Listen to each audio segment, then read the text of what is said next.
lock the doors. 3 men at the table. No scripts, no retreat, no fear. Welcome to the Lion's Den. Welcome to the den, Lion's Den, where the pressure gets heavy and the real stand firm. Welcome to the den, Lion's Den. 3 voices at the table, let the truth be heard. No running, no folding, no hiding behind the fence. Running, BMT, fearless. Welcome to the Lion's Den. First through the gate, let the strategist speak. Calm under pressure, but the structure runs deep. Rolling at the table, every word got weight. Study every system, every motive, every state. Veteran discipline play. Long range sight. Separate the facts from the noise in the fight. I do not chase trends, I examine the frame. Follow the incentive, then expose the game. Build with a purpose. Stand on the code, carry the pressure. And control the load. No empty performance, no counterfeit shine. Rolling in the den, hold the line. Rolling. Enders with the passport stamp. Global perspective, every pattern gets mapped. Traveled in an unfiltered, no rehearsed disguise. Seen the world firsthand, so we recognize his lies. Facts in the chamber, context and place. Culture and money examined face to face. Cyber mind sharp, business sense clean. He reads the machinery behind the machine. Receipts for the claim, evidence before spin. BMT brought the world inside the den. Bring the facts.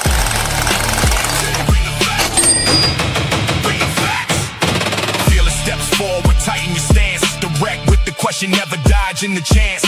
Competition in his blood, business in his mind. When the pressure gets heavy, he does not step behind. Challenge every weakness, every gap in defense. Drive the point home with experience and sense. No fear in the voice, no retreat in the chest. Disagreement is pressure, pressure breathe is the test. No apology offered, no convenient bend. Fearless brings the challenge inside the den. Never back down. Fearless, never back down. 3 men, different roads, different scars, different codes. 1 table, 1 standard, 1 den. Who holds the line? Rolling. Who brings the facts? BMT. Who brings the challenge? Fearless. Where are we now? The Lion's Den. Lion's Den, where the pressure gets heavy and the real stand firm. Welcome to the den, Lion's Den. 3 voices at the table, let the truth be heard. No running, no folding, no hiding behind the fence. Running, BMT, fearless. Welcome to the Lion's Den. Check the levels, cameras ready. Microphones live. Ronin ready. BMT ready. Fearless ready. 5, 4, 3, 2, 1. We are live. We are live.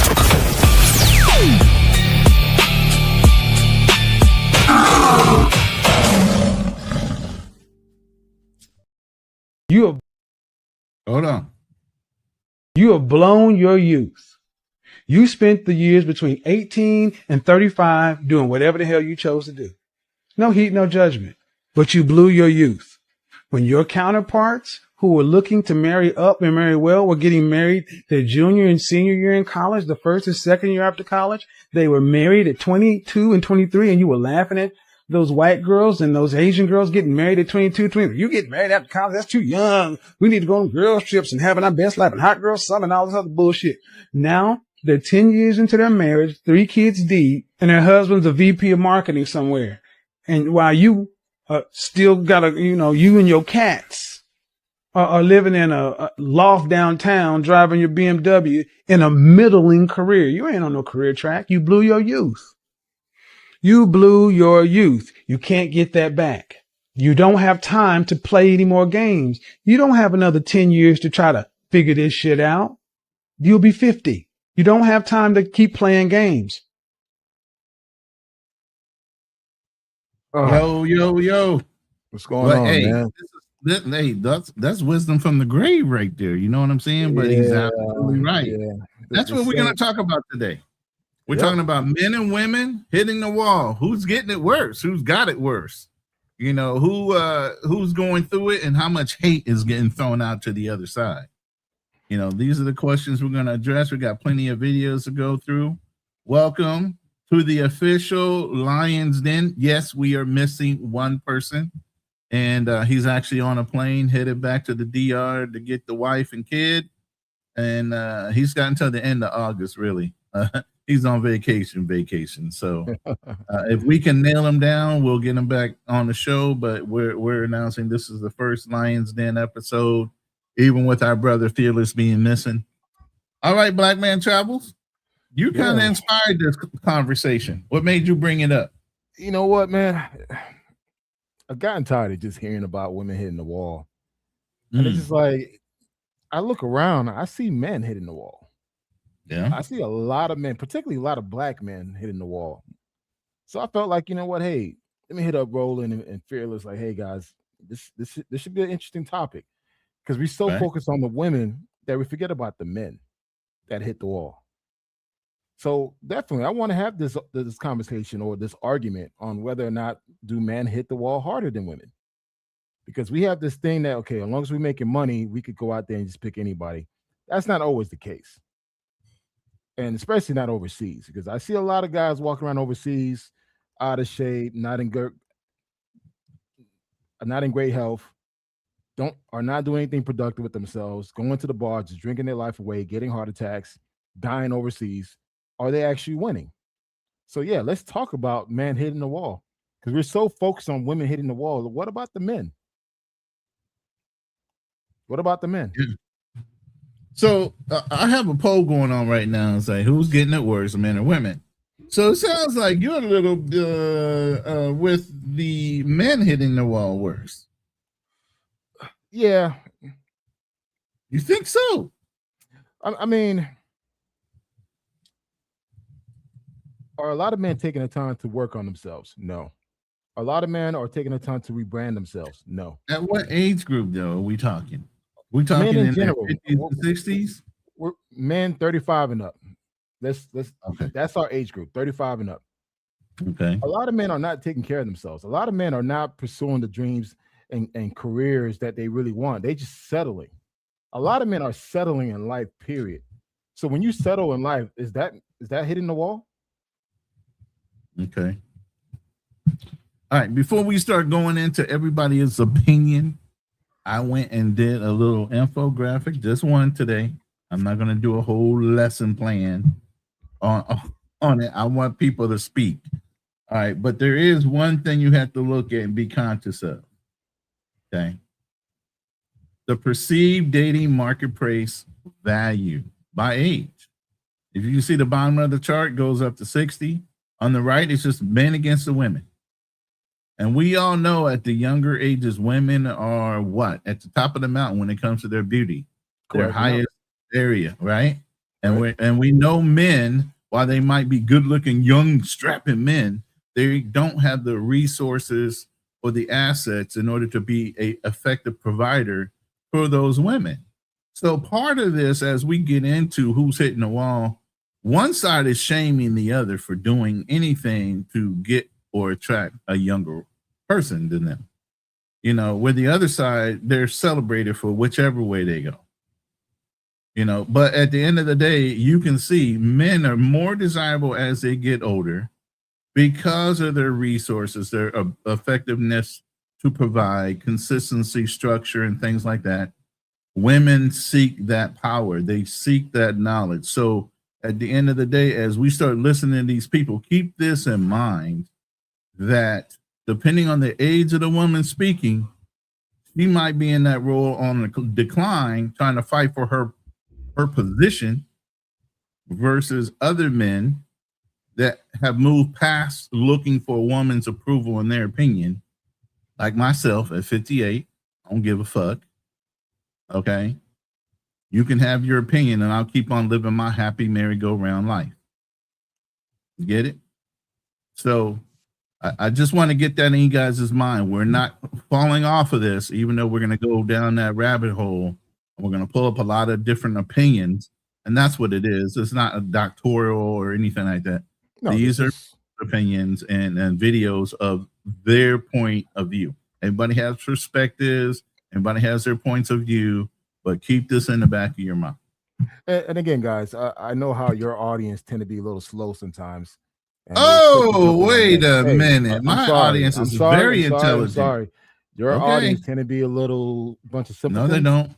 No, So they're I- more a Neanderthal in their thinking process, meaning a man rules. So let's look at this chart right here, right? Mm-hmm. When a man gets to a certain level in life, past his 40s and he's doing well, that's just a small percentage of men. Like the way you Is guys it? speak sometimes, it's a small percentage, very small percentage. So you think more older men are failing than being successful, Yes. and more younger men are more successful?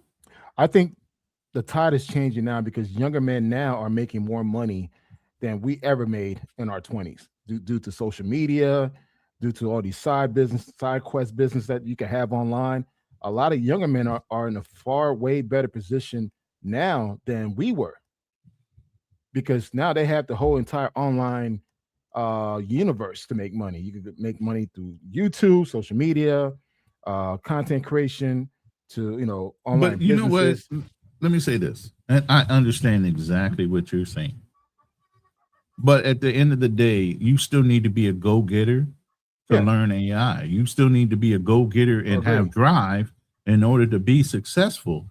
And us older guys had that drive way before the convenience of the internet, way before the convenience of AI.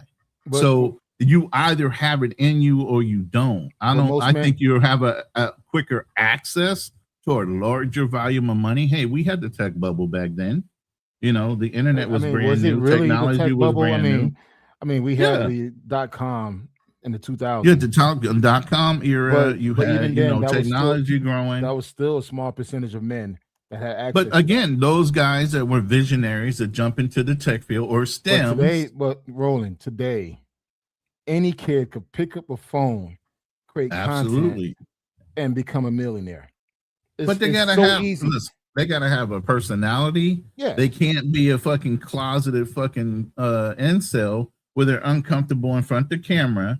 So they need to Study still come out shows- themselves. Studies And are it's now not showing. that easy to make money on the internet if you don't have drive. Studies are and now personality. showing that a lot of men are becoming incels. I'm sorry. Yeah, absolutely. 70%, 75%. A lot of hold up. A lot of older men have checked out.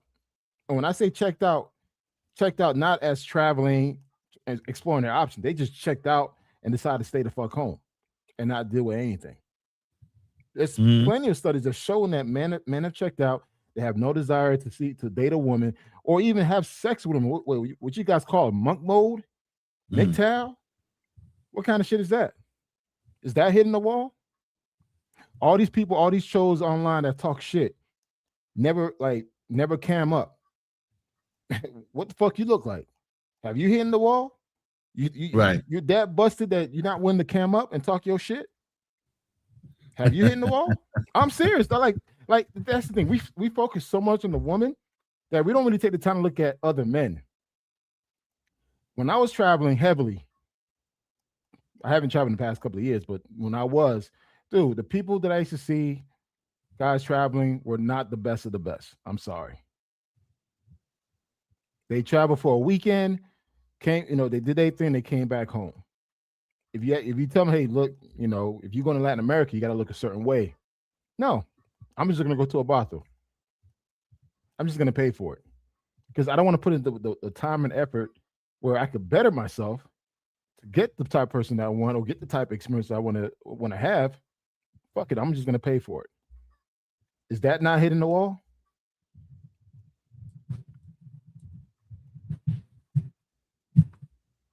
It is, but it isn't. Come on, man. Listen, let me finish the statement though. I'm saying it is because some guys. Okay, we just talked about this offline. Some guys didn't have it in the United States, and because they go overseas and they have greater access to it because of their monetary level in that country, they still don't get it there. So the common denominator is the individual. So if you didn't have drive in the United States, just because you go overseas don't mean you're going to have drive there either. If you don't have drive to make money in the United States, where you have access to greater amounts of money, you're not going to have drive overseas to do anything. You know, so it's the personality of the person, I think, is really the biggest drive, Oh, shut up. you know. But you want to get into this first video? Yeah, but definitely, I mean, I have a strong talking points around this. Yeah. Again, you guys tend to focus so much on the women that you fail to realize and look at guys. yourself in the mirror. I'm like, hey, have men fallen off? Because honestly, Hey, I'm still out and about. I still go out. I still mingle, and I see a lot of dudes looking real sloppy. They're not talking to women. You look at their career path is pretty much nothing. So Yeah. have they hit the wall? Let's talk about it. all right. Kiana, there is a link in the chat that the mods have dropped for Travel Unfiltered. It's the same person. Black Man Travels. Black Man Travels. So if you see that link that says Travel Unfiltered, that's his YouTube channel. But it should also be in my description. I think I have the hyperlinks for everybody's channel for Lions Den in there. But which video you want to play? I don't care. We can go ring around the Hey, play rosy. whatever, bro. I'm about to bury you in these talking points. You're gonna bury me. You're gonna bury those individuals. I'm not part of that. Or your audience. Your audience. So, what's your sign? So I'm looking for someone who is also financially stable and that has to work a 9 to 5 every day to live their life. You have to have at least 3 cars under your name. Your second car has to have 8 seats because I have 3 kids. So I want them to be comfortable whenever we go with you on a trip or something. You want me to come with you? I'm gonna bring my kids, and you need to have enough space for my kids. So It's just my finances. I did that as a counter argument because look at the expectations this woman has putting on the guy. So then when you say people are checking out, it's because of delusional expectations of the women nowadays, which men set them up to believe that shit can be done and acquired, and the simps are out there paying for it. So they're continuing the behavior. So But you can see that women are demanding a hell of a lot more than they're actually giving in contribution. So you literally just answered your own question. It's not Simps- me answering my question. Well, simps are willing to accommodate that. So there Yeah, are just men to out hit, there not to marry. again, but still they will still accommodate that. What's that got to do with anything? Who's hitting the wall harder? Dude, if a man is compromising his self-respect to accommodate to those And requests, mostly is it, I'm sorry, Yeah. he hit the wall. He hit the wall. 'Cause he oh, feels like he so can't he's do any better. tricking. So if he's tricking or being a provider for somebody he thinks it might be a future mate, No, that's wait, him. That's two different scenarios. That's two different scenarios. We're talking about the video you just played. So we're just You talking just about played. dating, not marriage or courting. Yeah, or anything like because that. you like to Okay. crisscross a lot. What you mean? Let's get to Crisscross. the point. The video, they're actually talking. They're in the talking Mm. phase. How many men are quick to accommodate and meet her demands?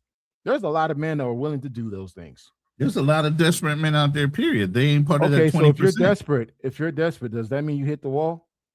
You feel like, hey, this is the best thing you could do. So you're gonna No. just pit, okay, then what is it then? I feel like they don't understand the value they bring to themselves and who they are as individual men. First, you ain't done the mental work to understand your power as a man in a relationship that you are subservient to that woman because you've always been taught and brought up in a female environment that women are the ones you should be trying to make happy, not yourself. I'm gonna put my glasses on because I'm about to school your ass, man. You gonna school me, okay? Here's the thing, man. Look, if a man's willing to compromise his self-respect just to get some ass, that means he hits the wall. He feels like he can't do any better. So you know what? I'm gonna just take up whatever she gives me, any bullshit that I have to go through, as long as I get some ass. That's hitting the wall. See, for you think hitting the wall is based on looks. No, hitting the wall, hitting the wall goes beyond looks. Particularly for men, it goes by potential, your willingness to exceed in life. A Mhm. lot of men have compromised themselves and put themselves in a situation where, you know what, this is the best that I could do. This guess is what? why You I hit brought the this wall. chart up. This is why I brought this chart up first. I brought this chart up. I said perceived dating marketplace desirability by age. Everybody ain't gonna play this game. Everybody don't want to be married. Everybody don't want to participate. We can't count the ones that aren't trying to participate. Let's stay in the market in the realm of the ones that are actually desirable on both sides. That are competing in the marketplace and dating, and whether they're gonna mate or not, that doesn't matter. But let's stay in that realm. Not all the incels that are sitting in the basement trying to make whatever out of nothing. Okay, so you're a man in your 50s. I'm not talking to you in particular. Any man in his 50. He doesn't take care of himself. He's not making a lot of money, making about $30,000-$40,000 a year. He kind of felt like, you know what, this is the best that I could do, and I'm okay with it. Instead of him like, hey, you know what, AI is the big topic, data center is the big topic. Let me pick up a new skill and get better. You know what? I'm out of shape. Let me go to the gym. Let me get my health in order. Nope. Is that not hitting the wall? That's somebody who's being realistic. All right, man. All right. I mean, here's the thing. Like I said, just like with the incels. Wait, no, I'm not. Listen how I said why I'm saying it this way. If incels have checked out and they're young people, we're not talking about incels. I understand that. We're talking about older people, and if they're in their 50s, they know that body-wise, they got dad bods or whatever, and they don't feel like they want to even deal because of all the trauma they've dealt with in the past relationships. Then that's them just saying, hey, I understand the rules of the game and I don't want to play no more. Because I'm not wanting to compete and kill myself. As for a man, realistic woman. Compete until you die. You what? As a man, you will always compete. And some things you're comfortable with whatever your life gave you, and you're ready to settle down. You're done. You're done competing with others, or you compete against yourself, because you always seek to become a better version of yourself. Either picking up a new skill, a new look, a new hobby. You're always pushing yourself to become a better version. That's competing. No, well, you should be able to compete in a more comfortable position as you get older. I'm in a comfortable position. I'm not under any pressure to compete against anybody. I learned at my own speed. I do the things I want to do. Right. But I'm still pushing myself, because here's the thing. When you have nothing to look forward to is why you die early. You have nothing to look forward to. Oh, but yeah, absolutely. And that's over several causes, not just not being in a relationship. Let's listen to these two scallywags real quick. What does a 25 years old have to offer compared to a woman like us in our age that cooks, that cleans, that owns a business, that compliments, that actually gives you massages, that do the things that women don't do of a young age? Give a man a massage? Okay, so 25 years old. So what does she do for you? She cooks. She gives you a massage. She cleans. She has a business. Okay, does she work? Is she very well educated? The business part, I think, would be kind of fit. Doesn't mean that. Listen, what are we really saying here? Because I've seen millionaire 17-year-olds and 18-year-olds figure some shit out and become millionaires. Well, that's what I'm asking. Is she a millionaire? Well, listen, did she figure herself out? Okay. No, but I'm on your side. I'm not about age. To me, it's about experience and mentality. In an age, I've dated guys 50 and immature, not knowing what they want. They still have the dick in the hand, walking like running around. And I've dated somebody 30. Wonderful. Intellectually saying, hey, this will try this. And they're more into themselves philosophically and this and nothing to prove. So I'm not about age. I'm about what you bring and present. Right. So I'm good with that. So I see, I got your back. Well, no, it is. And I think more, I heard this before for like 2 other women because they had children that age. I've been with women my age. I don't have a problem with that. Like people think not all men or just want to be with younger women. No, if I'm single, I'm single. If I'm dating means you date. You date multiple people to see what's best, and it becomes like a process of elimination. Yeah. You know, so that's what I'm doing. So I don't mind talking to somebody 45, somebody 48, becoming 49, you know, and somebody even 55. Listen, I'll do 60. You know, listen, what I'm saying is, though, listen, I'm 53. If 60 looks like this, I'm doing 60. You know what I'm saying? It's that simple for me. Somebody. I don't want the wrinkle balls. Well, listen. But going back to that in reality, Hey guys, Really? if you enjoyed Really? She that don't clip, want no make sure you wrinkle check balls. out the full episode on YouTube. All the full episodes are there, so check it out. Really? Wrinkle balls. She don't want no wrinkle balls. The audacity. This Hey, is man. what you are defending. I'm saying that men hit the wall as well. That's what I'm saying. Nobody's in denial of that. We are saying who hit But the it thing harder, is, the who way you gets guys it speak, worse. sometimes you guys so Who focus gets on the it women. worse? Don't You guys keep focus saying on you the women guys. so much that where you forget Uh-huh. about the men. You forget about the man hitting the wall as well. Okay. So it's like we act like a lot of men are out here winning. No, they're not. I'm sorry. In the corporate scene, I'm not seeing a lot of brothers winning in the corporate scene. In the traveling game, not seeing a lot of brothers winning. I'm sorry. So it's just like we're so focused about, oh, women hit the wall, hitting the wall, and hitting the wall, and they're laughing. Like, brother, look at yourself. What do you look like? What are you doing? If you're not doing anything better, shit, you kind of somewhat hit the wall yourself.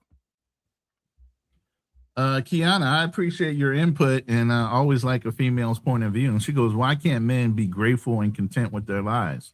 Why do they need to constantly be involved or competing? Because it's life. You're always going to compete. You're going to compete until the day you die. You're going to compete with your health, trying to get your health in order. You're going to compete with your finances. That's not competition. That's personal welfare. I mean, okay, all right. You're taking the word literally, meaning that like life in general, you're going to compete, man. It's what it is. If you're out there in the dating scene, or you want to speak to somebody, she's probably entertaining other people. So guess what? You're competing.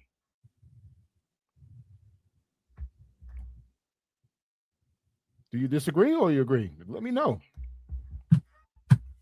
And trust me, a lot of men are hitting the wall a lot quicker. A lot of men are not taking care of themselves. A lot of men are not doing well in life, period. We take the small percentage of men who are doing well, that's winning, getting all the women, and try to paint it like, hey, it's all men. No. There's a lot of recent studies that show that a lot of men are not doing well. I mean, that goes on both sides. And like I said, discounting incels and older guys that have just checked out due to whatever trauma they might have dealt with marriages, going through paying their child support. Let me tell you something. That shit is heavy. And a lot of men don't know how to go out and seek the help they need. And they go into a deep, deep depression. And they just throw their hands up and say, fuck it. You know, and I'm telling you, I was almost there. Isn't that hitting the wall? You know, no, it's not. No, it's that's slamming into the wall because you fucking gave up. Listen, you fucking gave up. Listen, I'm never going to fault a man that fought a battle and has trauma from fighting a battle.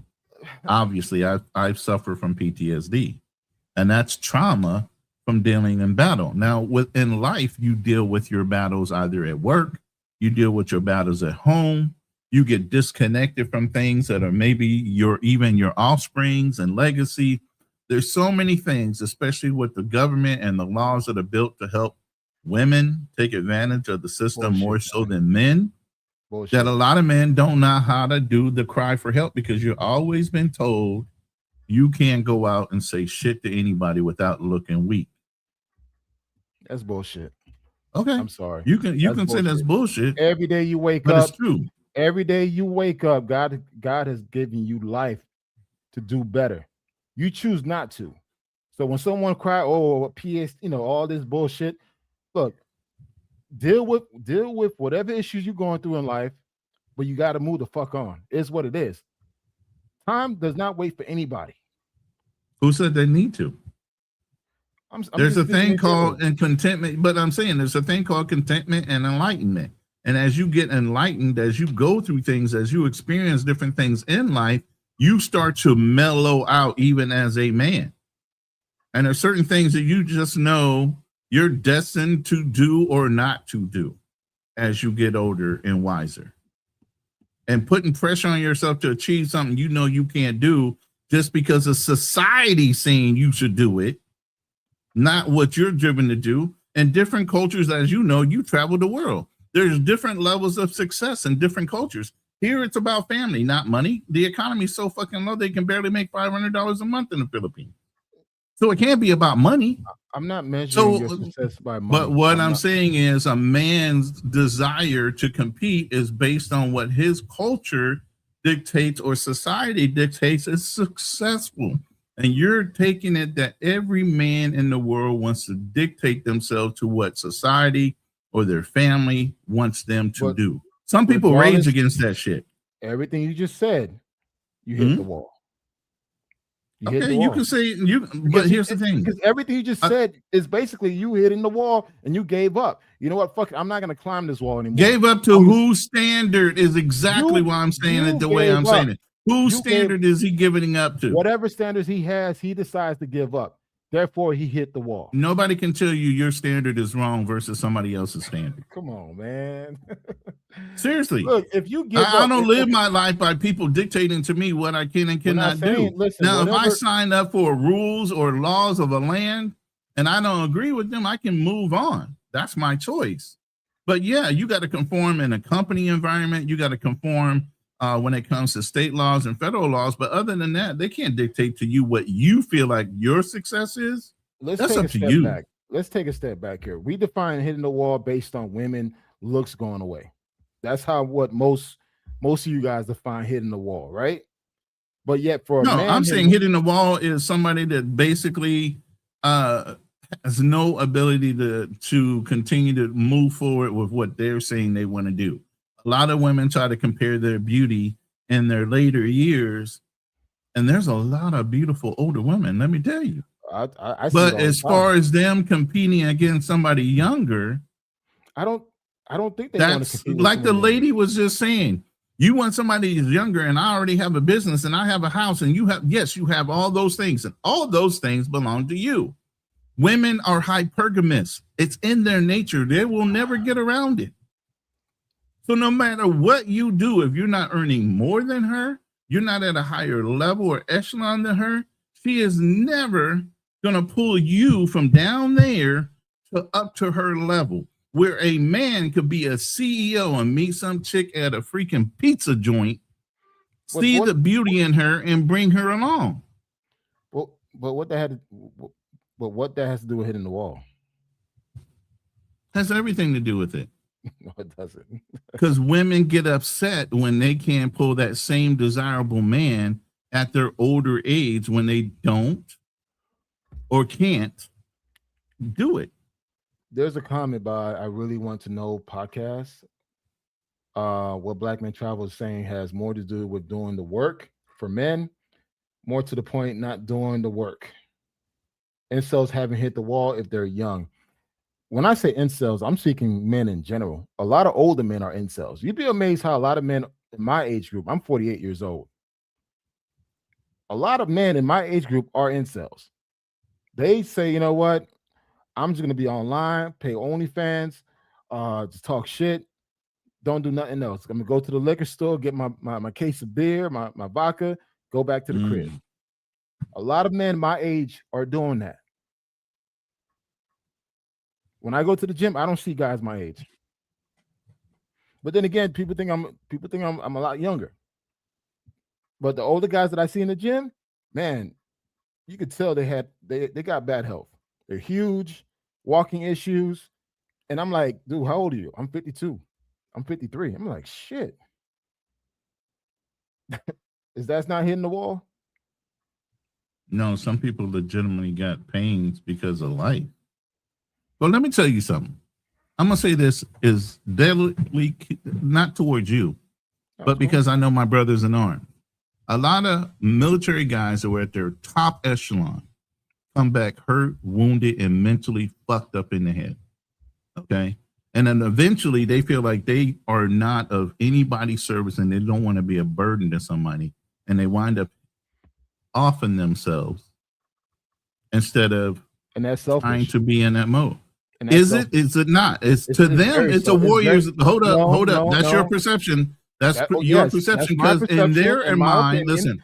When I hear their that, mind, again, that's called a warrior's death. In their minds, that's called a warrior's death. But yet, if you have a wife, children, a family, you're selfish. You're fucking selfish, man. I'm sorry. Ain't no warrior death. Ain't you don't get no fucking medal for that shit. You decide to quit You on don't your get a family. lot of- Hey, hold look. up, hold up. You decide to go to fucking war. No one never forced you to sign up for the military. You decide to take your ass Here we to go. fight another man's war. Hey, it is what it is. You decide that shit. Guess what? You decide to marry that woman and have kids. But yet, because you decided to go overseas, fight a war that is not your battle, come back home and kill yourself, and now your wife and family has to suffer for that? Fuck you, man. You selfish for that shit. I'm sorry. Wow. Hey, Wow. Is what it is. And Because that- I'm and that- seeing it. that- here's the I'm thing, seeing it. that's- I'm seeing it that's- from look, no. I'm seeing for it from my a family listeners, perspective. listen, see again. for- You're seeing it from okay. a soldier. I'm seeing it from No, a family but I'm perspective. seeing it from all the sides because soldiers are fathers too, like you just said. Again, And if you everybody decide to doesn't take your listen. Let life- me finish. You just got out your point. Let me say this. Everybody doesn't join the military to go win medals. So the fact that you reference that as a speaking point is how much or how little you know. Some people do it out of honor. Some people do it out of necessity in order to get out of a situation they're in. And whatever economy, whatever city they're in, that's their only way out is to join the military so they can get an education and see the world while they're learning to grow as individuals. Okay, it's not always about medals. What we used to hate is lieutenants. First of Hold all, on, let me finish. The medal Let me finish. reference was just like Let me I finish. just threw it But out see, there. people throw those facts out there without knowing. You know, that a lot of people that do service do it out of obligation, they do it out of honor, they do it out of so many different things. To belittle them and just say they did it for the opportunity for medals. They did it to go wage war against other people. No, they did not. Yes, that's an ultimate thing that you have to worry about. If you think between the 60s and the 90s, people signed up just to go to war when there wasn't any wars, that's not true. They took advantage of the system that was in place for them to be able to leverage getting college money and all these other things that are beneficial to people joining the military. Well, And regardless- it's them serving their country. For you to say it in a tone that it was disrespectful of them because they have mental disorders because of their service, to off themselves like they knew that was something that's why it's called a mental disorder, bro. They don't understand that. They only see that they were in charge of billions of dollars of equipment. They were in charge of hundreds or thousands of guys where they chose and got to decide whether that When you person decide to lived or take your died. life, when you decide, Bro, because that again, that you- is 'cause called you- a 'cause mental you gave disorder. up. You can't dishonor that person because he did it. I'm not dishonoring the person. It's like, hey, you decided to do that, so guess what? That's selfish. Hey, let's It's go what it to is. another culture. Let's look at Japanese when they commit harikiri. That's an honorable way to die in a Bushido way. So they selfish too, Or a master, but they or a master died that don't give a literally shit to about save. Listen, they died literally to save the honor of their families for committing harikiri. So it's all a matter of perspective and how you can look feel at the way it. you do. I can feel the way I do. Anyone who commits And of course, you suicide- do and- feel that way because you never served. You don't know what these guys had to go through. Yeah, you're right. I never served. Anyone commits suicide, we're selfish. That's it. And you hit the wall, so you felt like, you know what? There's nowhere. not about there's hitting the wall. Nowhere else I could go. So guess what? I'm gonna just go ahead and take my life. It's not about hitting That's the wall. hitting That's the the wall. whole thing. You don't That's understand. technically hitting the wall. All right. Well, we're gonna respectfully Okay. agree to disagree, but we're gonna push on to this next video. Go ahead. Since you work with so many men, do you find that more men are asking what's in it for them?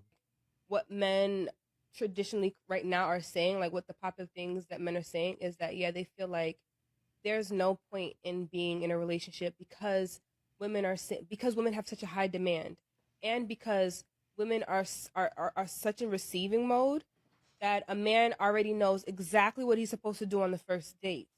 Even at baseline, before he fully gets to know who she is, before he has to do anything, he already knows what he's supposed to do. He doesn't need to know her personality. It doesn't matter her age. There's already a script for men. You're supposed to set up the date.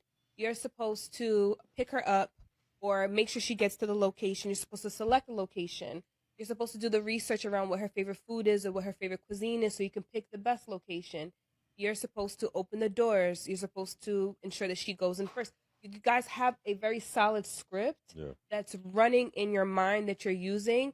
And for the men, it seems like women don't have a script because we're just like on the fly. We're just dependent on you. And so guys are like, okay, well, I did all of the research. I picked the place. I picked her up. I opened the doors. I paid for the date. I'm doing all the things. What does she got to do? Yeah. Yeah. Just be. Her job is to just be and enjoy. Yes. So listen, back in 2017-18. Hey guys, if you enjoyed that clip, make sure you check out the full episode on YouTube. All the full episodes are there, so check it out. What the fuck? And was again, that? Wait. What the fuck was that? That has nothing to do with nothing. She said a bunch of nothingness. no, she said everything she needed to say about women's expectations on men, while men already know what our responsibilities are, from setting up the date, protector, provider, asset management, different things that we need to do as our roles. Our roles have never changed. Traditionally, we are doing the same thing we have always done, generation to generation. What she's saying is women have this delusional aspect and demand that they already put on men that are outside the norms of the dating culture. I don't think that applies to all women. So it's like, oh, okay. It is what it is. Okay, so you have been in a hyperbolic chamber. No. And you've been sleeping for the last 50 years. No, I'm saying I never felt like that when I was single. Never, ever felt like that. Yo, when you got a whole room that says the same thing and you don't hear, I mean, you even got people that you were just reading a second ago saying the same thing. You're not understanding. I'm talking about women not being able to get the men they want. That's the wall. Okay, all right. What does that video has to do with hitting the wall? That's the video you sent me. So you tell me why you sent me that video. Oh, okay. My bad. I probably just sent you some shit. I don't know. I'm now paying attention to it. You sent me, man. Hey, you listen. shotgunned me about 7 to 10 videos. I'm like, damn, I don't need to look nothing up because you done shotgunned me about 5 videos. So let's go on to the next video. If that one don't touch, let's touch on Scottie Pippen's situation. And who is this? Hold because on. he's not let's see what this spending one it, doesn't have it. There's a lot of bitch attitude when it comes to money. Hear me out. A lot of women right now don't have $10,000 saved up, but they have over $200,000 worth of items. You can meet a woman right now that makes $5,000 a month, right? She spends $4,500 of it every month, keeping up with her car, her high-rise apartment, and her lifestyle. And she sees somebody who don't got a car that's more as current as hers, or if she sees a man that doesn't have a crib that's as fly as hers, or she sees a man that doesn't wear the type of designer clothes that she wear, then she thinks that she's doing better than him. But he could own his car, he could be saving a significant amount of money, and she'll still think she's doing better than him because of what she possesses. And she'll still think subconsciously be doing better than men from what they can possess materialistically.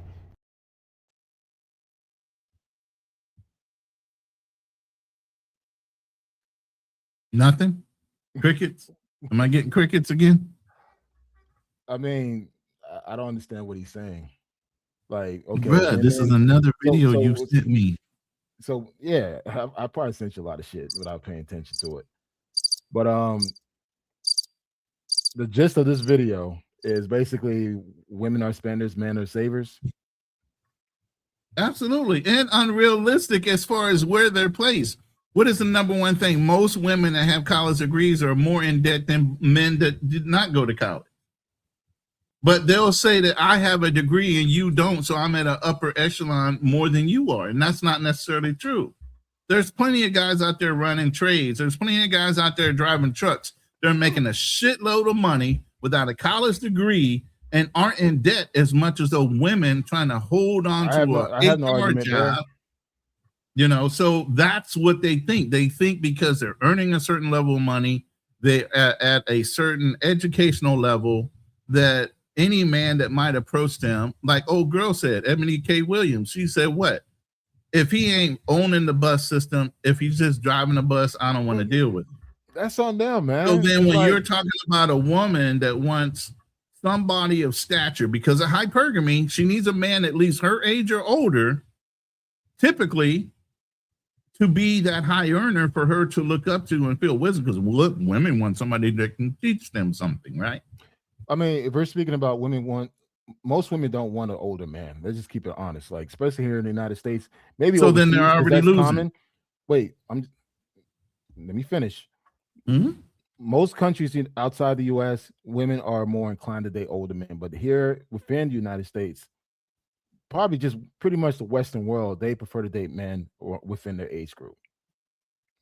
So, but ideally, a man within their age group, depending on what phase that they're in, their 20s, 30s, or 40s, the 20s not going to have as much money compared to a 30 or 40-year-old. Correct. It is what it is. That's the whole point of that chart. That's the whole point of that chart, and that's why I started off with it. Because as we go through it, we're going to rock some balance it right off of that chart, which we know is true. So while women are aging, they are gaining in wealth, whether it be through death, inheritance, or whatever from their ex-husbands or widowed or whatever it is, through their education, through them buying their first car and so on and so forth, and buying a house and saying, I did this on my own. It's still debt.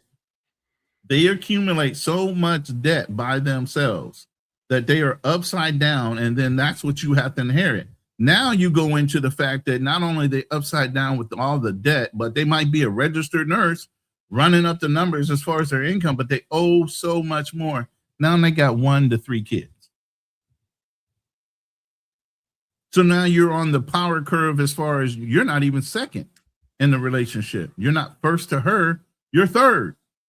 Besides for paying all her bills and being the responsible one, being the provider, protector, and all those things, she's got this mountain of debt where her money is going to go to her debt while you're paying to support her and her children.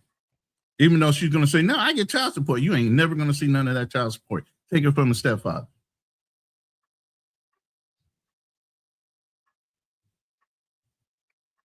You get what I'm saying? So that's why a lot of guys in their 50s like, fuck that. I can't. Not unless I find a certain special case. I was out. I had a roster of 5 girls that I would take out. I had a roster of 5 chicks if I was going to go vacation. You've seen it. I take one. You know, even when I was in my 40s, my family would see me trip into a town. I might have a chick. Next time I come around, it's a different chick. What happened? Nothing happened. I just dived out from wanting to get married. It takes a special case when you want to get outside yourself to want to involve somebody in that kind of detail in your life again. My argument here is basically, you know, again, going back to the whole focus about women hitting the wall, but yet we never take the time to look at men and how men are hitting the wall as faster as women, especially this generation of men. So again, I'm not talking about the older generation. They're gone. But the new crop of men that's coming up, look, there's no desire to do better. There's no desire to want more. Who's teaching them? Who has coddled them? Hey,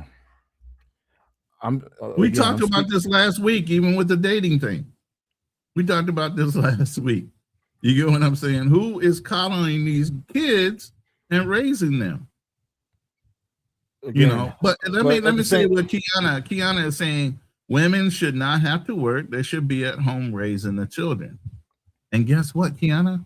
Every one of my wives, I've only been married twice. Both of them stayed home and took care of the house. I never wanted them to work. And even when they worked, it was at an experimental rate. And if we put the kids in childcare, she was barely making enough to cover the childcare just to say she had a job. Nah, get out of here with that. Again, you're comparing the Stone Ages to what's happening now. Today, you need 2 incomes. I'm sorry. Them days you stay home, take care of the family while the one person worked, that's a luxury.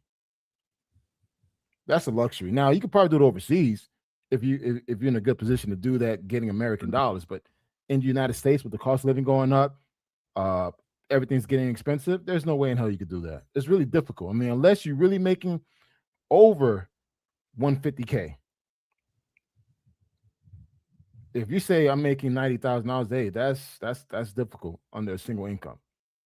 But again, My argument is that men are hitting the wall. We could talk about, women this, women that. Look, at the end of the day, I'm more concerned about men. The stuff that I'm seeing around men are giving up. Men are saying, fuck it, they're done. And we can have that conversation because that's different. What we're talking about today is, listen, no. Why they're hitting the wall and giving up is a different they choose to give up. No. Don't say all them. Okay, please do not say they all join the military. I'm not trying to go there with you. What I'm trying to do is go back to the conversation where it says, who hits the wall worse right now between men and women? That's what we're talking about. Who's hitting it worse? Is a man hitting the wall worse as they get older? Is a woman hitting the wall worse? I would say right now, based on current stats and everything else, men are hurting out here, man. They're hurting out here, man. So I mean, as far as women hitting the wall because they can't find a man, that's not a big concern. There's other pressing concerns that I think men are highly affected by than just women not finding the man or the man that she really wants. That's hitting the wall.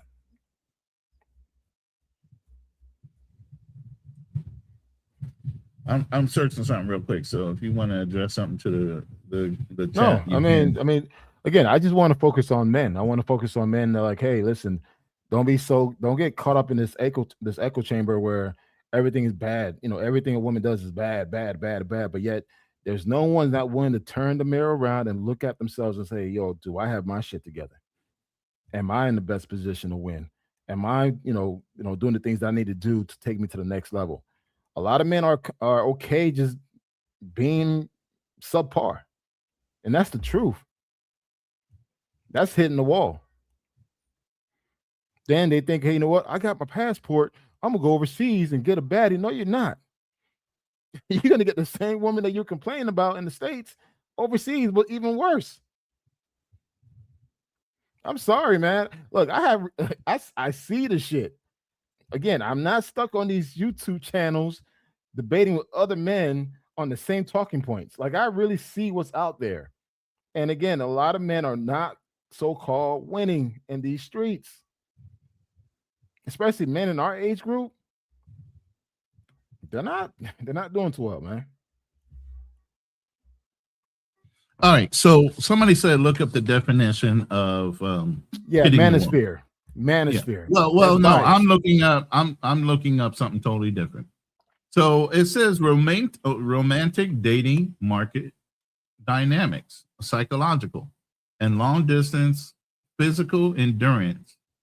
So basically what it's saying, for a woman, it's anywhere between 30 and 35. When a woman's youthful physical attractiveness and fertility begin to decline.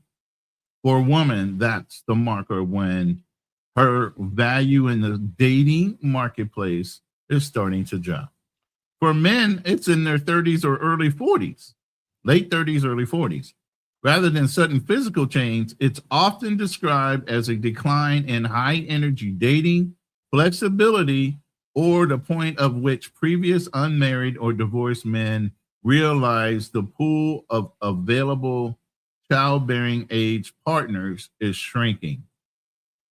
So here's the thing. Here's the rub. I'm taking that word beyond dating. You guys are keeping it within the dating. Here's the catch-22.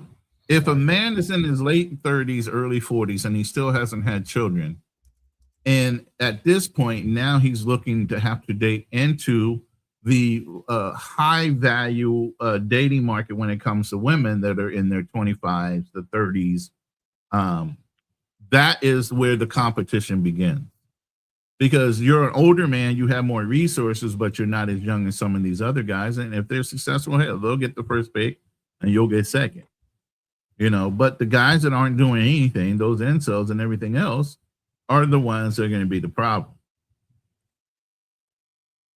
Those are the ones you're trying to count, and I'm trying to tell you they're not even trying to play the game. She can be sexy, Kiana, but that doesn't mean she's desired by men when it comes to being able to have children. A lot of men want to have their own seed. They don't necessarily want to take on a older, mature woman that might already been past her time of fertility where she's already gotten other children by other men, they don't want to be stuck in that. That's not necessarily fair to the young man that's looking at that woman. Now, if they're both the same age, then fine. But if you're looking at competing, and that's when you're talking about hitting the wall, are you in the competitive market by age? By all definition, anybody over 40 is not necessarily in the competitive market. So then what do? You leverage what? Resources, assets. You get what I'm saying? To make yourself more competitive in that age group than the younger men that are in that group but don't have those things. You get what I mean? Same thing for women. They start leveraging, oh, I got this, I got that, I got experience, I'll cook for you, I'll do all these things that a younger woman won't do because she is beautiful. Because she knows she has the advantage right now. She has 20, 30 guys that are hunting after her to try to lock her down. You just said competitive nature, right? The competitive nature is in what? I'm waiting for you to stop talking so I can. Right, but I'm just saying, you said that everybody's in competition. Well, in that market, the competition is for what? Legacy, children, or even just having intimacy. Real quick, shout out to the $10 super chat by Just Not. Appreciate you, brother. Oh, brother. Yeah, you can say that again. I say this for someone. I'm 48 years old. If I were to be single, I'm competing. Although my age group will be 35 and up. Well, you competing, get married again, or just competing for your best pick of somebody to hang out with? Just competing in life.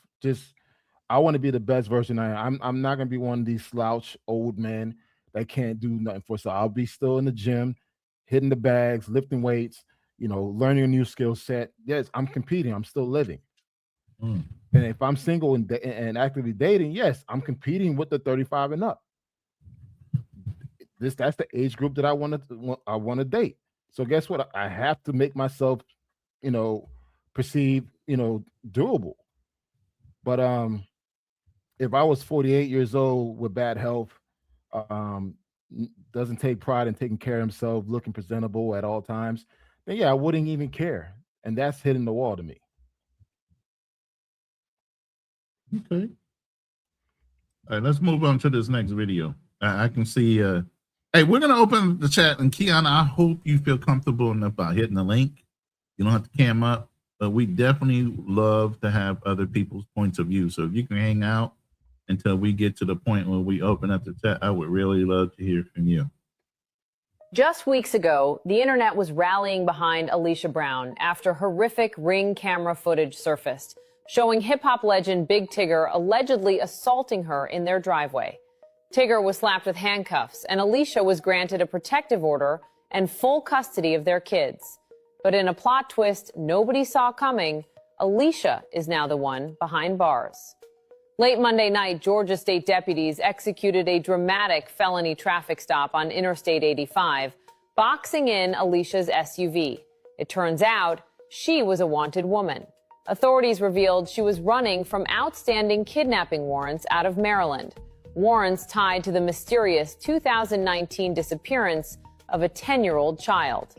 When cops opened her car doors, they found 2 young children inside, including the toddler she shares with Tigger.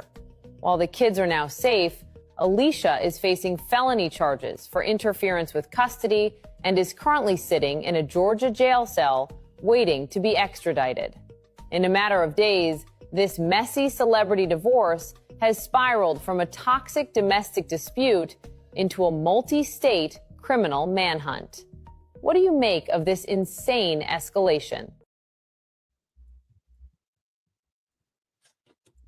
So everybody's heard of Big Tigger, his background and everything, and the woman he chooses to be with obviously has some serious mental issues. So the other part of all this smoke and mirrors of a lot of older women being more desirable is there's a hell of a lot of trauma over those years that they've lived. And if they haven't worked on themselves, you might look at somebody and say she's beautiful, don't matter what age she is.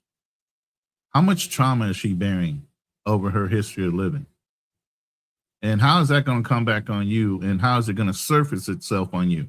So many women bring up prior relationships as if you do these things to me, you're no better than my ex, blah, blah, blah.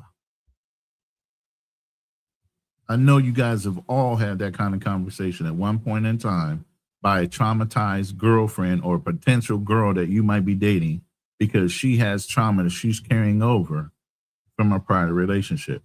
Most women think men are going to abuse them and hit them, or even kill them. That's not necessarily true. That's not the average. Those are the ones that have been traumatized. But they carry that over. Again, they hit the wall. I'm sorry. I do dramatic pauses. Sorry. Go ahead. I say this: any man or woman, if a man or woman have not gotten over their trauma, walk away. Walk away. Do not try to be their therapist. Don't try to save them. Walk the fuck away. That's not your fight. That's my advice to any young man, young woman out there. Any person that's going through some trauma issue that you had nothing to deal with, walk away. That's all I got to say. So I'm going to do this. We have plenty of videos we can go through, but we can see that there's an active audience. Go and open the panel, man. So I want to go ahead and open the panel. We can continue to have a conversation. If you feel so inclined, you want to come up and voice your opinion. You don't have to cam up on the set, but you can cam up in the back if we don't know you your first time. If you can just cam up for a second so I can see you're a real person, and you don't necessarily have to stay on cam, okay? But I'm about to open this panel up. Please hit the like button for both channels. If you're not on my channel, hit it for Black Man Travels. If you're not subscribed to Black Man Travels, please go over and subscribe to Black Man channel, his channel as well. And with that, I'm dropping the link. If you guys on TikTok, man, make sure to hit me up on Black Man Travels on TikTok, and also have a website, blackmantravels.com. Been doing this shit for a very, very, very, very long time. Not one of these new recent travelers that's now an expert on one fucking country. I've been to 6 continents already. So yeah, man, hit me up on TikTok and hit me up on my website, blackmantravels.com. All right. So we'll play another video real quick and see if we can spark any more conversation off of this here real quick. Where's that one at? Is it? No, it's not that one. There's one that you sent me. The kid was responding in the car. I think that's this one. A 37-year age gap is crazy. Like when you get to the point where the person you dating is younger than the kids that you have. Yeah. And we've seen this movie before. Like we've seen Bill Belichick and his little youngin'. I think Cher and her boyfriend is like a 40-year age gap. And I think the difference between when men and women date people that are like 10, 15 plus years younger than them, I think men do it because they want to, something young on their arm when they go out on trips and, out to dinner. And, it's like a status symbol. Like they get cool points by it. But when women do it, I think women just want to get put through the mattress by something young. You know what I mean? Like they want to relive their youth again as far as like their sexual fantasies. And I don't think women see like a future with the younger guys that they date. Like they don't see themselves getting married to them. Like they just having a little fun. Like there's a whole side of TikTok called Cougar Talk, where it's just basically women, older women in their 40s, 50s, 60s, sharing their stories of their little wild escapades with, YNs. I'm not saying either is cool, but, it is what it is at this point. And I think when it gets to like a certain age gap, like if you're 30 and that person is 50, it's like, okay, well, y'all fully grown adults at that point. But you still have to like mentally block out the fact that if you're 50 and they're 30, when you were 30, they were like 10 years old. So you got to kind of like block that out. Like, I don't know if I could do that. You know what I'm saying? Like, I don't know if I could date somebody that I know was in high school when I was like a fully grown adult out here in the real. I don't know, man. That's just me personally, but I think that either way, being in like your 60s and your 70s, still out here ripping and running the streets, you know what I'm saying? Like, why do you fucking care? That's the problem. I think a lot of, particularly black men, man, it's something about black men. They always care about what the next man is doing. And it's just like, why do you even care? And why would you even put your mind in the place where the person you're dating, you want to think about 20, 30 years ago? Why the fuck are you even thinking about that? So it's like, my question to him, why do you care? Mm-hmm. And I can tell he's probably in his 20s. Like, dude, why do you fucking care? I see you in the background, DL. Hold on 1 second. But we're gonna bring up our first. Oh, wait. Okay, you setting it up? All right, let me know. Give me a thumbs up when you're ready. Okay. So yeah, he had a lot to say, and from a younger perspective, I can see why he's saying it. But since high school, what do you see with high school girls? What are they trying to do? Date the college kid, right? Because it's a status symbol. Look, I stay away from that shit. Look, all I gotta say, listen, she's a grown ass woman at 21. She could do whatever the fuck she wants. If that's my daughter, at the end of the day, that's her life, that's her decision. Any high school conversation, dude, keep me out of it. I'm good. Hey, it is 21, it's fair game. Before that, look, keep your distance, whatever. But why do you care? As a man, particularly as a black man, why do you care? All right. See, even there's a comment there. Which one? Not this one? No, the other one below it. That's all right, I'm gonna read this one off real quick. Hold on. Older women and women in general are predators now. The old tropes of men taking advantage of women are arguably not so true anymore. Yeah, they're very in control on what they will or will not do, and they want some change before they even come see you. They want their hair done, their nails done, and other things like that. In some of you guys' situation. So this one said the odd thinking about them being 18 or whatever age. What the fuck? That's odd. But it's a black man. Black men, we always concerned about what the next man is doing. It's just like, instead of you just minding your fucking business, as long as it's not hurting someone, you always feel like the need to put your 2 cents on everything. And it's just like, dude, shut the fuck up and drive. Like, okay. Hey, Kiana, in your chat, I'm gonna drop the link in the chat. It's a hyperlink. So all you would need to do is click on the link in the chat, and it should take your phone over to StreamYard so that you can log in through StreamYard, okay? So I'm gonna drop the link. It's in the chat right now, and you should be able to click on that and bring yourself into the room. All right, you ready? All right, we're gonna go ahead and welcome our first guest of the night, DL Saint. Welcome to the chat, my brother. What's good, brothers? How y'all feeling? Doing well, man. How are you? Doing well, thank you. That's what's so up. I see you, Devil Dog. You know what I mean? Yes, sir. Simplify. Simplify. Yeah, something wrong with y'all. Something wrong with y'all. But I'm a paratrooper, so wherever I was, y'all were. Wherever y'all were, we were. So I don't know how much you've listened in on the conversation. It just stems from, is there a difference between hitting a wall as a man, a woman? Do men actually hit the wall since we're actually gaining in our worth and value and resources? Do we, or are we just opting out at a certain age and not even caring about that? I've been watching this almost from the beginning. I was on a Black Man Travels page at first, and then I saw that you were kind of running and putting up the chat, so I jumped over here. Man, listen, I think you guys are having multiple conversations at the same time. So right, so hey, I agree with and I'm you. not disagreeing. Right. Go ahead, black man. No, you're right, because Roland always take multiple topics and marries into one. That's why I was a little confused myself. I'm like, don't blame me, that's bro. to do with this topic. Oh, you do this a lot, bro. Right,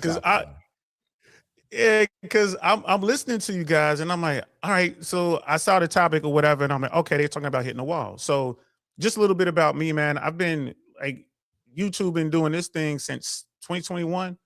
I started in that Manno Swamp Red Pill world. Like I was, one of the guys who would I was rocking with Fresh and Fit heavy, and then got to know a bunch of people met a bunch of folks like Andrew Tate, almost all his people, the Rich Coopers of the world, all this stuff. So I'm over there, and I'm noticing what you guys are seeing, especially to Black Man Travel's point. I'm probably noticing the same thing he's seeing.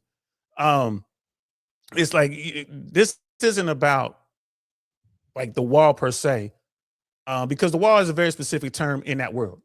And, I've been moving around in that world. So I'm like, okay, if you're going to talk about the wall, you have to use their definition. We can't use anyone else's definition. We have to use their definition and then start the conversation there. Okay, so but to answer your question, situation, what is that definition? Let's clarify the definition so we can get on the same page as you. Yeah, and that's what was slowing me down. For whatever reason, man, my computer was acting up, man. It just bogged me down. So I'm just gonna pull it up on my phone real quick. And and let me and I just asked, Chat GPT or this is actually Google, what does hitting the wall mean? So, and this is what I typed in according to Red Pill this is my bad. I put in there like, what does the hitting the wall mean in the Red Pill slant manosphere world? So and this is what came back. Within the manosphere, the phrase hitting the wall is almost exclusively applied to women, and that's true. Right? It describes the age-related decline of their sexual market value, SMV. In Red Pill philosophy, this is defined as the point where a woman's physical attractiveness and dating options significantly diminish, usually occurring in her late 20s to her mid 30s and beyond. Right. So that's what they're talking about when they say they hit the wall. Right. And then it ties to fertility and all this other kind of stuff because, but men hit the wall too. Right. So men hit the wall generally later. And it has to do with their physical decline, but more to the point, it has to do with their inability to make money. They're like their bottom line has gone. So the things that we're talking about their world, right? This isn't coming from DL Saint. This is their world. So in their world, the most valuable person in the sexual market value is a woman in her 20s and a man pretty much in his late 30s, early 40s, because what men want in a sexual, mate is, youth, beauty, fertility, what did Kevin Samuel say? Fit, friendly, feminine. What women want in a man is a dude who can provide, provisioning, protection, resources, guys who can provide experiences, basically dudes who are financially together, socially in tune. They can make them laugh. They know how to crochet. They like puppies, all that bullshit that women say they want. That's what they say, so that's, and it's going to take you a while to get there, right? It's going to take you, you're not going to start getting into your bread until you hit your 30s. I didn't hit six figures until I was well into my 30s.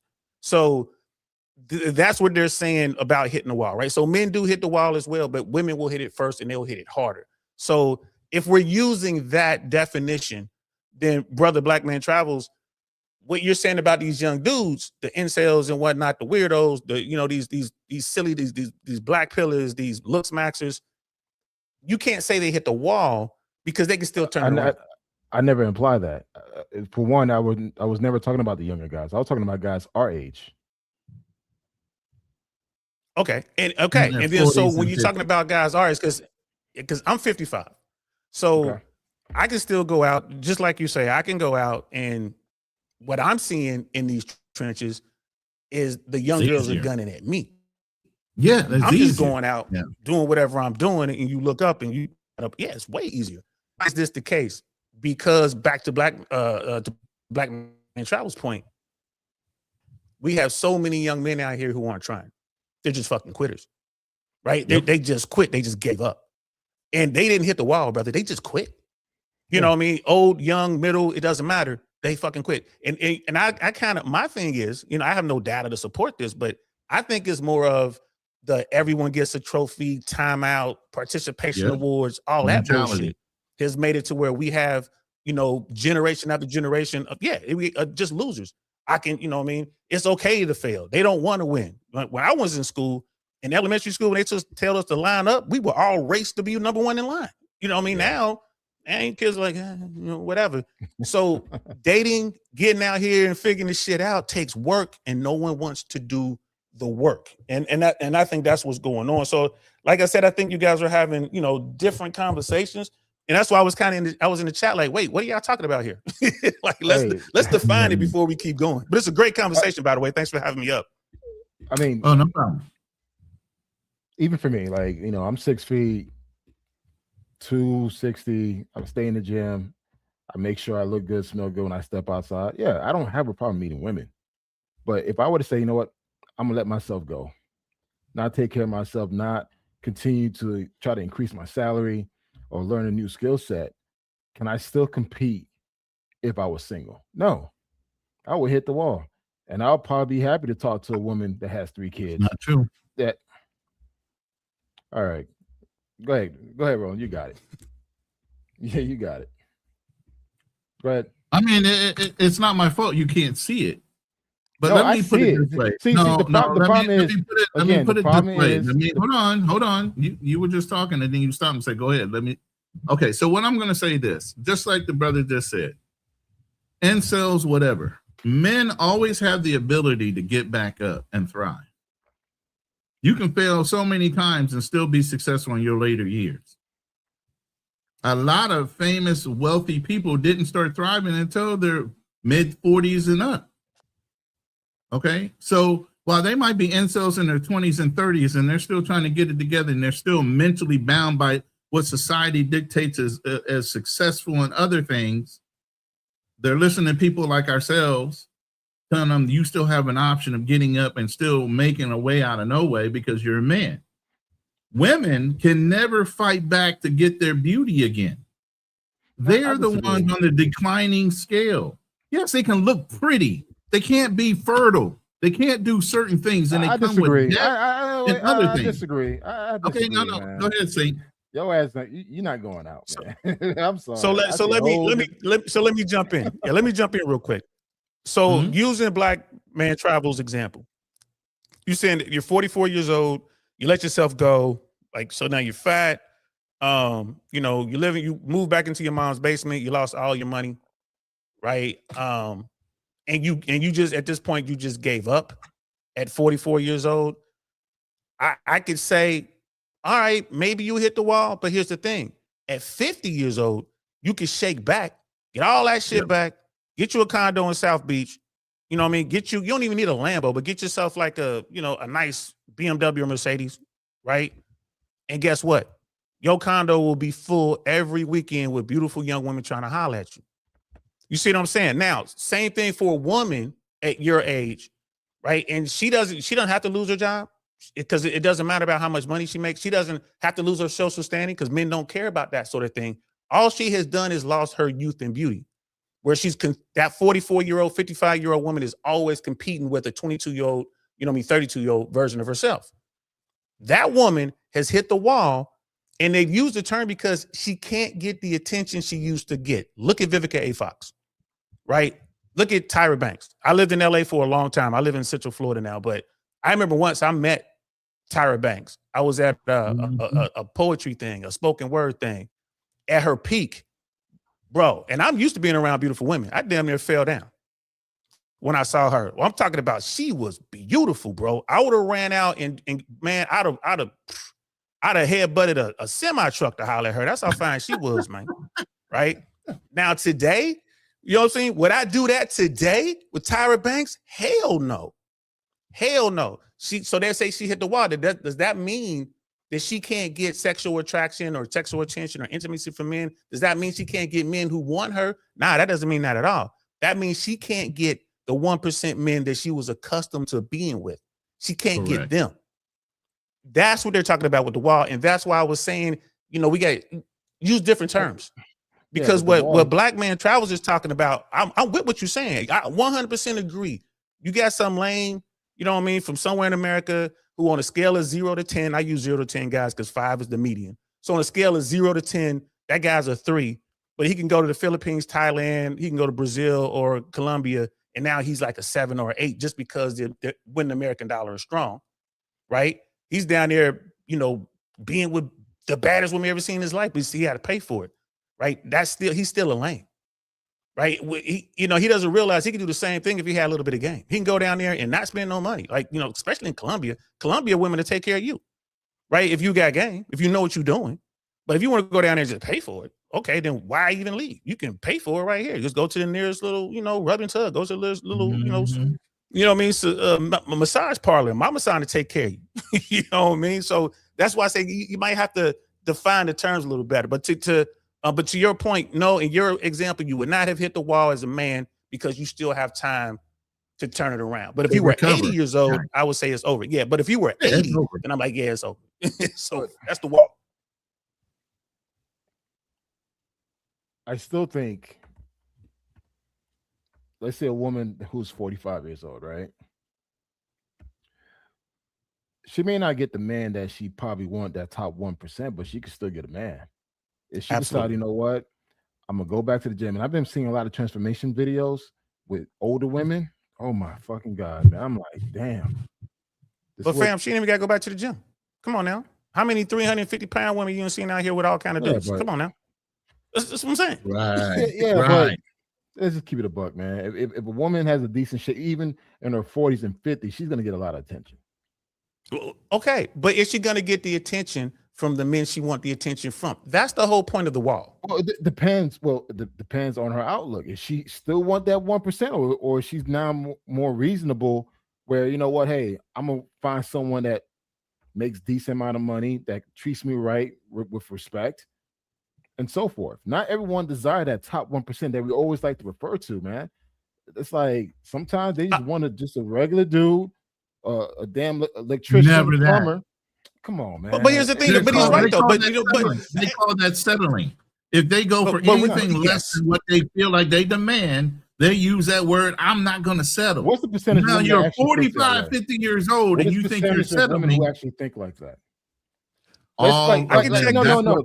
Let's put hypergamy is, brother. Let's turn off YouTube and let's go out in the street and talk to someone. Let's talk about natural genetic drive of a woman. The drive of a woman is hypergamy. She's always going to want to seek the best result when it comes to genetic and reproduction and the best looking thing. A woman is hypergamous at best. That's it. That, man. You're using. So you're saying that she's gonna go down some. She's never gonna go down, bro. Said that. Hold on. Are you, brother Black Man Travels? Are you sure you're not in the Navy? Because I ain't seen a fight like this since I seen the Marines and these Navy dudes going at it. We do this all the time. We do this all the time. Talking points. I'm not letting and them I'm have like, okay, listen. There's a big difference when your whole life is on the fucking social media. Like, you stay on YouTube channels. You don't go outside and talk to people. I still go out. I live here in Atlanta. Even though I'm married, I still go out to a bar. I'll still have a social conversation with somebody. I still recognize attractive women regardless of her age. I'm not gonna. Don't tell yourself now, boy. No, don't tell yourself. Don't tell yourself now, boy. It's all good. I mean, I'm good, man. I'm not gonna cheat on my wife, man. But good say. The thing is, people get caught up on these echo chambers on YouTube and TikTok, whatever social media platforms, that don't really take the time to go outside and see how the real world operates. Yes, but he has a good point though, Ronnie. At one point used to get that 1%. But guess what? She's probably older now. Then she realized, you know what? Lesson learned. Now I'm more realistic. So therefore, I'm gonna give this plumber, this trash collector, or this teacher an opportunity. And again, is what it is. But my thing is this: you still have women out there still taking care of themselves, still looking great in their 40s and their 50s, and even their 60s. I never said they weren't. Yes, you did. Y'all drifted into, but y'all drifted into another conversation. Topic. Yes, I know. Y'all drifted. But here's the thing, though: women in their 45, 50 didn't look fine. I said that right off the top. But as far as their marketplace value with fertility and other things that are drivers, they are not. So, and they're more here's the excited thing. than ever after over their 40s. 45 to 50-year life. They have lived life. They have been screwed over. They have done and been dealt with multiple times by however many men, and they're going to have mental issues right along with Have you ever that gone to beauty. Cigar Lounge? Have you gone to cigar bars Go ahead. before? Here's the deal. Here's the deal. You got to jump both in, of you DL, guys, because both of you guys, you guys. Here's the thing. You guys are overlapping. You guys agree more than you disagree with where y'all coming from, in my opinion. From what I'm seeing, y'all got a lot of overlap here. It's a lot of overlap here. So, to Black Man Travel's point, yeah, there's some fine older women out there. Yeah, they got their money together. They independent. They don't need no man, right? Until they get into their 40s. And then it's like, I kind of do want to. Like, what's the name of old girl? Diana Ross' daughter. Tracy God. Ross. Yes. Right. Now, Yes, here's the thing. Here's the thing. She can go out there with that nice frame of hers, boy. She thick now. Come on now. Like two glazed ham hocks walking around in there, boy. She's keep it right. She could get top tier guys, 1% dudes to blow that back all the way out. Inside out, right? But ain't nan one of them dudes gonna commit. Not nan one. Now, the bus driver, he ain't even really worried about blowing her back out. He's making maybe $95,000 a year, which is more than the national median household income. So he makes more than 2 Americans, but she ain't really gonna want to settle down with him. So you see what I'm saying? Y'all both making really good points. Hypergamy is real. This book right here, this is something, because I go outside too. You know what I mean? And I'm not trying to plug the book, but this really relevant to what we're talking about here. Sextinction. Yeah, Sextinction has all the stats that we're talking about. You want to talk about, well, because I think Brother Black Man said, well, what's the percentage of women who want whatever? It's in this book, right? And the reals, like the studies are in the book, not just the YouTubers talking, because you spot on about that. All the people, and I love my subscribers, man. I love my day ones. I love the people in these YouTube trenches, but they don't go outside, bro. They don't go outside. They don't go outside. And when they do go outside, guess what? They holler at me when there's no one else around, and they're like, yo, real talk, I ain't trying to run no rotation. I don't want to bang a bunch of chicks. I don't want 3 or 4. I just want one good woman. How do I do it? Yep. And I'm like, and I'm like, bro, it starts with you got to know how to have conversations. You got to be charming. You got to know human nature and female nature. You're gonna have to put in some work, fam. I can't give you my life experience, you know what I mean, in a 45-minute video, 3-hour video, or I give you a course. I mean, I got to write the shit down, but you got to learn, you got to do the work. So like I said, you guys it's a lot of overlap there. Like, but what Brother Ronan is saying, hypergamy is real. And women don't say, oh, I'm past it now, so I'm going to go ahead and get the bus driver. You know what I'm saying? Because you look at, what's her name, was like, I wouldn't marry the bus driver unless he owned the bus. Ebony K. Williams. Ebony K. Williams. And she had a 0.001% dude that she was messing with the whole time. I know a little bit about her situation in real life. I know people that, that know her, right? And she couldn't get him to commit, right? And then instead of getting the bus driver, what did she do? She went and bought some sperm and had her own baby. Yeah. So what is that if that's not hypergamy running to its eventual end? Hypergamy doesn't make sense. It's the technology that hurt us more than anything else. Women believe that they're entitled to this guy. You know what I mean? And Brother Black Man, the fact that you're over 6 feet puts you in the top 15%, which means women to talk to you just based on your height. She would deny 85% of the available men because they under 6 feet, and she 5'0". You know what I mean? Anyway, here's the thing. Both of us sitting on this panel, and I'm sure everybody sitting on this panel has never had a problem with a woman. So our experience is different from most of these young kids that are sitting here listening to us. I'm 6'2". I've always been tall, and I've always been in good shape up until I got older and started getting hurt because of that military service. But at the end of the day, I've never had a problem with a woman. So I don't have the same lived experience as a lot of people that we're talking to when it comes to being an incel or being raised the way they were raised or uncomfortable with being able to go outside. Hell, when you grew up as Generation X, there wasn't much that you can do on the internet. You had to go outside and play. You had to go outside and invent things. You had that piece of paper and a pen in your pocket where you had to, let's go play the numbers game. How many numbers can you get while you're at the roller rink type of shit going on?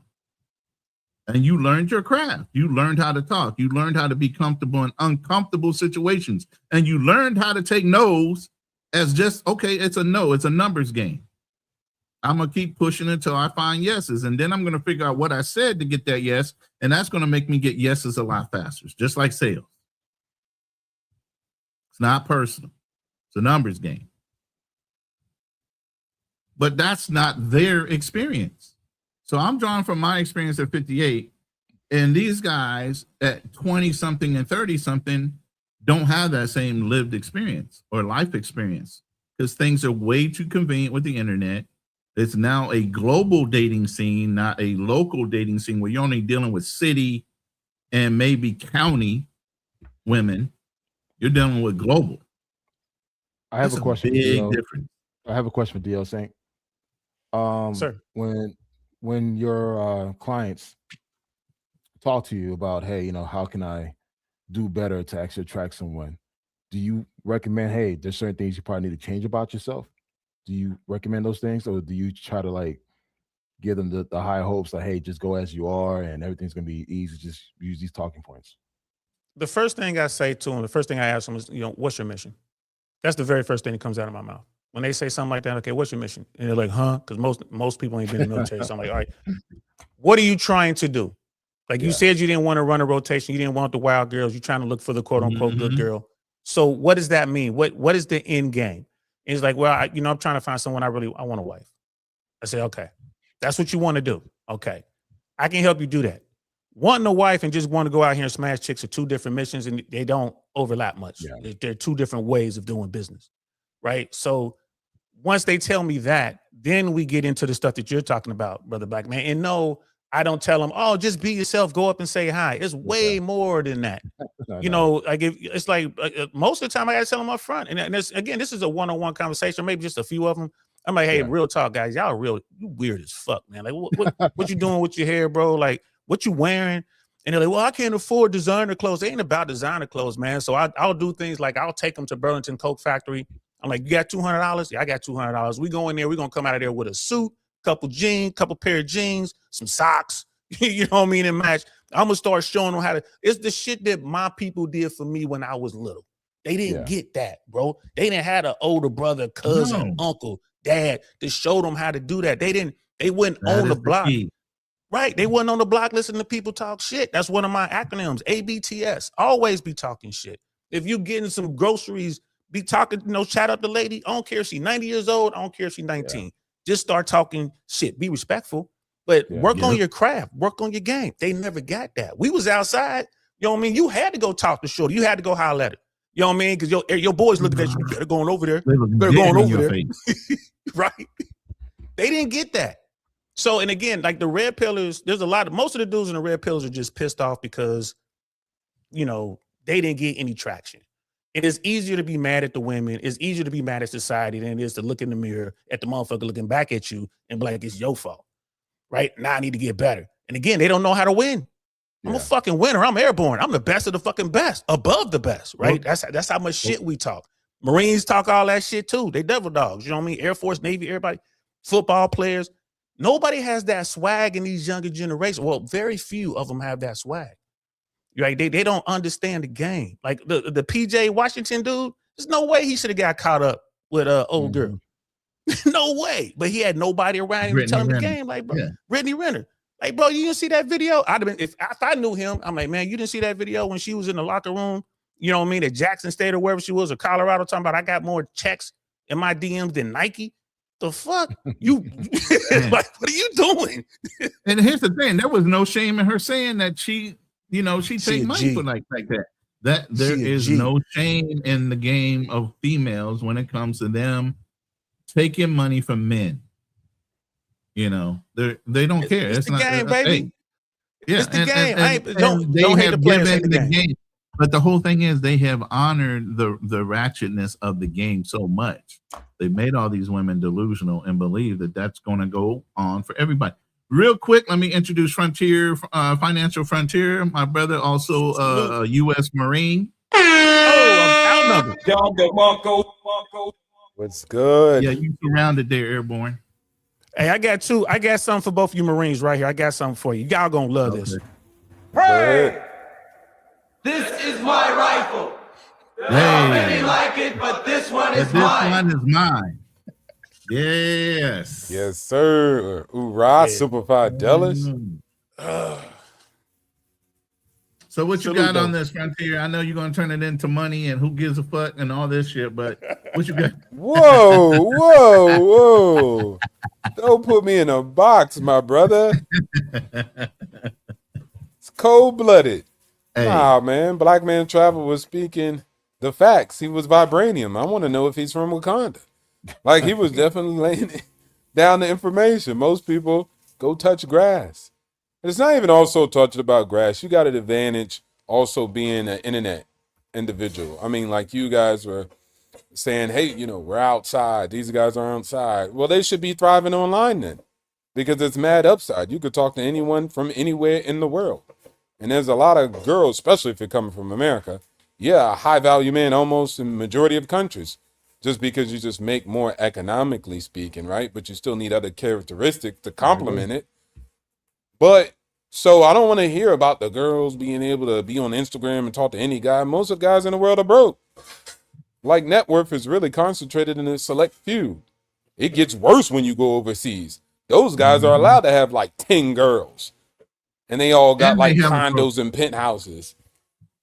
Like, it ain't easy nowhere. It's never been easy for men.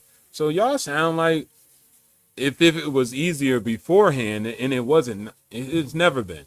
Thank you. If you was lucky to make it back from World War I, World War II, or Vietnam, maybe you got the top pick, Becky, when you got back, if you made it back. But there was other military members who got those awards on their chest. And now y'all are fighting for the same small few select women in your neighborhood or in your community. If you made it back. And Jody, who stayed behind, he was doing something with it while y'all was gone. Racking them up. So, I mean, ain't no use in going home. Jody got your girl and gone.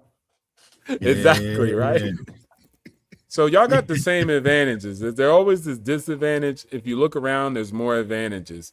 And so I think a lot of people are just not seeing that, and they're just getting to complain. And then you get in this filter and this bubble where we all get to complaining, and then we all got talking points. And as even DL Saint said, most people are going to blame the world, blaming external, instead of just turning in. And that's on both sides. So I think that's the problem. And as much as somebody could say women's hypergamy is out of hand, true, but women's deal making for relationships is out of hand too, because it can only exist on a two-way street. You can only the girls can only bargain deals with guys who are making a concession. So if you pedestalize what the women has to offer, then you're going to be in a predicament, period. Economic transaction or otherwise, right? If I come to the table and I got the house and I know you want my house more than anything, you'll end up looking like Austin, where people were coming down from Cali saying, hey, I'll pay $200,000 over asking price, no contingencies. You want it so bad, so I'm going to sell it to you. Yeah, no contingency, no inspection.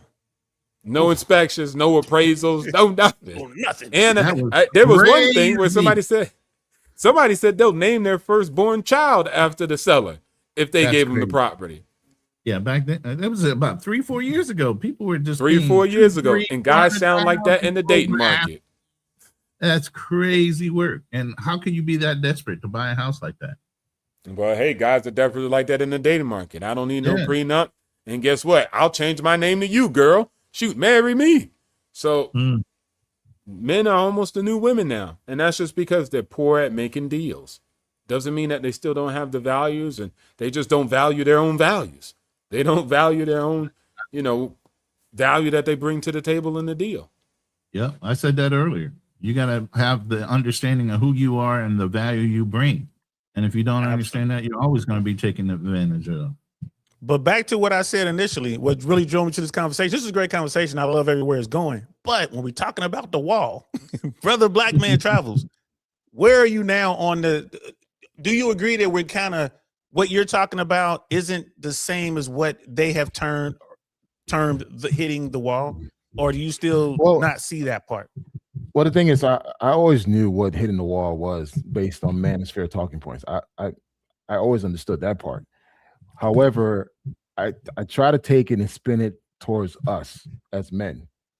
can men hit the wall? And I'm looking at what I'm seeing out there. It's like, yes, we could hit the wall based on our finance, our looks, our health.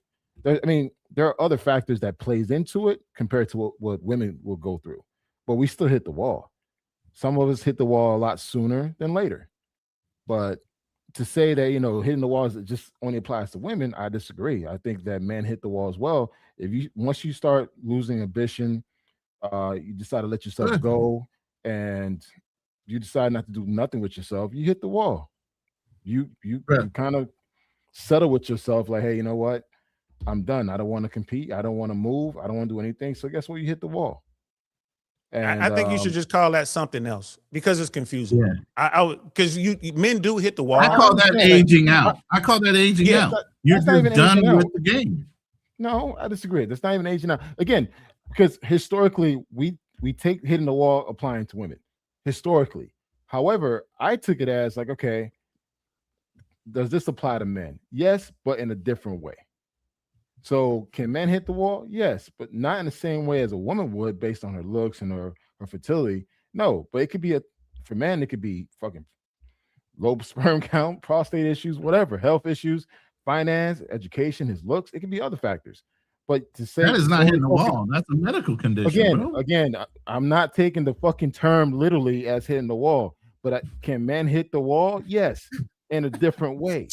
So men can never retire.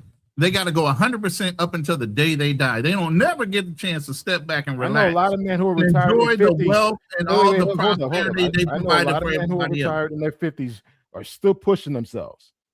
Yeah, still trying to be a best version of themselves. They ain't just give up. It's like, oh, I'm done. So I'm about to like just drink beer all day and enjoy whatever life I have left. I'm not. I mean, just call them. I would call them dropouts. I would call them dropouts. I would come up with a different term, because if you bring that up, you would spend so much time like we have just trying to define it, and because it's two different things. I think you're really talking about the guys who just, I mean, they never got into the race. I don't think a guy who's never gotten into the race can actually hit the wall. He never started. He never built a boat. You know what I mean? Like, he never got out there. He didn't get a chance to sink. It's like, oh, these guys are sinking. Yeah. But the guy who never even left the ground, left the shore, shit, I ain't gonna say he sank. You didn't even build a boat. You just a quitter. So I think that there's a, you know what I mean? Like there's that distinction there. And there are, and I agree with you, brother. There are, I believe there are way too many guys out here who haven't even tried. And it's funny when you do talk to some of these guys and they figure it out. Because one of the things I do tell them after we get their fashion together, teach them about cologne.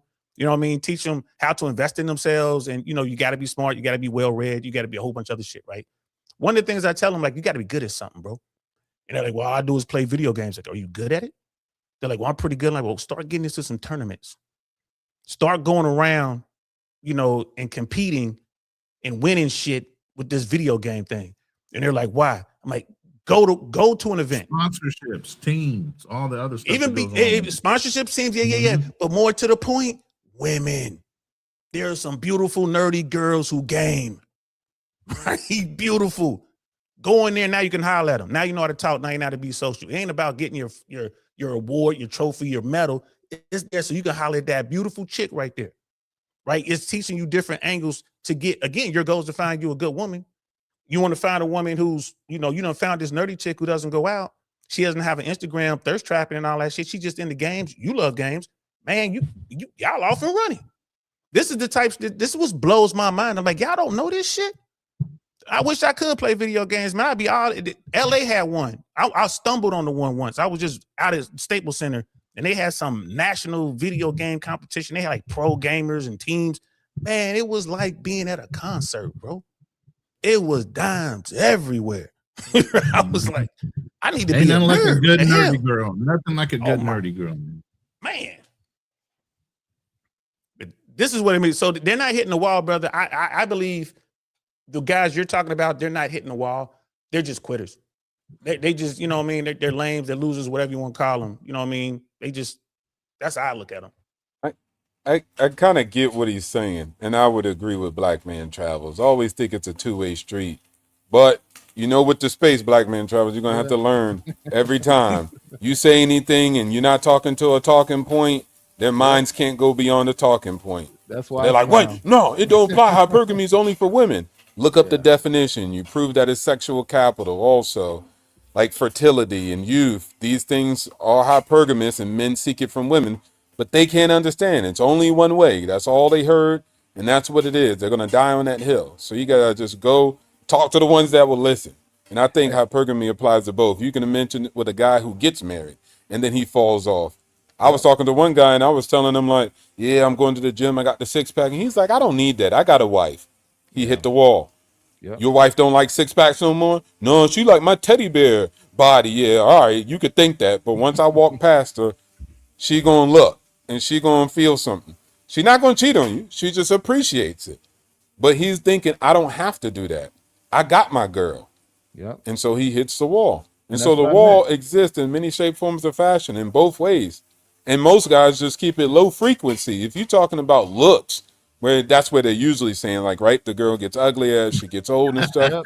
Well, let's go with that. That's why you guys suck at picking a mate.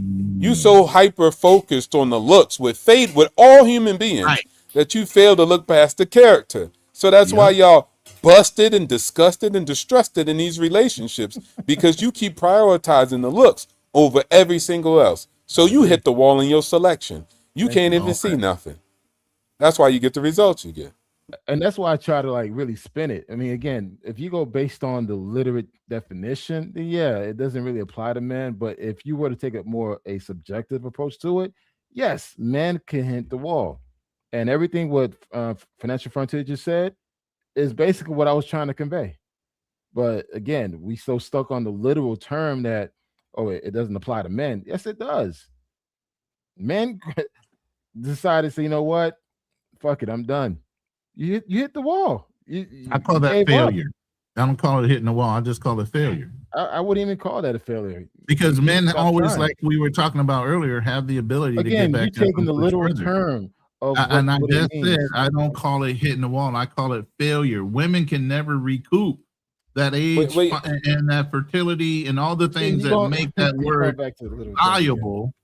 Yes, because that's the way the term is All right, used. man. But let me Look, read these we're super all chats real quick. educated people here. We could take something and make it more subjective, right? We can do go have the brain abstract all day capacity to long. do that. We can go abstract all day long. Let me read these real quick. Jay Kaysen, salute thank to you, you, Frontier, brother. I man. appreciate you jumping in. You know, you're telling the secrets. I gatekeep for years. So you guys are speaking a lot of facts, and he agrees with a lot of the things that are being said in here. And obviously, hey, this is what we're here for. You know, to speak the truth to situations and not necessarily gatekeep as much. All these men are well traveled and experienced in life and lived life, not just life and reading a book. This is applied knowledge. You get what I mean? So, and salute to Just John. Hey, brother, it's nice to see you. I'm glad everything is going well for you. And then he said, wall don't exist for women. There's always going to be a simp. What do you guys have to say about the And simp wait, situation? I don't usually do facts. friendly fire to another Marine. I love you, my Uh-oh. brother, but You can say whatever you want. you know how can't we you can't say the failure part. That's not even true. Everybody fails.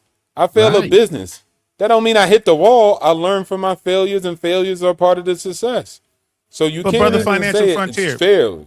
Go ahead. But That's brother, exactly Financial what I meant. Frontier. No, but you're saying if you fail, but you continue to push forward, right? That's not hitting the wall, and I agree That's not with hitting you. the wall. But if you fail and then you quit, and I got another soundbite for you Marines. I got a couple Marine soundbites. I know you. But if you quit, Let me hear it. that's not quitting. Is not hitting the wall. Quitting is fucking quitting, right? This is quitting. Are you quitting on me? Well, are you?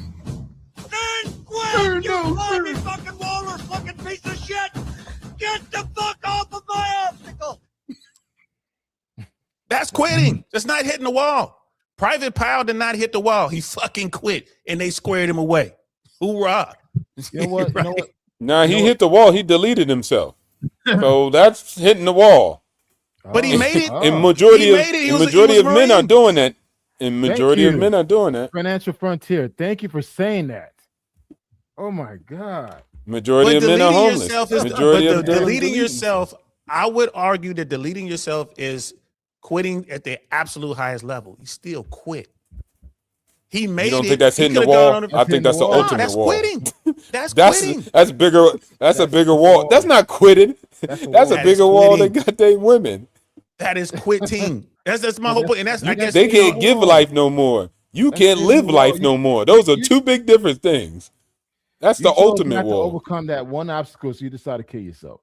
So that's literally quitting. I mean, hitting the wall. But you said it right. I mean, here's the thing. Quitting It is literally quitting. the same thing.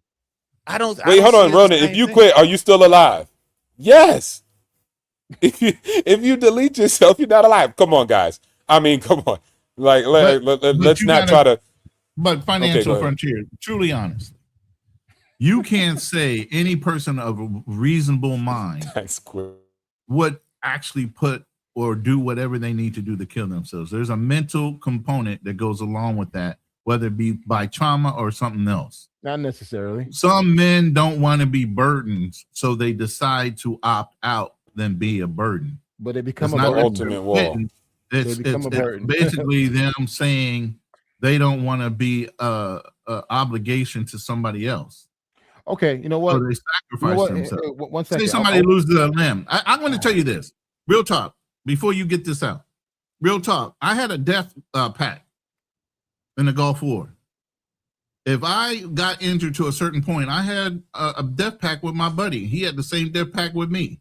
If I got injured to a point where they were going to try to save me and it looked like I was going to be, just put a bullet in me. Oh, that's two different scenarios, man. No, I did not want to come back and be a burden to somebody. You always do that. But Stop it, man. That's the whole thing about war. You have extreme. Let's take a step back. I want to use a Financial Frontier example about the married man that he decided, you know what, I'm married now. I'm gonna let myself go.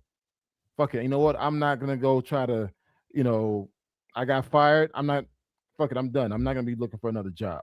Is that not hitting the wall? A man decides, you know what? I'm not gonna go take care of myself, and now my woman has to put up with my bullshit. That's not hitting the wall. You quit, and you're still breathing. You're still there's life in your lungs. There's breath in your lungs. At some point, you can get your shit squared away. You can turn around at some point. But I think that quitting. But I think that moment is hitting the wall, right? That's just it's quitting. When you know what I mean? Quitting. Like when if I get cut, I got you, DL. I got you, DL. Though I agree with DL. I got you. Because wait, hold on, DL. Watch DL. I got you. I don't mean to cook you, so I'm gonna put down the utensils and turn down the flame real quick. We all men here. No. You said quitting. You still alive, right? You just said that. You was like, hey, if you quit, you still alive and you're still breathing. You said that, right?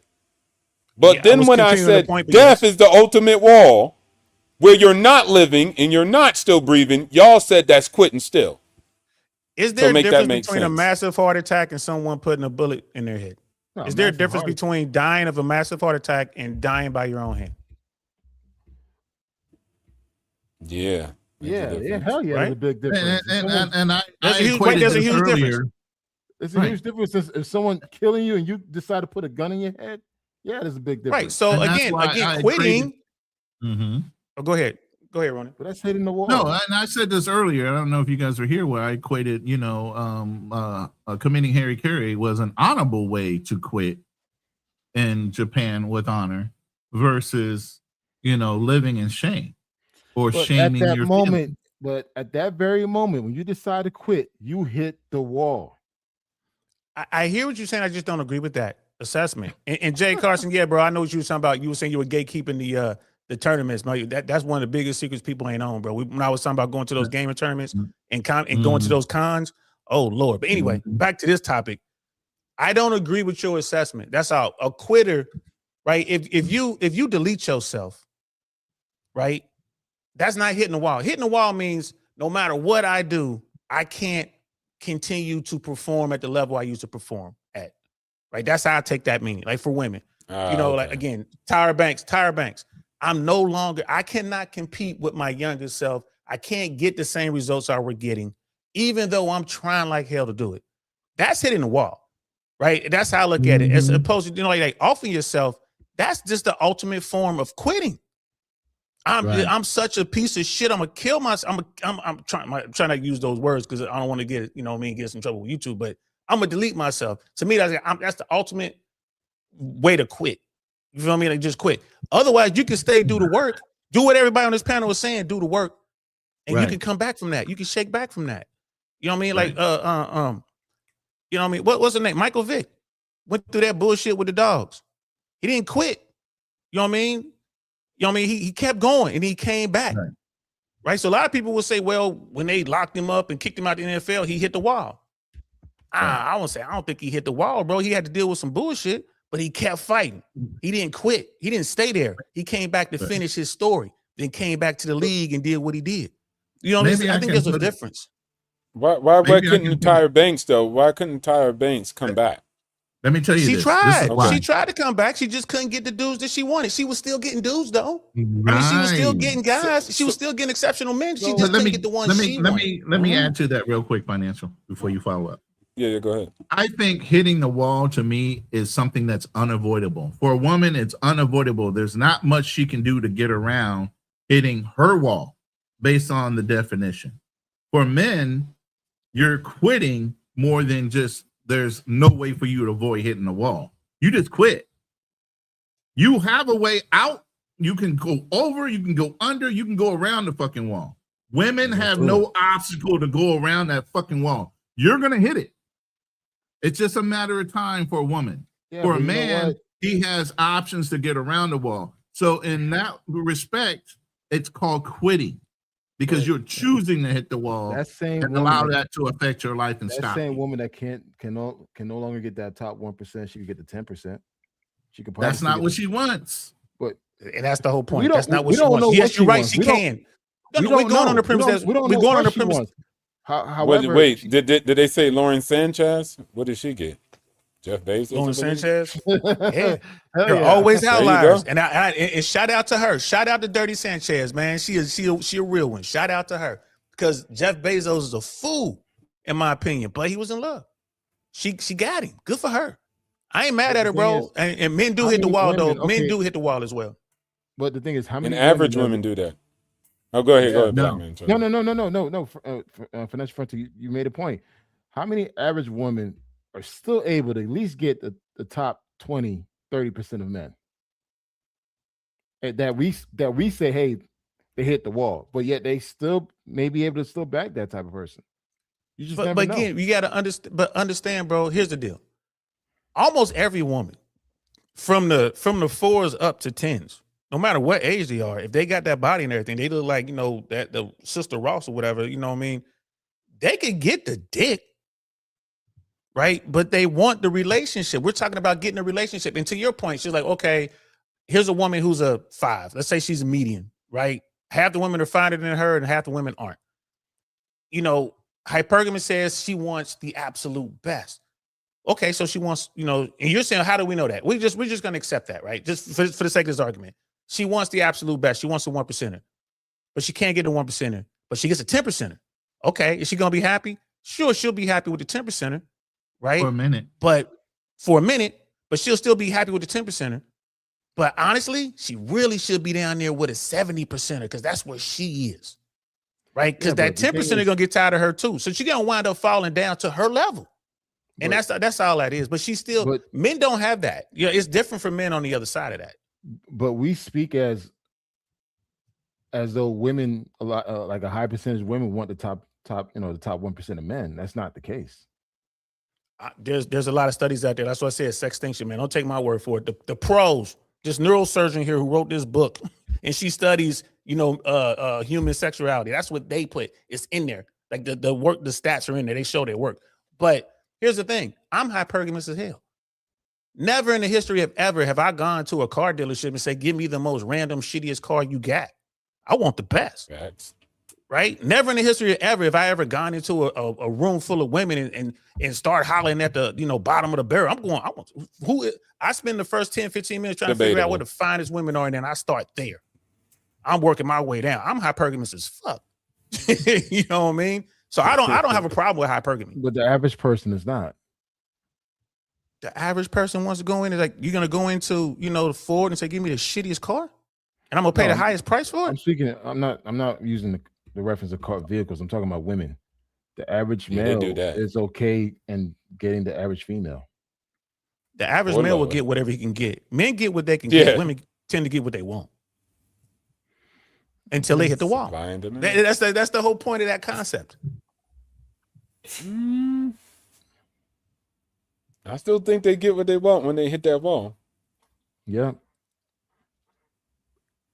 And then also they change what they want. Like, look, if women, and that too, so they could get it and then they don't want it no more. That's why they say they often think the grass is greener on the other side. That's why they always leave relationships. So I think it's switch. I deal with a lot of women who like me at one point, and then they're like, yeah, you're rah, you're cool, but I don't like it anymore. They move into a different phase of their life. And so at one point they got what they want, and I mean, cool. It was cool traveling across the world, doing all this cool stuff. But after a while, they're like, nah, I want more stability, and I want it to look like this, and I want more power in the relationship. Like, they could just change. And so it's not really about what they want. It's just about, do they get the things that they want? And if they change it later, they change it. But at the end of the day, they get it.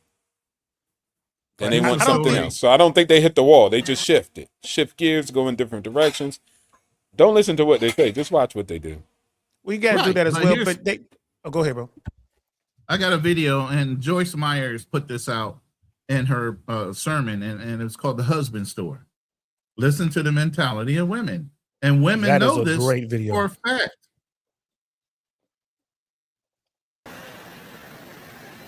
And you can go there and shop for a husband. There's 6 floors in this store.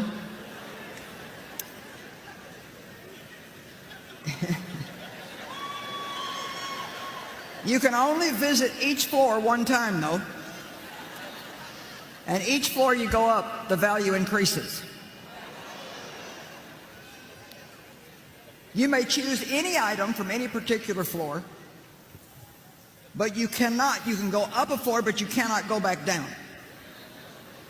So there was a woman who went to the husband store to find herself a husband. On the first floor, the sign on the door read, "These men have jobs."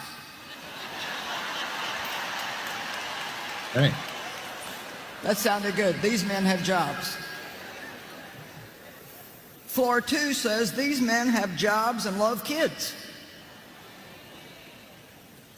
Floor number 3 said, "These men have jobs, love kids, and are extremely good looking." Wow, she thought, this is sounding pretty good, but I'm compelled to go on to the next floor. Exactly. Well, she does go to the 4th floor, and the sign reads, "These men have jobs, love kids, are drop-dead good looking, and they help with the housework." Oh, mercy me, she said, I can hardly stand it. Still, she said, I've got to go on. She went to the 5th floor. "These men have jobs, love kids, are drop-dead gorgeous, help with the housework, and have a very strong romantic streak."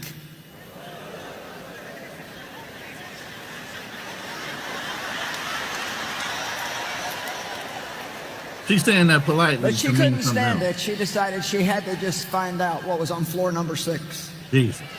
Floor number 6 said, "You are visitor 31,456. To this floor, there are no men on this floor. This floor exists solely as proof that women are impossible to please."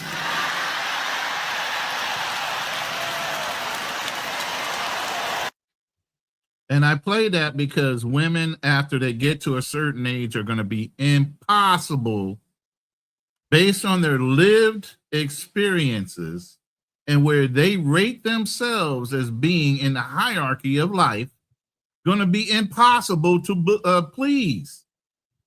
Yeah, but that doesn't apply to all women, man. Nothing, but just generally speaking, though, can we say generally, like, okay, let me ask you this, brother. Let's make up. We are making up numbers here. We're not going to hold anyone's feet to the fire. We are just making up numbers here, guys. Black Man Travels, and then we'll go to Brother Financial, and then we'll go to Brother Ronnie. What percentage of women do you think are hypergamous? I think 100%. Okay. Brother Financial. I'll say 95. I'll leave an out. 95. There you go. Brother Ronnie. I do the same thing, about 97.8%. At not 100. And fuck it, I'm gonna go with black man. I'm gonna say 100%. I'm gonna go with black man. But we all agree that it's real, right? That women gonna want this. Real.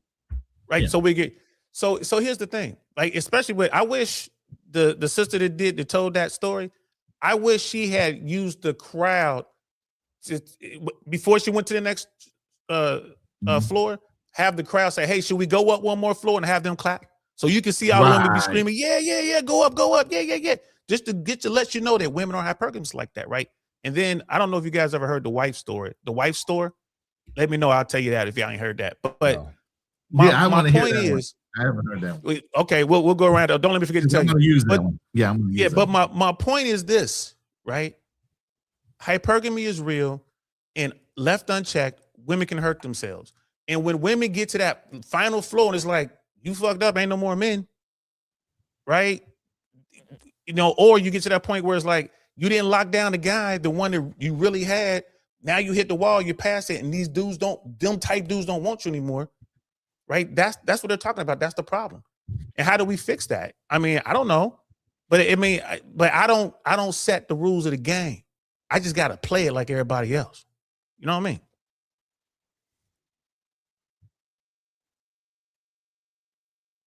But real quick, I'll do the wife story. Yes, and I heard please, this. I can't take credit from this. This came from Myron Gaines. I can't take credit for this. I don't know where he got it from, but same thing. You know, same store. Men get to go in there. You can only go in, and you can't go back to another floor. You can only go up to the floors, right? So go into the first floor. You get there, and like all these women are beautiful, and they love to have sex. Okay, that's cool. Go up to the second floor. All these women are beautiful. They love to have sex. They love to cook. They love to clean. They'll work if they have to. They love sports, and they just want to. If they choose you, they're dutiful wives, right? Mm-hmm. I don't know what's on the other floors because no man has ever made it past floor number 2. Exactly. Exactly. Because we know what we want. We're not delusional about it. I'm pretty delusional, but y'all just ain't going to the next floor. Now, see, I ain't leaving floor 2, bro. I'm good. I'm good with that. She like the Bengals. Yeah, that's cool. Come on, baby. We out of here. There you go. We're getting married. See, that's what I'm saying. Like, it's just a supply and demand thing. Everybody's humans at the end of the day. And it's just, y'all can't live, most men, not talking to y'all on the panel. Y'all haven't lived in abundance. At abundance, it's the same thing. When you have a lot of options, it looks crazy to somebody who's getting into real estate that you didn't accept that deal. But for somebody who has massive amounts of assets, he say, look, I'm very specific about my deals. I got options. I live in abundance. So what seemed good to one person don't look good to the next person.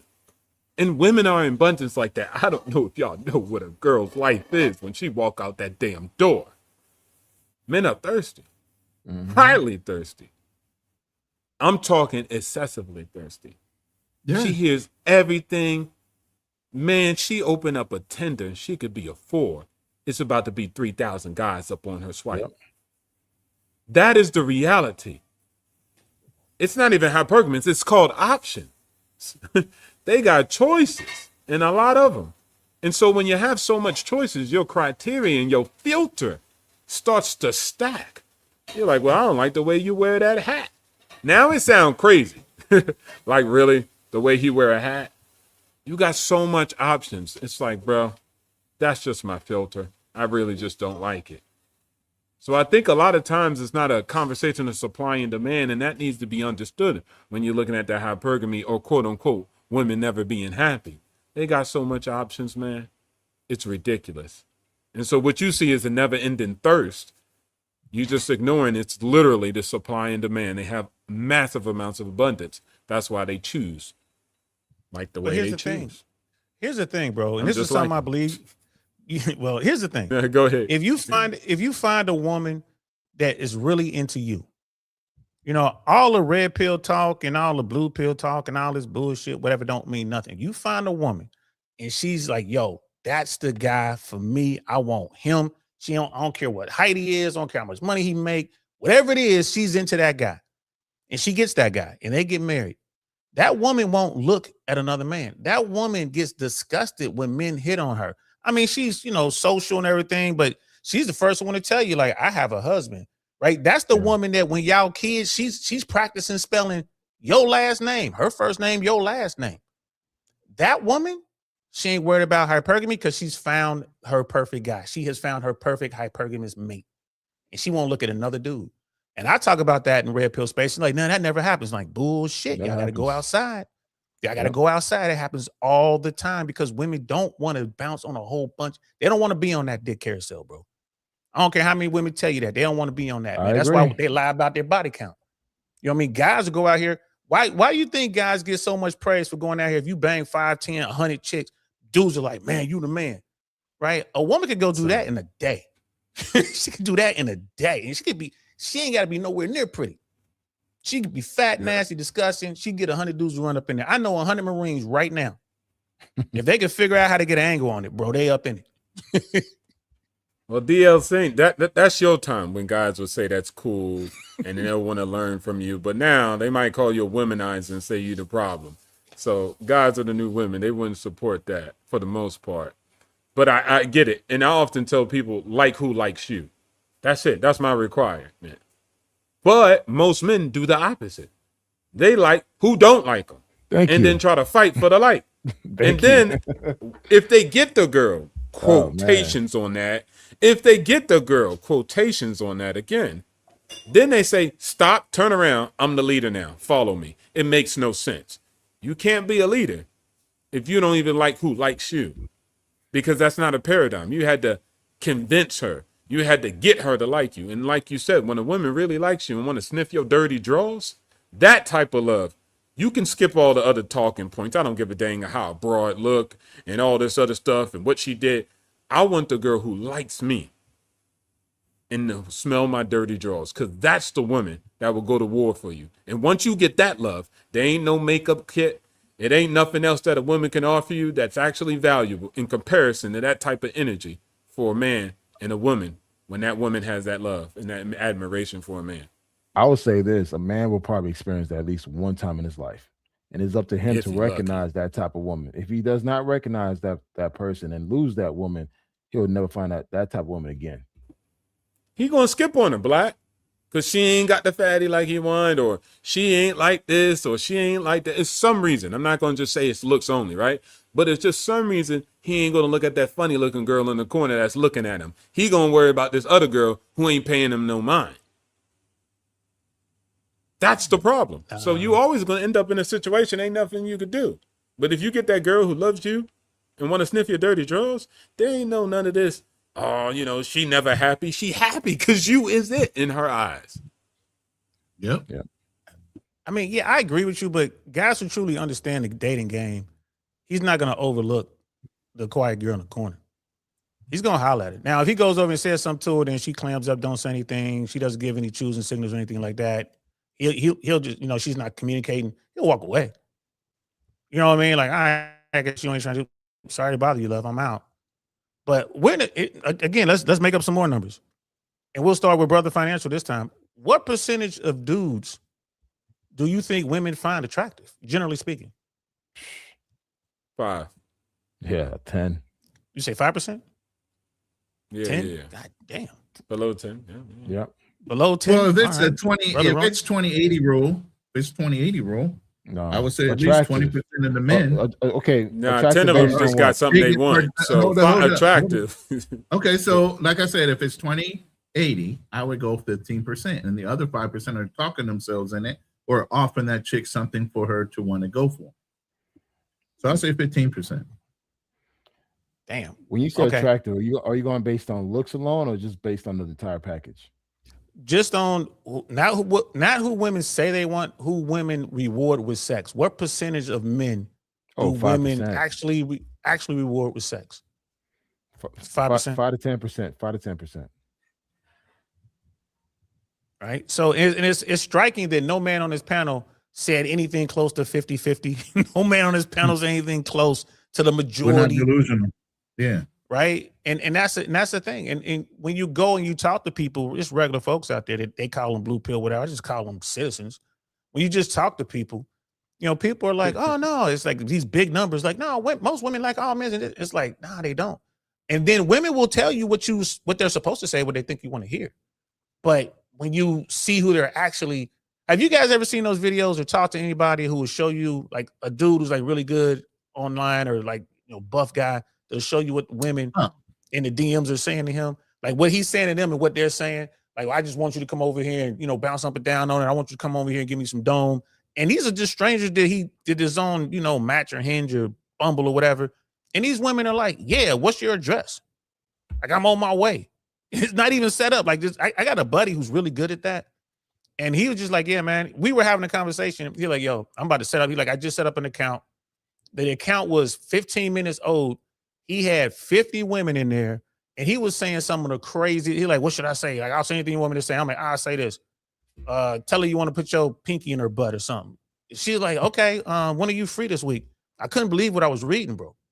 I couldn't believe it. I could believe it. I'm like, damn.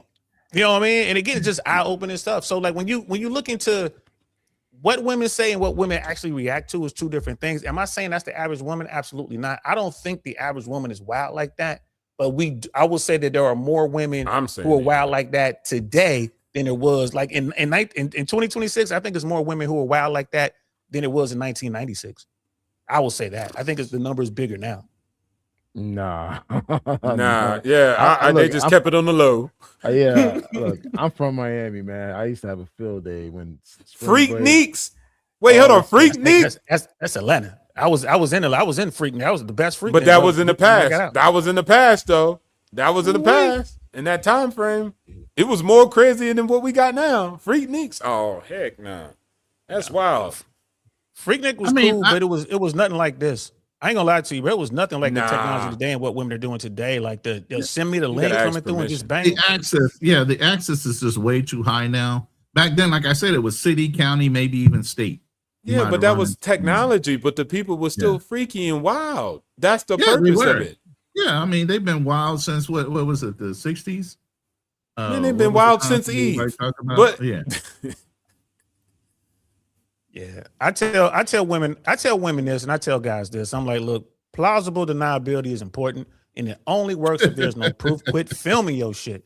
Like it's hard to find photos and pictures and on me back in the day, man. I was tearing up, burning up Polaroids. Man, keep your dirt and your skeletons in the closet where they belong. And nowadays everybody just puts it out here.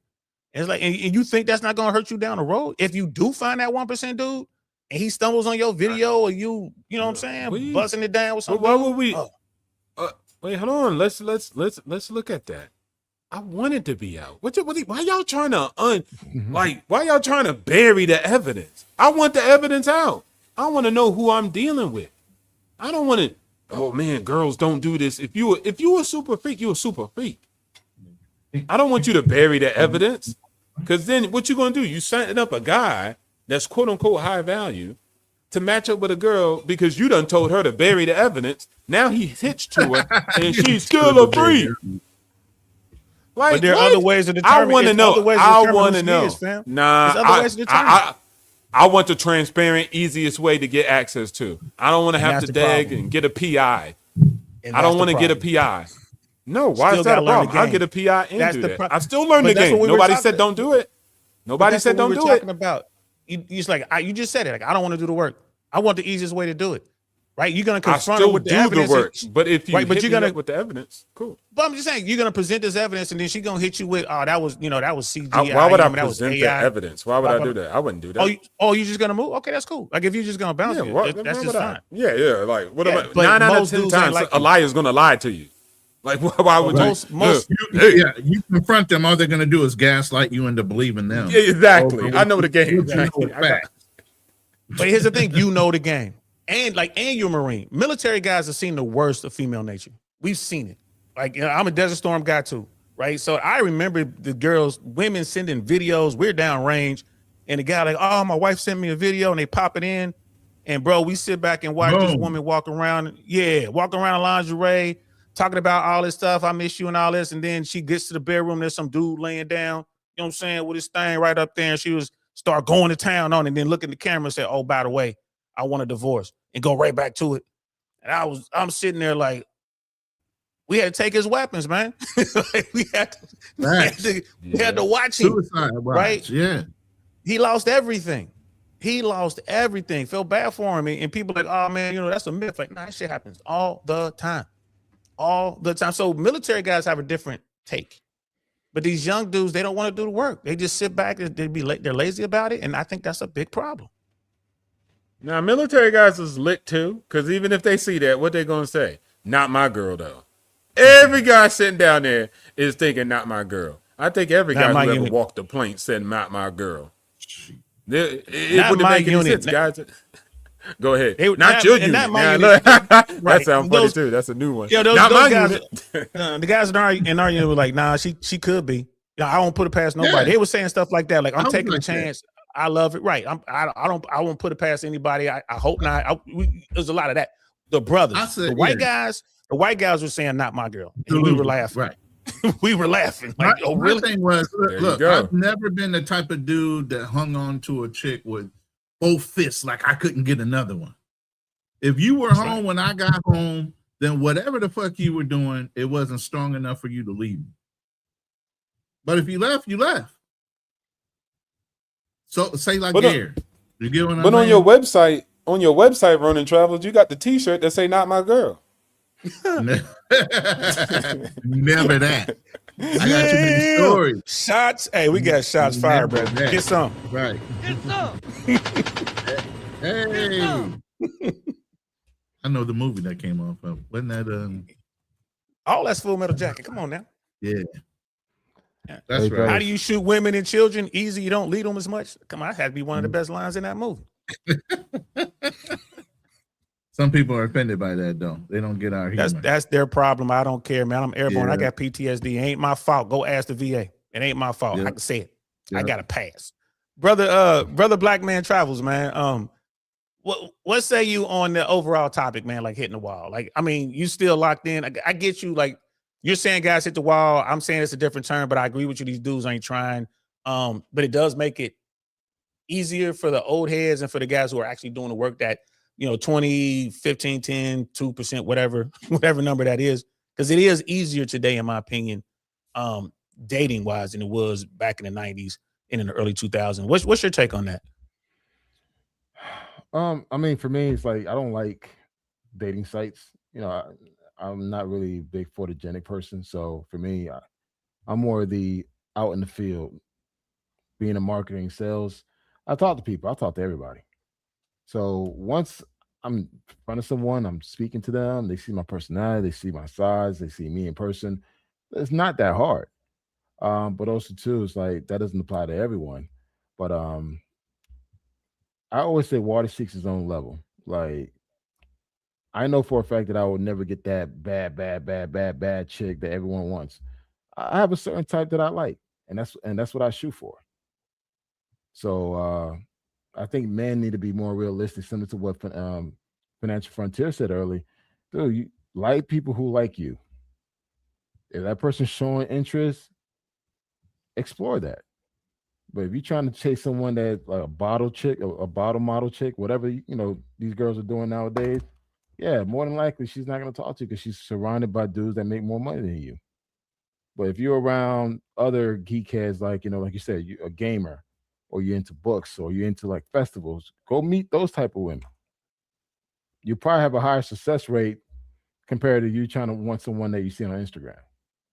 So that's just my take on it. And also too, in regards to men hitting the wall, yes, a lot of us older men, we don't take care of ourselves. We could hit the wall. So it's just like, as we get older, yes, you got the resources, but don't forget about you. Don't forget to continue to work on yourself because, yeah, you got money, but doesn't mean that you'll probably live long enough to spend it or enjoy it. So that's it. But I feel you on that. But you do realize if you have enough money as a guy and your goal is just female companionship, like you ain't even trying to smash, you ain't hitting shit. You ain't hitting no wall. You know what I mean? You got a boat, you got a jet. You know what I'm saying? You got basically unlimited amount of money. Yeah, but that's you that's good. a small percentage of men that have that. Very, I feel you, but very again, small percentage, man. And to your point about not having any money, like someone like you, bro, I promise you, if you want it, like you say you don't want to do this, but if you want it, if you wanted to get the bottle girl, if you wanted to get the bartender, if you wanted to get the, you know, the YouTube influencer, like you said, bro, you over 6 feet, you in shape. I mean, you got you got stories, right? You got stories, you got game. You can smash her. You can smash her if you want it, right? Yeah, I mean, I'm not denying that, but also too, I realize I'm beyond just the over superficial things. Like, I really got to fuck with you to really like you. Like, for me to be sexually aroused by someone, dude, I gotta like you. It's like, for me, I've done the overseas things. I mean, I'm from Miami, traveled to over 45 countries, man. I banged as many places as most. And it gets to the point now, I'm like, yo, I want to like you. You can't just be a pretty face, and we can't even communicate. There's no connection. Like, I'm in Atlanta. I could go to a cigar bar lounge and see a beautiful woman, but then again, if I feel like there's no connection, there's no conversation, that doesn't do nothing for me. Yes, you're cute, nice ass, nice body, but that doesn't do anything for me. So it really depends on what you're looking for. Like you said, it goes back to your original question. What is your mission?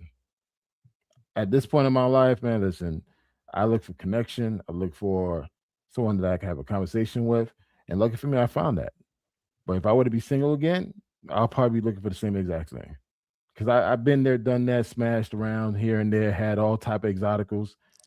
I had all that shit before even I was traveling. So for me, it's just like, yo, what's the intangibles that you bring? Because if it's just an ass and tits and a pretty face, I have so many pictures and videos I could share. Yeah. So, and that's another thing that everything you're saying reminds me, because a lot of guys will be talking about, I'm a G, I'm a player, I be getting all these girls, man, I'm this, I'm that. And I'm like, oh, you're a real G, huh? Right. And I'll point to the finest woman in the joint. Like, if she came over here right now and was talking about, you can go smash me right now, would you say no? Ah, shit, I can't say no to a dime. You ain't no G. You ain't there yet, son.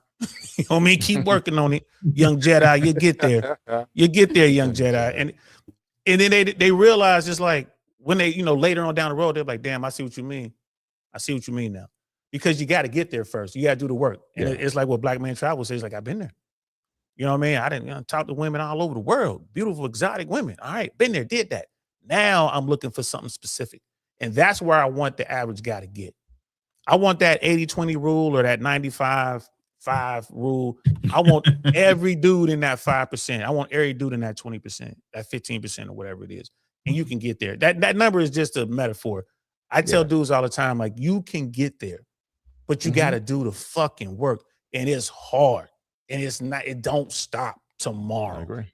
You know what I mean? And so, but yeah, I tell dudes all the time, like, yo, are you a G, huh?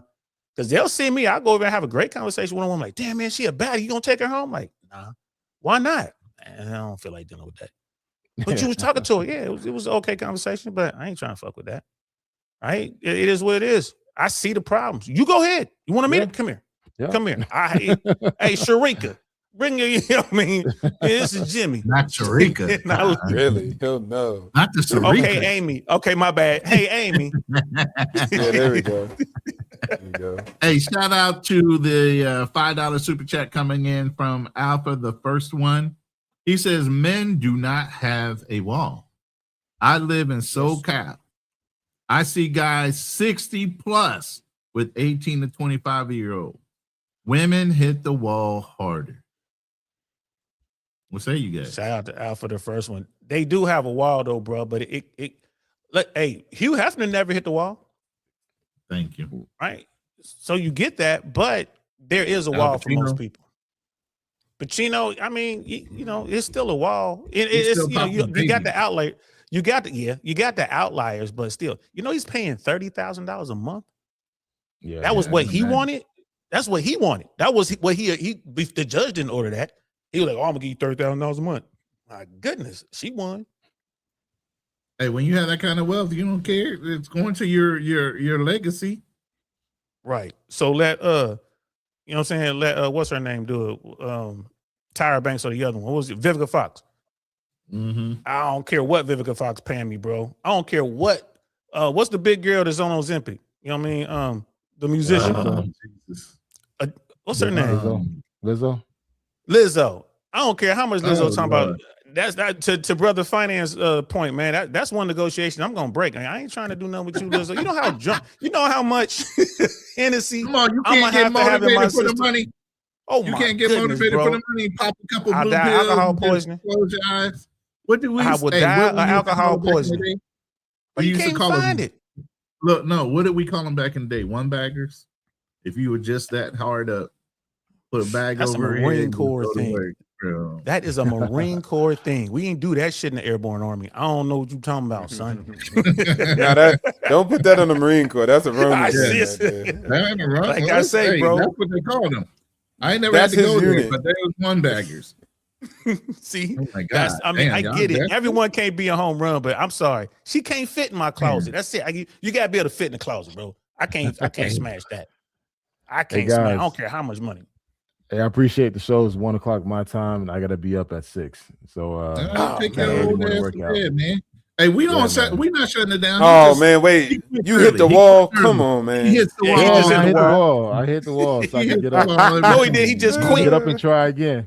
He just quit. He hit the wall. He just quit. I hit the wall so I could get up and try again. He can't hang like Bebe's kids. Yeah. He can't hang. No, but honestly, you guys can keep the show going, man. This is a great topic.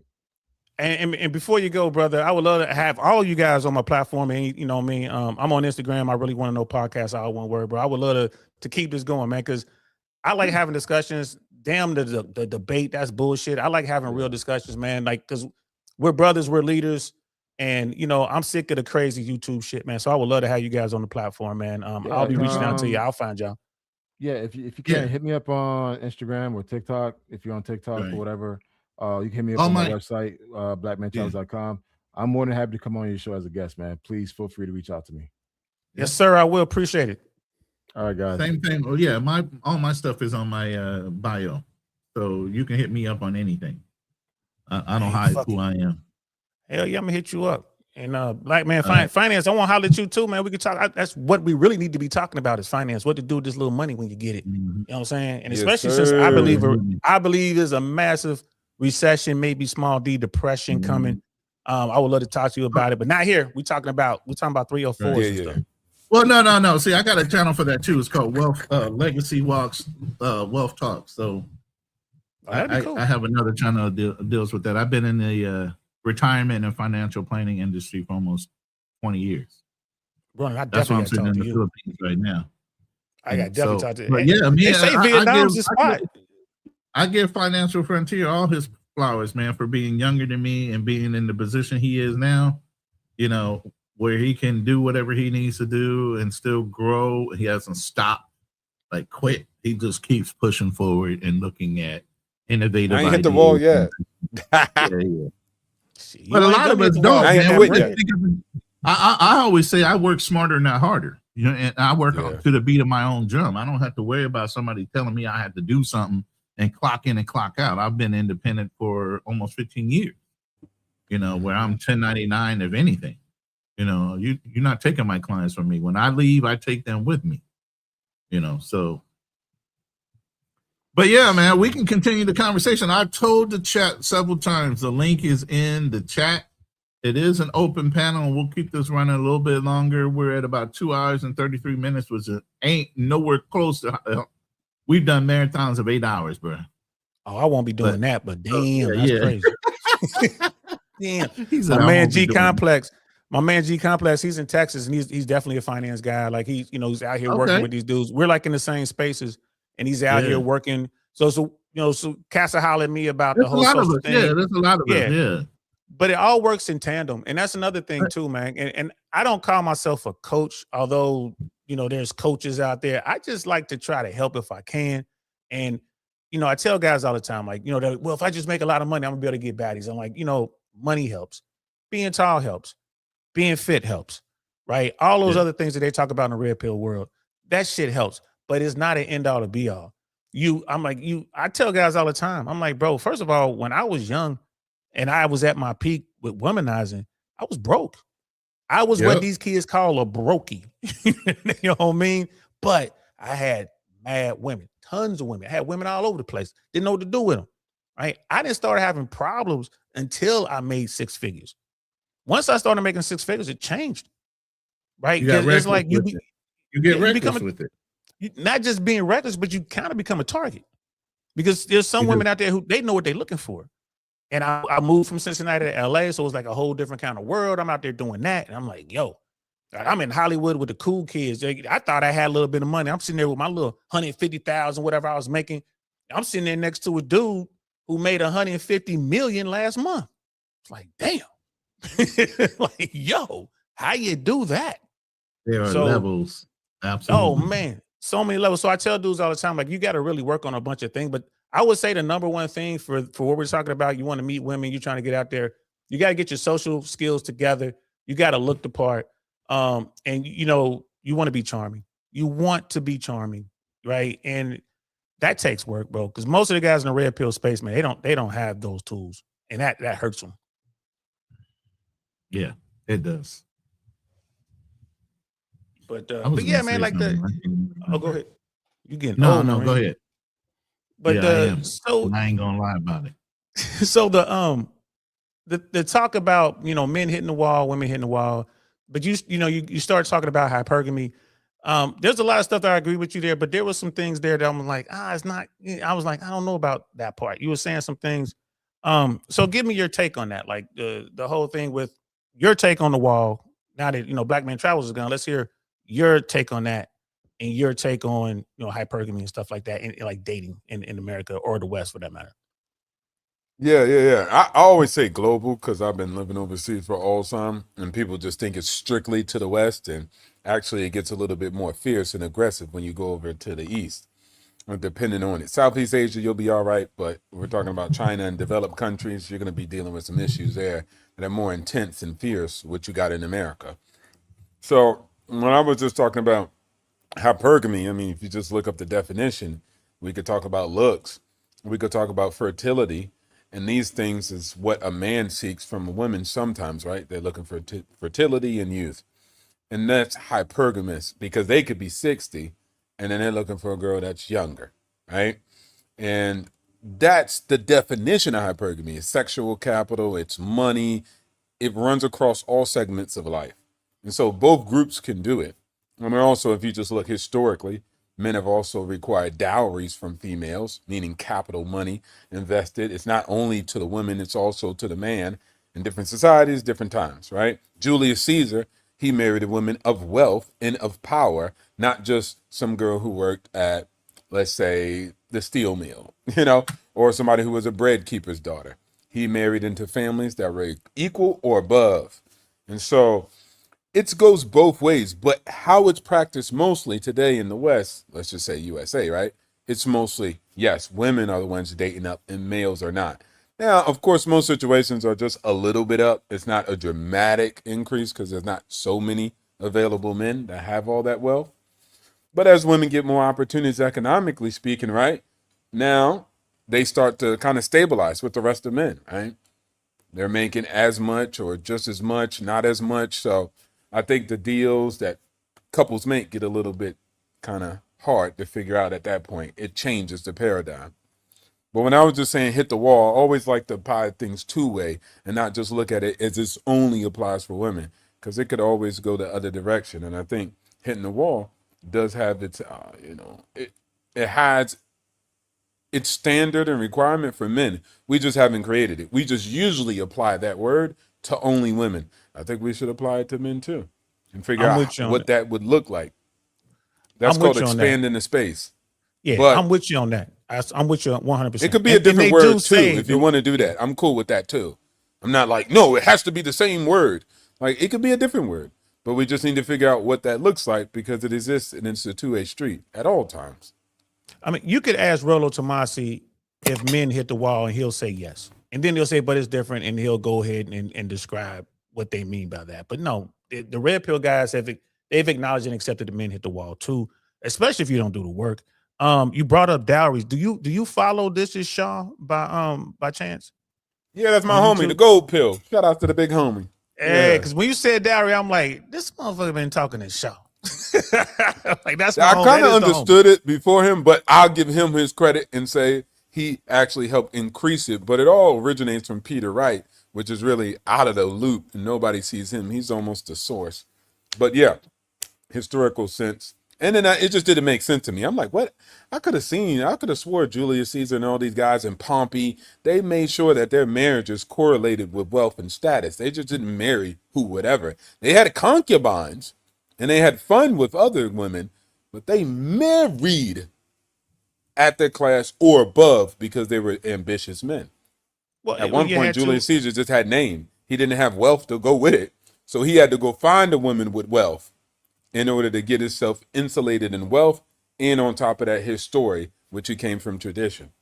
Yeah, and then he blew it all on what's her name out of Egypt, Cleopatra. Cleopatra. You know what I mean? He over there getting in love with Cleopatra, and she banging Mark Anthony. But hey, it is what it is. But that's always been the case, right? That's always been the case with with the elites, the true elites, especially when you're talking about royalty and you're talking about royal blood. Throughout history, that's been the case. So, but there's no talk until Shaw. I'm afraid I don't know the other brother, the Peter something I think it was. But Yeah, Peter when Shaw brought it up, yeah. yeah, Shaw does a really good job bringing that up, man. You know, shout out to him. If y'all haven't checked out this is Shaw, man, that's a good brother to listen to, especially if you got questions about the family law system, because he works in the family law system in California. And bro, when I tell you California taking heads, bro, I know what I'm talking about. So when it comes to that, that's what's up, man. Yeah, bro. I travel a little bit, man. I've been through China, at least Shanghai and Beijing. And I tell you what, I doubt if I ever go back. But then my people like, no, you got to go to Guangzhou or you got to go to Macau. And I don't know. And my visa just ran out recently, so I'm like, I don't know if I'm gonna go back to China. Like, I don't know. Yeah, right. It's fierce over there. Yeah. Go ahead, Ronan. I just don't think China has they're not going to do anything like kidnap you or anything like that. So I don't think it's a bad place to travel to. I mean, business wise, especially into import, export, or technology and other things like that. You're looking for angles of making money. I always look at angles for import, export, or something like that as far as a business aspect that keeps my mind going. So, and it's a beautiful country. There's a lot of natural vistas and things that you can see in China that are worth seeing. I mean, I think that's in the south. China itself. Well, I've been to the wall. China itself, yeah, that's a beautiful thing. I've been to the wall, bro. I ain't gonna lie to you. Okay. I was on their bullet train. I went from Shanghai to Beijing, and no, Beijing to Shanghai. Sorry, it wasn't pretty.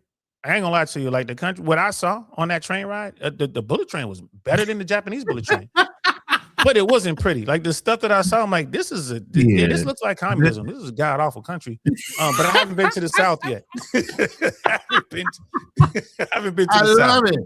But see, that's the big thing, man. People make things look out to be more than they are. I mean, even here in the Philippines, there's extreme poverty versus, extreme wealth. There's a huge, vast cavern between the two. Not that the land in certain areas, Palawan, Iloilo, Boracay, and places like that aren't beautiful, but in between that, there's a lot of like, God damn, really? This is how these people are living. But the whole thing is, when you look at things like that, you look at how are these people happy? They don't know any better. In spite of, right? You don't miss something you never had. So you learn to appreciate the things you do. Well, we have so much stuff in abundance in America, you don't even know how to appreciate how much America offers you as a citizen because you don't know no better. You don't think it gets any worse until you travel.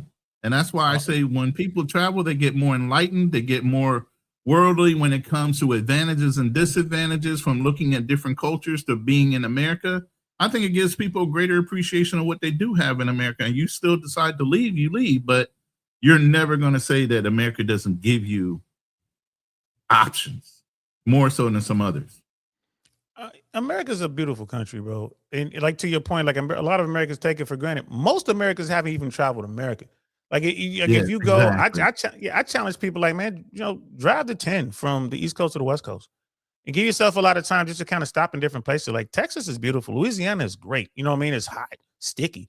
You know what I mean? Like New Mexico, like going through the deserts, going through the Great Plains. Like it's amazing. Way better than China. You know, and I see your brother Anthony in the chat. You know what I mean? Like they don't like black people. I don't think it was a problem with me being black, to be honest with you. I don't think that was it. It's just, you know, the extremes in China are way more extreme than they are in America. Like the extremes from the have and have-nots in China is way different here. And the people that don't have over there, like they'll slice your ass up in a heartbeat. You know, those little back alleys or whatever in Beijing, kind of, you know, going to a little tea house or whatever. And they get your ass. But I wanted to ask y'all this. I'm hearing a lot of talk about Vietnam. What's up with that? A lot of expats going over there. A lot of people are loving it. They're saying the dollar is really strong. I'm not even sure what their currency is over in Vietnam. What are you guys hearing about that? The same. I'm hearing people, even YouTubers, leaving the Philippines, going to Vietnam, and saying the advantages of maybe switching from being here in the Philippines over to Vietnam. You know, there's still communism or that socialism type of mentality there. So you're still giving up something for something. Your cost of living is one thing, but the society itself, you got to be able to handle that too. So while it might be cost effective, I would look at the bigger picture of everything else you have to deal with while you're there. And when you stay for a short time versus a long time, it's a big difference. Facts. So a lot of these YouTubers go off of short time visits, not I live in Vietnam and this is the way it is. And it might be pockets of people that are very accepting. And then there's pockets of people that were like extremely against you being there. You know, Thailand, same way. I mean, I ain't trusting no commies though. Boy, so I'm good. Exactly. Yeah, he's right there. Walking down the street and there's communist flags everywhere. I ain't seen never so many flags. I'm like, get some roads. You're right there, and look at how some of the expat life, like the Israelis or the people from Israel that are staying in Thailand, and they're trying to push them right on the hell out. Same thing with Russia and not Pattaya, but in Phuket. The Russians took over Phuket and started pushing their agendas there, and they don't like that shit either. So even if you build your own community in a certain area, the Indians are abusive of the Thai people, and they don't want the Indians there. So after a while, it doesn't matter how much you set up, man. You piss some people off, you get booped the hell out. You know, I'll tell you this. I'll tell you this: as far as communist nations go, bro, I would rather give Vietnam a try before I try China. You know, it's something about, you know, the CCP, man. I just can't rock with it now. Yeah, but you know, Vietnam is still, you know, they're communist, but their brand of communism, I don't think is as extreme as China. That's aggressive. Thank you, aggressive, better word. And they could make some, and we got better, you know, I guess we could say we're on better terms with them to negotiate better deals. But the Department of State got a warning right now for Americans that want to go to China. Like, hey, you know, they just been yoking up some people for some political reasons, so you might get Brittany Grindr. But at the end of the day, you know, just know that risk going in. But for me, I'm just like, nah, Vietnam's pretty cool. I've been there. I was in Da Nang, Nha Trang, and then, of course, Hanoi or Saigon. Hey, Philippi, if you can join the City live, hit the link if you can. It's pinned to the chat. This is a like family member to me. He's more family than just a subscriber, but he's been China and he's been to Vietnam. He said it was great. He had a good time. I mean, and I always look at it this way: it's always a perspective depending on where you come from, how you conduct yourself while you're in the country, that whether you're well received or you have problems. And sometimes it could stem from, you know, people having an opinion based on what they saw on TV about who you are in your culture. You know, so I always go in with an open mind. But again, I'm going to have a different experience than anybody else on the panel. Maybe they think I'm a little lighter, so I'm a little different. You get what I'm saying? People judge you on first vision of who they perceive you to be. And then from there, you move forward. Sometimes you can change their opinion and sometimes you can't. You get what I mean? So while they perceive you one way, once you start talking to them, they see how warm and inviting and how humble you are while you're trying to learn from them, then they have a different opinion from their first initial on-site opinion. You get what I mean? So the longer Well, you're being there, the more you try. So what do you feel about that? Do you think over time, if you're showing humbleness and respect to their culture, do you feel like people kind of change their initial perception of who you are as an individual? it depends. I mean, okay. Again, one of And the you're a things I military think with- guy, so yeah. I'm a military guy. So one of the things with these guys that I'm trying to help them, you know, is their social skills are real important. It's like, hey man, y'all got to work on your social skills because no matter where you are, you can be in America, you know, I mean, you can be in Colombia, Peru, you can be in Vietnam, you can be in Japan, South Korea, doesn't matter. The way you treat people, you should be treating people the way you want to be treated, first of all. And you should Right. always remember when in Rome. You know what I mean? Like when in Rome, do as the Romans. So you can't be going to, and this is why I have a problem with the passport bros. They went down to Colombia and just fucked everything up. Why? Because they went down there being Americans. Right now, before the passport bros, I'm talking about the black passport bros, before them, white men, you know, white Americans would go down there, Westerners from all over the world would go down there, but Americans were always shunned by the Colombians. Why? Because they're assholes. Most Americans are assholes, especially the ones that travel. You know, they bring their form of racism with them. They just fuck up everything, right? So when the passport bros came, their brothers came down, they weren't in the military, they weren't well traveled. You know, it's the first time they ever had a passport. They're only coming down for one thing, and they're just bringing this hood mentality down there with them, and that made. And a lot of community, a lot of my friends down in Colombia were like, "Yo, we know you cool, but these other guys, you know, now they're looking at Black Americans and they're calling us gringos as well, right? Treating us like they treating all the white people." So I put that squarely on the passport bros because they didn't take the time to get their game up socially and do some research. Dude, for God's sakes, if you go into a foreign country, learn how to say hello and goodbye in that language. You know what I mean? Like just learn that. Thank you know, you. Say thank you. Just that goes so far. So I think it's on the individuals, man. And I think Americans America lives in their own bubble. And when Americans do travel, they think everywhere is America. It's like, no, like it's not. But remember, we used to have unit briefings before we would go in country. They would tell us the temperature of the country. They would tell us what to look out for, the things how to treat certain people in the country. Yeah. They would give go. you a brief. They would give you a brief before you got up in there. And so you knew what to expect.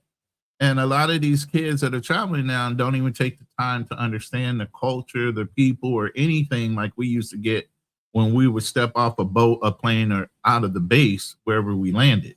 You get what I'm saying? Our mentalities are different as servicemen and women that are listening, you know, than the general civilian that just got a passport for the first time and never kind of got weaned into how to act in a foreign country. We were taught to win hearts and mind, do no harm, things like that, because we're leaving the impression of who American people are when we go into those countries where they don't care about that. Nobody cares about that shit. Nobody, that doesn't matter. Like I had Floyd, not Floyd, but the other idiot on a panel, and I was like, look, man, there's a way to travel and there's a way not to travel. There's no way to travel. You can travel anywhere. I said, no, there absolutely is. You know, and they still don't want to acknowledge there's a way to conduct yourself to where you don't do any harm for the person behind you. Now, the damage and the incidents that have happened over this, it's going to take years to fix all that. The reputation and us as a people and how we're perceived before we even get off the plane. Now you're profiled in America driving while black. Now you want to be profiled while you're getting off an airplane. You get what I'm saying? Yeah. Oh, it's another black man getting off the plane. Goddamn, what's he here to do? And Anthony 6398. Okay. Americans are assholes, especially the ones that travel, fam. Let's just keep it 100. Let's keep it 100. Not military. Americans. I'm talking about civilians. Yeah. Americans, most of the Americans that travel are assholes. Don't take my word for it. Go to these countries and ask the people there how they feel about Americans. Right. And it just is what it is. It doesn't have to be that way. Now, Americans as a whole, we got some, you got people going to show you love in America. Ask the world. They came here for the World Cup. Shit, they love America. They can't wait to come back. You know what I'm saying? They can't wait to get some more sugary drinks. They can't wait to order a pop, order a soda, and it just keeps coming and coming and coming. I remember last time I was in London, bro. Last time I was in London, I think I was in a casino watching the football game, American football game, because it was on early in the morning. And bro. I think I dropped $30 on Sprite because I just, I'm thinking I'm home. I'm like, keep ordering another one. And my shit was ridiculous. I don't think it was $30, but it was up there though, bro. I spent more money on the soda than I did on the damn chips that I had fries. All right, fam. Felipe, go ahead and chime in now. So I know you were saying something in the chat, but I'm sure you can add to the conversation. Hey, panel, how are you? It's always a pleasure. Thank you for having me up, Ronan. Saint, nice to meet you, and always a pleasure to share the panel with Financial Frontier. What I was saying in the chat was, ironically, I started doing work with Vietnam in '98. It was really kind of an accident how I wound up doing that. But the Vietnam of that period from 1998 to 2002 was when I was doing work there. That Vietnam and what you see now is night and day. At that time, they were trying to reestablish themselves as an entity for investment because they had a soft opening in 1992 where relations were normalized. And what they did in 93, 94 was they basically blew their bond rating. So they lost the ability to get credit because they really didn't handle the opening well. So in 98, 99, what they were trying to do was to reestablish themselves as a force for foreign investment and infrastructure development. And if you look at where they are now, it's incredible. You would never have predicted where they are now from where they were then. And just a couple of things that I worked on. One of the things that I worked on was they wanted to do a high-speed rail from the tip of China down all the way to what was formerly Saigon. And one of the problems that they had at the time was that they had 5 different rail gauges throughout the country, and it had a result of the colonial experience. Different colonial powers had put different type of rail in there. And the reason why they were doing that was because most of their freight was being done on roads with trucks. And they would have these horrible accidents during the monsoon season with the people on the scooters and these trucks. And so it was causing a lot of casualties. And they wanted to revamp both their freight and their commuter rail. And, we met with a couple of the top U.S. rail, contractors, if you want to call them that. Most of our clients were actually ex-military. And the deal fell through at that time because nobody wanted to pay for the feasibility studies. And that's a big issue of who's going to foot the cost to research if this is even possible. And if you look, I looked at it maybe about a year or two, they finally built that rail. So they're putting the final touches on it. And China, ironically, who at that time was, the time I was working on it, was one of their big competitors for foreign investment. China came in and helped them build it. So, just there are tremendous differences of how quickly they've elevated themselves from where they were when I was working on the stuff to where they are now. And that was really my contribution, or at least the starting point. For being the economic hitman. Shout outs to you, man. CIA level. For sure. Don DeMarco for that brother right there. Don DeMarco. I got one too. Okay. Hey, I think he's a little bit of a troll. He says racism is prevalent overseas. You get profiled by color of your skin and the country you come from. Y'all agree with that? Hell no. I wanted to talk about that. I don't either, but go ahead. Well, here's the thing. Most Americans don't travel.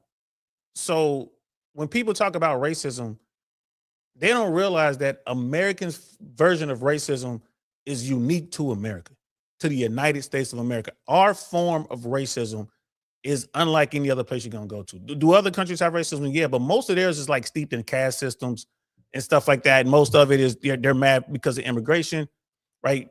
You know, so what we deal with in America, what we call racism, you're not gonna see like the profiling and all that shit. You might be in a third world country somewhere when they pull you over because they think you're a Westerner and they want to get some money. You get pulled over by the cop, and all you gotta do is bribe him. That has nothing to do with the skin of your, the color of your skin. It's just that's an American, or that's a Brit, or that's an Aussie, right? And you got a lot of that. So you got to. I don't think that statement is. I don't agree with that statement. But it is what it is. It might be a little bit of trolling. But what do y'all think? I would add. I definitely think it's actually valid, and that's just reality because that's just the world we live in. I mean, if you're African and you're going into countries, you deal with issues. Versus me, I'm black, but I'm an American. So I deal with less issues. And that's a real thing. You can ask Africans themselves, wherever you find them in Thailand and China and anything else. They know there's a difference. And that's just because they come from a country that's perceived as impoverished in comparison to me coming from a country that's not perceived as impoverished. And so they have to deal with different nuances, and they're discriminated in different ways than I would be discriminated, even though both of our skins are black. But at the end of the day, everybody has issues. And so if you go to Latin America, they have racism. The black Brazilians would disagree if they don't have form of racisms. They actually fight for it constantly. They're further behind any progress that we got. They ain't got no equal opportunity officers or DEI. That doesn't exist in Brazil. So those people are fighting for that in that landscape. So I think there's these nuances, but as long as you come with good energy, positivity, you'll mostly be all right. So it's not like somebody's going to be like, hey, you're black, and then let's do something bad to you like the KKK or something. Like, you'll be all right, man. And one thing I found in my experience, I'll just land the plane here. One thing I found because black men, y'all always say this and it gets on my nerves. Look, bro, y'all talk about yourselves. Because in my experience being overseas, if you're a high quality individual, I ain't even got to say man, other men of other cultures respect that. They'll even look at the people from their culture and say, hey, I want my daughter to be with somebody who's actually getting things done. So they have more respect than that because they're looking at other men just based off of competence.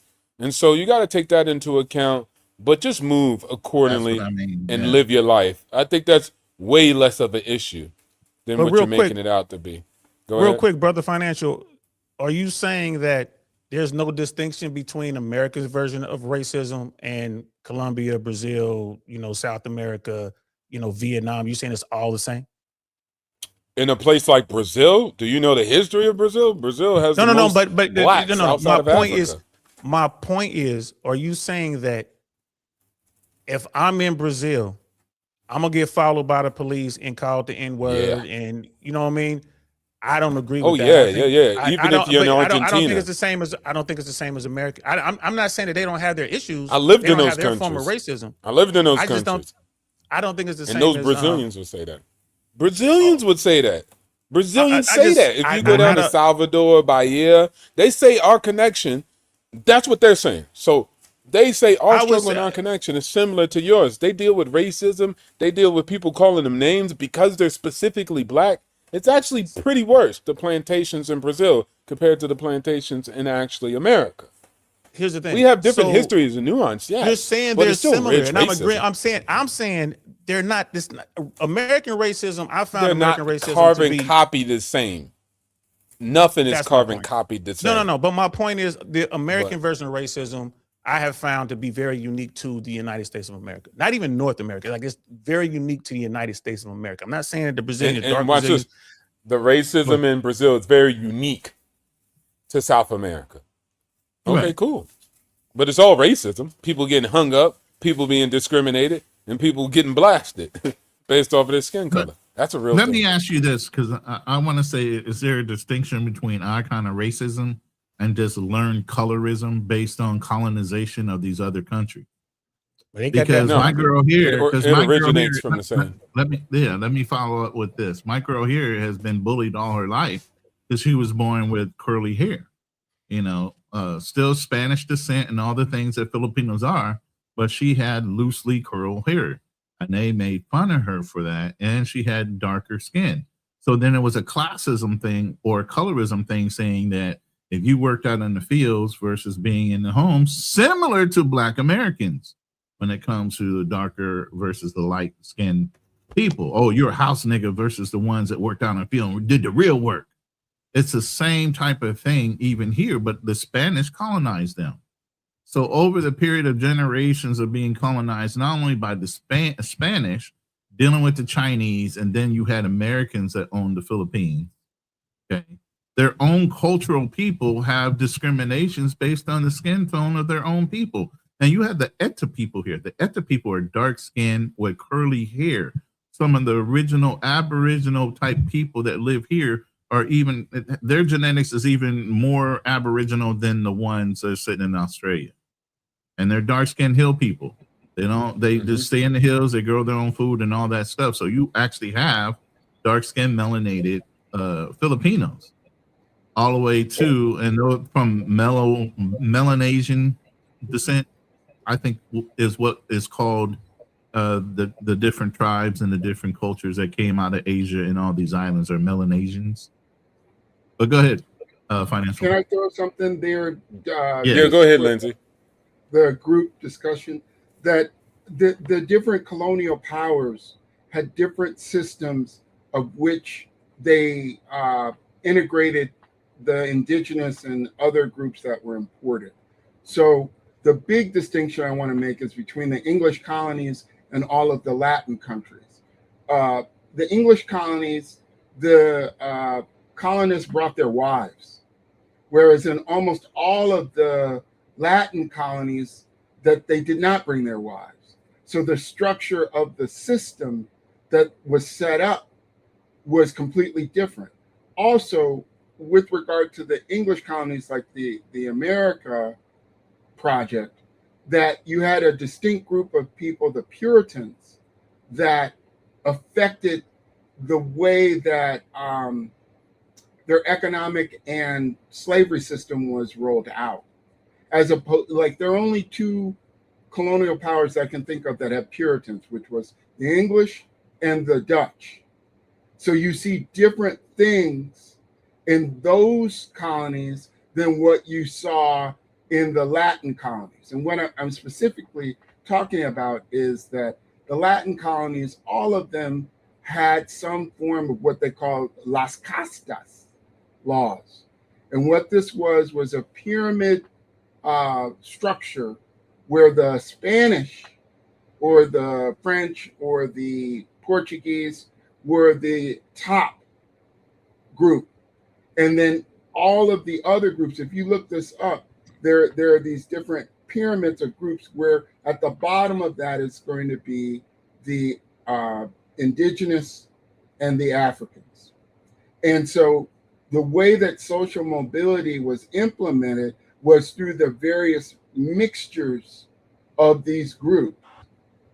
So like you can go, if I hate to put it there, but like there are 30 different categories at least of different mixtures of people within the various Spanish colonies, and it was their vocation based on their identity.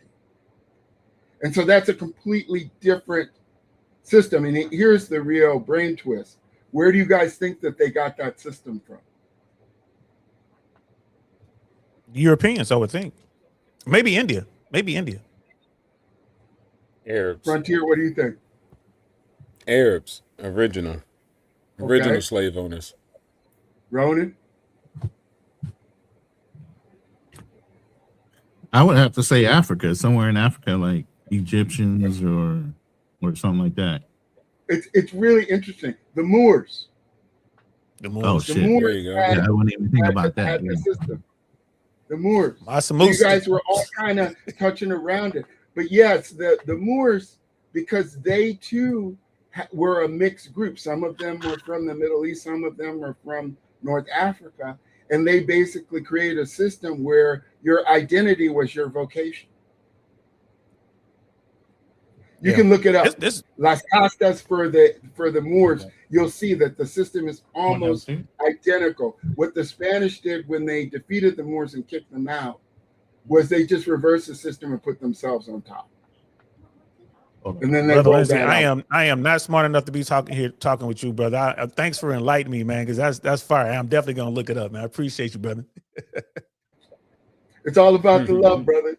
You know, but it's interesting because then when you see that what I would call the infrastructure of the culture, then it makes sense. Like one of the things in the Philippines that I just discovered not too long ago was he's married to a Filipina, by the way. So yes, lucky man.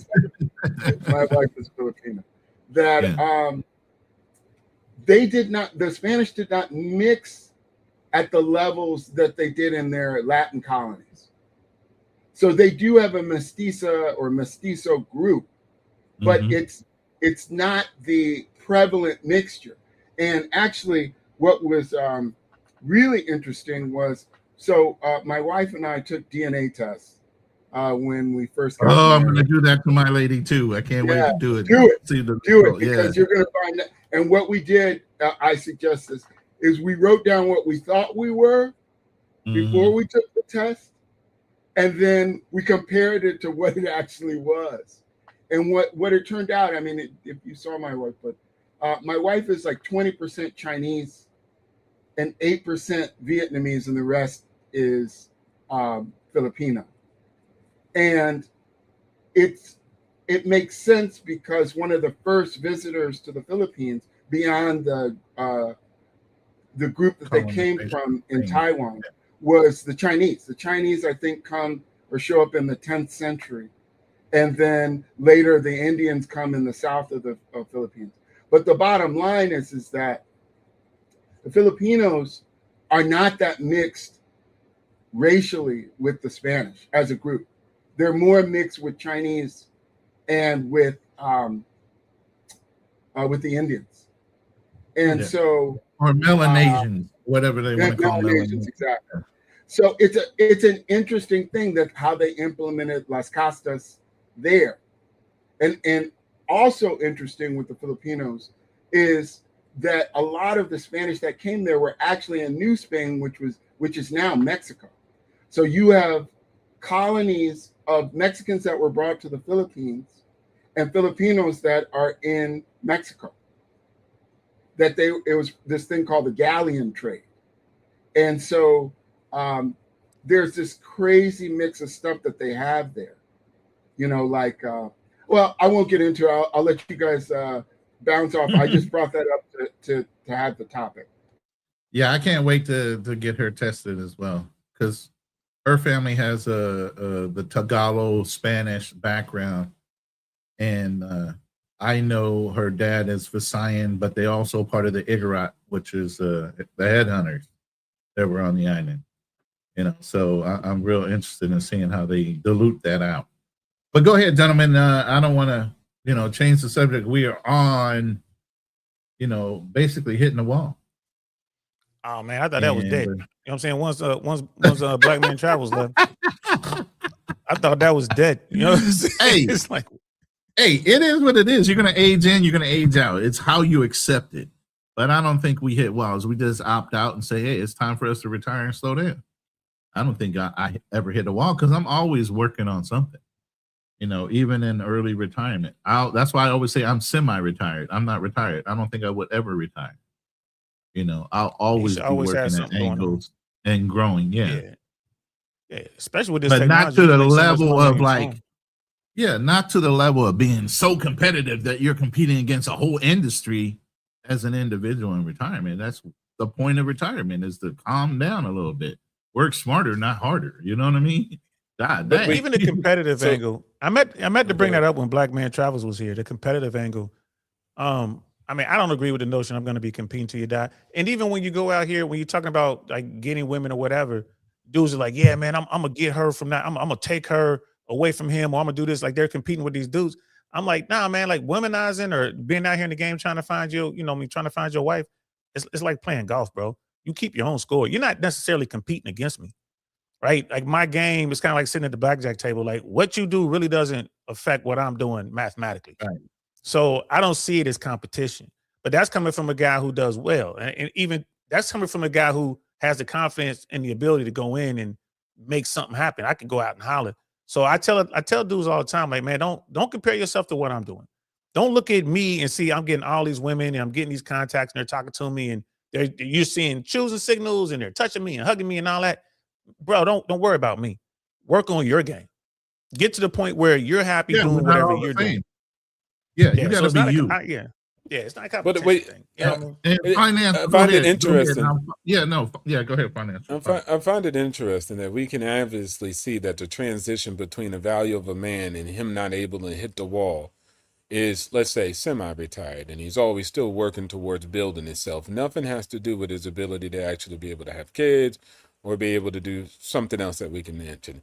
And a woman, when she gets older, past the time where, let's say she can have kids, right? And let's say she doesn't even look that good anymore. It doesn't mean that she doesn't have extreme value, because most men would argue that the value of their wives don't come in necessarily their looks, but their character, their nourishment, and who they are to the community and what they mean to children. So a woman can be very well seasoned after her age that she's able to rent her children and actually be what? A teacher of the children. She could actually be a nurturer. So there's so many things that still is applicable even past the fertile age or her ability to have and render children. So we have to attribute that too. And somebody could still have those components and still be valuable and not quote unquote hit the wall. But if you keep prioritizing looks, or have a baby, that's not how you prioritize your wives. They bring much more as characters. Their honesty, their integrity. I could keep going. But if she's your wife, then isn't she out of the conversation? She won. No, Like, those there's skill sets. Those skill sets Okay, and so- everything else is still, valid. So those and a skill woman, she sets- doesn't have to be married. Go ahead. Those My skill bad. sets, Go. the skill sets that you mentioned in a single woman, while yeah, I agree with you. Those are great skill sets to have. But you know what they called those type women for the the Gen Xers and the Boomers and all the ones before us? They called them old maids because they were past it. That was kind of like their term for the wall. They were the cat Or ladies. leftovers. Yeah. Right. The leftover women like in China. So, and again, Yeah, no, so they that's do what- have utility and they do have purpose. We're not trying to say they don't have any value. We're not saying that. But what we're saying is in the sexual marketplace, they missed their window. And it's going to be way harder for them to get the guy, again, to try to get the guy they want. Can they get a dude? Absolutely 100% they can get a guy. But will that be the guy that they want? And that's the thing with the wall. It could be harder, but I wouldn't say it's a wall. You should say it's a bump. It's a curve. It's a corner. It increases it. It raises slightly, but they can still get a man. And then guys are thirsty. 100%. Let's stop 100%. playing this game as if the top edge guys only select specific. That's cap. I'm calling cap. Most of these guys have money, and most of these guys they don't got no friends. They see their whole identity through women. And so they'll capitulate to almost any and everything. You can't take your life and project it on the entire populace because they're not Himothy and they're not you. These are just, and it don't matter that they got money in their hand. It really doesn't. I'm So I not don't want to hear, I disagreeing got with money, you, but I'm doing this. Money Okay. is not I'm the not decider. disagreeing. Wait, hold with on. you. Okay, go ahead. Money I'm not is not disagreeing the with you. decider in any of that. They didn't hit the it's wall. not- I saw. They did hit the wall. Oh, go ahead. You They can keep did saying hit the the wall wall for in the you, sense- but for most Well, no, guys, in the sense that- don't do that. But what I'm saying, in the sense that, again, they can't get the result that they used to get. Now, the same guy, the guy with the money, and I agree with you, weirdo with $1 million is still a weirdo. Elon Musk is one of the weirdest individuals I've ever read about. I know people who met him, and they were like, yeah, that motherfucker weird boy. But, they some say on paper he's a trillionaire. So he's going to be able to pull any woman he wants until he's in the ground. And he could probably do it then too. Right? Like they dig him up and bang him. So it's a different thing. That's all. It's just a different thing. It's not taken away from the women, but it's just a woman in a situation where she's 55 years old. Right. She's 55 years Y'all old. want to die on this hill, this little specific small case. I get it, but it's really not. I wouldn't say it's a wall, but if it's a coping mechanism, because most men y'all around here cope strategy. Let's not detract. At the end of the day, there's plenty of women, and it's well documented. Plenty of women that are beautiful way out to 40, 50, 60, now even 75. I've seen some beautiful ass 75-year-old women. Okay, so beauty is not the deciding factor. There are plenty of women that are intelligent over 40. Matter of fact, they get more intelligent and less emotional, so they get analytical. So then they're actually running businesses and empires and everything else just like a man can do. They can add value to their man. There's plenty of women that are older that do that. Nobody's taken away from an older woman's ability to attract. But for what she was put here for, you get what I'm saying? That's the only thing that she can go down on. We didn't say she's going down on beauty. We're saying she can go down on her ability to be fertile, her ability to give children to a man that might not have children at that age and still wants to have children. If you're a man of a certain age and you don't want to have children, you never had children before, then you just go ahead and you get with that person of that age. But if you're somebody that's still trying to have a legacy, then you're going to look towards the more fertile aged women. Yeah. Okay, so if you're saying the wall is only about her ability to have children, then okay, you got it. But that's not the wall. That's not truthful. Why is that the only thing? We're talking about whole human relationships. And then we get in this intellectual masturbation where it becomes this super hypothetical that only exists with one small area of human endeavor, which is reproduction. That's not it. There's a whole conversation. Go ahead, Lindsay. Thank you, Financial. And I appreciate all of you guys' commentary on this. The one thing I wanted to inject into this is in my view, there's a weird thing that's going on now where women that traditionally, as Mr. Saint just put forward, traditionally were thought to be spinsters and grandmothers are now competing with women that are, in their 20s. And specifically what I'm talking about is some of the things that these older women are coming online and saying are toxic for young women to imbibe. And what it is, in my view, is removing some of the competitiveness of youth from the young women so that the older women can recreate a space for themselves to date in their 45 to 55 period. And that to me is problematic because these younger women are listening to that and not realizing it's an op, meaning that if you take this view or if you take this position, like for example, and I don't want to specifically name this content creator, but let me see how I can raise her. That just say it, brother. Just say it. Fuck it. We say names up in here. Yeah, we say names up in here. There's no reason to be scared.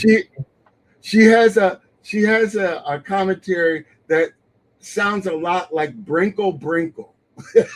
There you go. Oh, Sprinkle. Okay, you're talking about Sheer 7. I'll say her name. That stuff to me is absolutely toxic. And the younger women that listen to that, I think that it's something that makes them less competitive if they actually listen to what she's saying. You're less likely to find a husband listening to what she's saying, which she ironically markets that as, oh, this is how you get your man. You got to do this, that, and the other. You're giving away too many things for free, this kind of stuff. So I don't know. We'll see what you guys think about that. But that's my one little slices. I don't like this thing that's going on in the U.S. where people that were previously thought to be grandmothers and spinsters are now telling young women how they should date. That's because that's their competition now. Exactly. They out here in the market trying to get the same guys. And that's covered in that book, by the way. Sextinction talks about this very topic. Brother Lindsay brought up a really good point. So when you talk about the sexual marketplace and hitting the wall and all that kind of stuff, right? What's the red pill talking about? And again, this isn't my world. I didn't create the red pill. It's just that's their terms. These are their terms.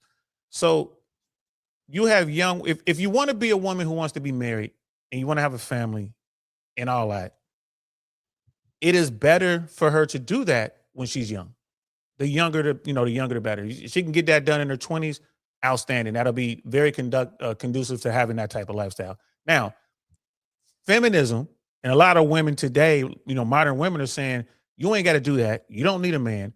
Go get your education. Go make a bunch of money. Get a lot of letters in front of and behind your name. Once you do all that, freeze your eggs and then find a man. That gets into the sprinkle stuff. That's really difficult and that's not going to work. Why isn't it going to work? Because just, about 80% of men, if you line up dudes, a million dudes from 18 to 80, the vast majority of those guys, when you ask them what type of woman they want, he's going to say, I want a woman who is, young, fit, friendly, feminine, what age group you're thinking. And it's going to be somewhere between that 18 and like 28, 29 age range. Right. And people say, well, why is that? Because we're hardwired to want to reproduce. Right. And men, we still going to be shooting spermies no matter what age we are. So dudes going to tend, that's the most desired, the most sought after cohort, those women in that age group. Right. So when the women get outside of that age group and they got all this stuff and they're thinking, well, I make a lot of money and, I got a lot of social proof and I have a lot of alpha traits. These are things that women find attractive. These are things that women want in a mate. They possess all that and they think, well, men going to want me because I have all this stuff. I'm this person. When the fact, the man ain't going to want that. He's going to want the young girl who has less experience and all that other kind of stuff. And it's going to be, better suited to have a bunch of babies and blah, blah, blah. So again, that ties into that wall thing. She gets to a point and she's disappointed. And she's like, damn, now she has to compete with those, her younger self. She got to compete with the younger version of herself. And she's going to have a hard time being successful. Now, do all women fail or whatever? No, you got people like Abby Phillips and all that. You got some very successful women out here who make a whole lot of money, right? And they got their husband. But when you talk to them, you find out that they got their husband when they were young, right? And that's all like a lot of these guys on the red pill are talking about when they're talking to these women. They're like, yo, go out here and get your dude when he's young. Ebony K. Williams talked about this. She's like, yeah, the white girls were in her college. They locked down their dude. They get married. They're over there showing off their wedding rings, whereas the sisters are like, man, ain't nobody getting married. That's Ebony K. Williams' words. That's what she said. No. I hear. She can. I believe she said that because I believe a lot of people selling lies. Now, I don't care what men say they want. I talk is cheap. Walk is everything. So they can sit up here and say what men say they want or what women say they want? What men say they want. Men say they want this type of women, X, X, X, and X. I don't give a damn. You can ask them what type of salary they want, and they'll say $1 million if they could have it, but they can't get it. So at the end of the day, it's the same thing. They can say they want fertile and young women, and then you're in the deficit. You're starving like Marvin. You want it more than it wants you. That's not a good position. It doesn't matter about what you want. You have no ability to say what you want when you sit in a position of desperation like that. And most men sit in a position of desperation for the box, for the female's attention, for the female's admiration. It is their sole identity. It is their sole purpose on this universe. It's not to have no dang kids. It's to actually get a woman and get a woman to love them. You laughing. This is real talk, true story. I know. No, I'm saying it's crazy because you're absolutely right. That's how many guys all these talking can't get shit. Can't even smell what they say was. Smell, get a smile, get a conversation.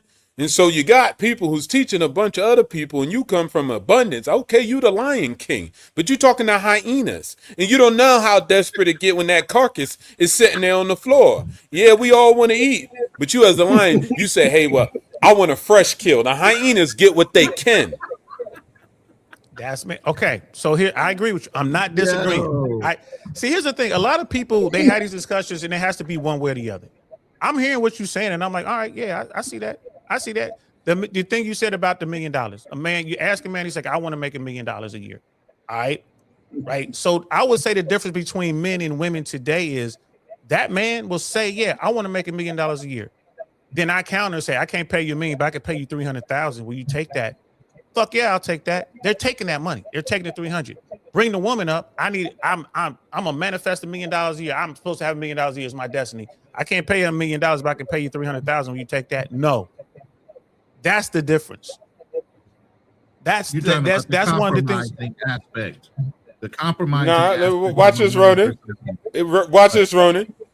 They don't do that. When we look at the stats and we say that the pay gap is a myth, when we look at it, do women do that when it comes down to earning their paychecks? The answer is no. They do the opposite. So when an employer gives them something, they don't fight back. They don't fight for more. Wait, let me finish my point. Women just don't fight for more. That's the proof.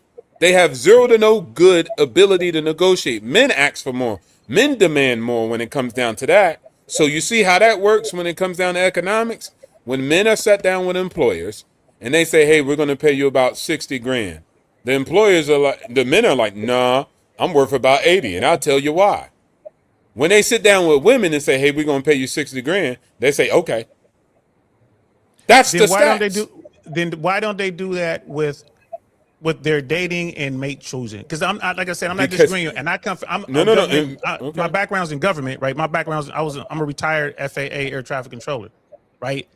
When managers in the FAA, they have to negotiate their contract within a certain, pay range. And most women, like you said, they'll just take whatever's offered for the job. Hey, this super position costs this much. Okay, I'll take it. The guys are like, nah. I know what the cap is. I need to be closer to the cap, or I won't take it as a negotiating tool. So I agree with you there, Yeah. right? But I will also want to make that jump to, choosing. Okay, Back to relationships. Ebony K. Williams says, I won't date the bus driver unless he owns the fucking bus, right? And it's like, Ebony, you're wealthy. Why does the bus driver need to make more than you? The same guy in that situation, a dude will snatch a chick right out of McDonald's dropping fries if she's fine enough. I don't give a damn how much she ain't got to own the restaurant. She ain't got to be CEO. It hasn't always been like that. But go ahead, Lindsay. Go ahead. This is because you touched on something that a lot of men don't want to talk about, which is the shadow side of this dating. The reason why I don't want to refer to the specific person, but there are men who are willing to do transactional relationships with these women, and that's why the women, when they date men, demand that they're competing against a ghost man, meaning that they have this transactional thing that they're doing, and then they have their dating frame. And so the guy has to own the bus because they know that they can get the transaction guy to give them a lifestyle without the commitment. So that's what is really happening is you've got, how do I talk about this stuff? Man, say them names. Wait. Don't worry You about gotta, it. listen. You gotta understand. Lindsay is a lawyer, so he's always looking at the angle of I don't want to get sued or held responsible. I don't want to. But I'm sure we're outside of any jurisdiction that he's like practicing law in. Yeah. Like, how can I word this without offending anybody? I'm assuming. There's certain stuff. There's another world, the dark side of relationships that's transactional. And most women don't call it dark. Well, okay. It's part of life, it's dark back then. I call it the light.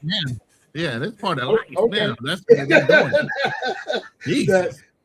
that men don't always realize there's this transactional part that's also going on. It's like the McAfee security system that's running in the background. So when you are looking to date some of these people that you don't, at least when I was a younger man, I did not realize, I saw this thing going on, but I didn't realize how it worked.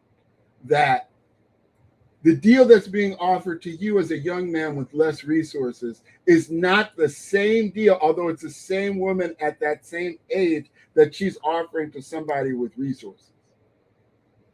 She's got both tracks running at the same time. Oh, and yeah. So, she's multitasking her ass off nowadays. And so if you don't know that there's this other, like, you know, she walks through a door and there's another set of men that she could get a lot of the things that she wants just transactionally. She doesn't need a relationship per se. But if you don't know that that's there, then you're like, why do I have to now start paying for your bills? And I need to buy you a Chanel purse. And I need to, why is that? And that's because when she walks out that other door, she can walk right over there and get the Chanel purse. She just has to do the transaction. But of course, what she might transact with you as a young man is something that the old man can't possibly give her. And so there's a give and take, depending on what type of deal she wants to strike for herself. Listen, it was just right there in the conversation. If the gender gap is a myth, women know how to accept the deals that they accept because they do it all the time. They don't demand more from corporate America. But when it comes down to relationships, let's go back to it. But when it turns for relationships, why don't they? Because you're thirsty as all outdoors. Capitalism ain't that thirsty. They ain't giving out $1 million to everybody. But you guys are giving out your $1 million to every broad. Every broad that exists with a post can get some money, can get some attention, can get some likes, can get your energy, can get your time. And so in that position, they have the higher advantage and they have more negotiation in the deal. That's it. You desire what they want more than they desire what you got to offer. And guess what? The funny part about it is they desire what you got, but you so dumb and so lost in lust that you'll give up whatever you got to get what they got. So in that term of the negotiation deal, they just got the position on you. Because again, the dark truth of transaction, again, it proves my point. Men are in love, women are in business. I mean, that's fine. There's some dudes out there in business.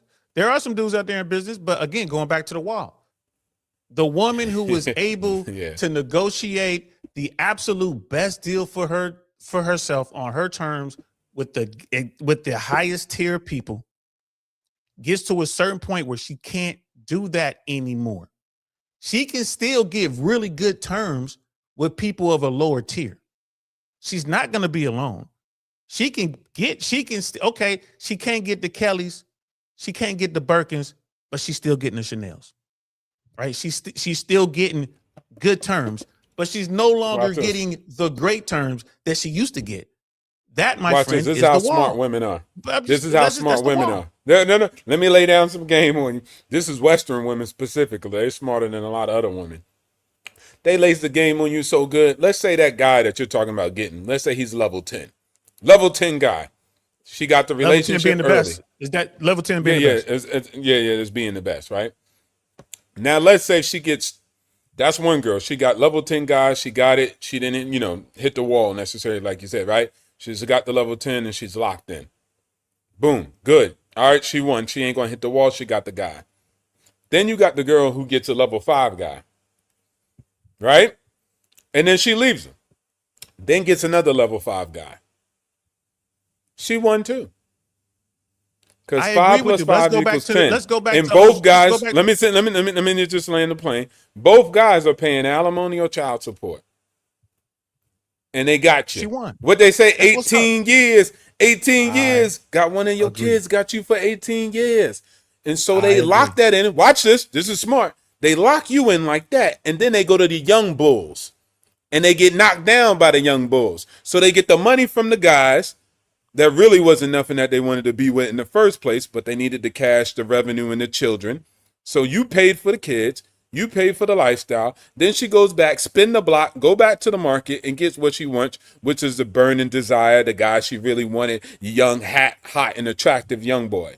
And he gonna give it up anyways, because he just wants some, period. So she can still create and cultivate the life she wants. So I don't see the wall. You keep thinking that women really want you men that long. They don't. They say it. Listen, They run a game on you, but they I'm don't not want y'all. So I'm the not wall, what you disagreeing call with is, you don't get to keep the man that you want. They don't want y'all. Even not- when they get the man, they decide they don't want him no more. I'm not disagreeing with Financial, you a little this is bit. what I want you to think about. To get on the yacht or to fly private, what does a woman need to do?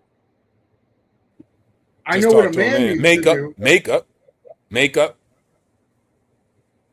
right? So a man to fly private, right? That plane flight, depending on what it is, $30,000, $60,000 for one flight.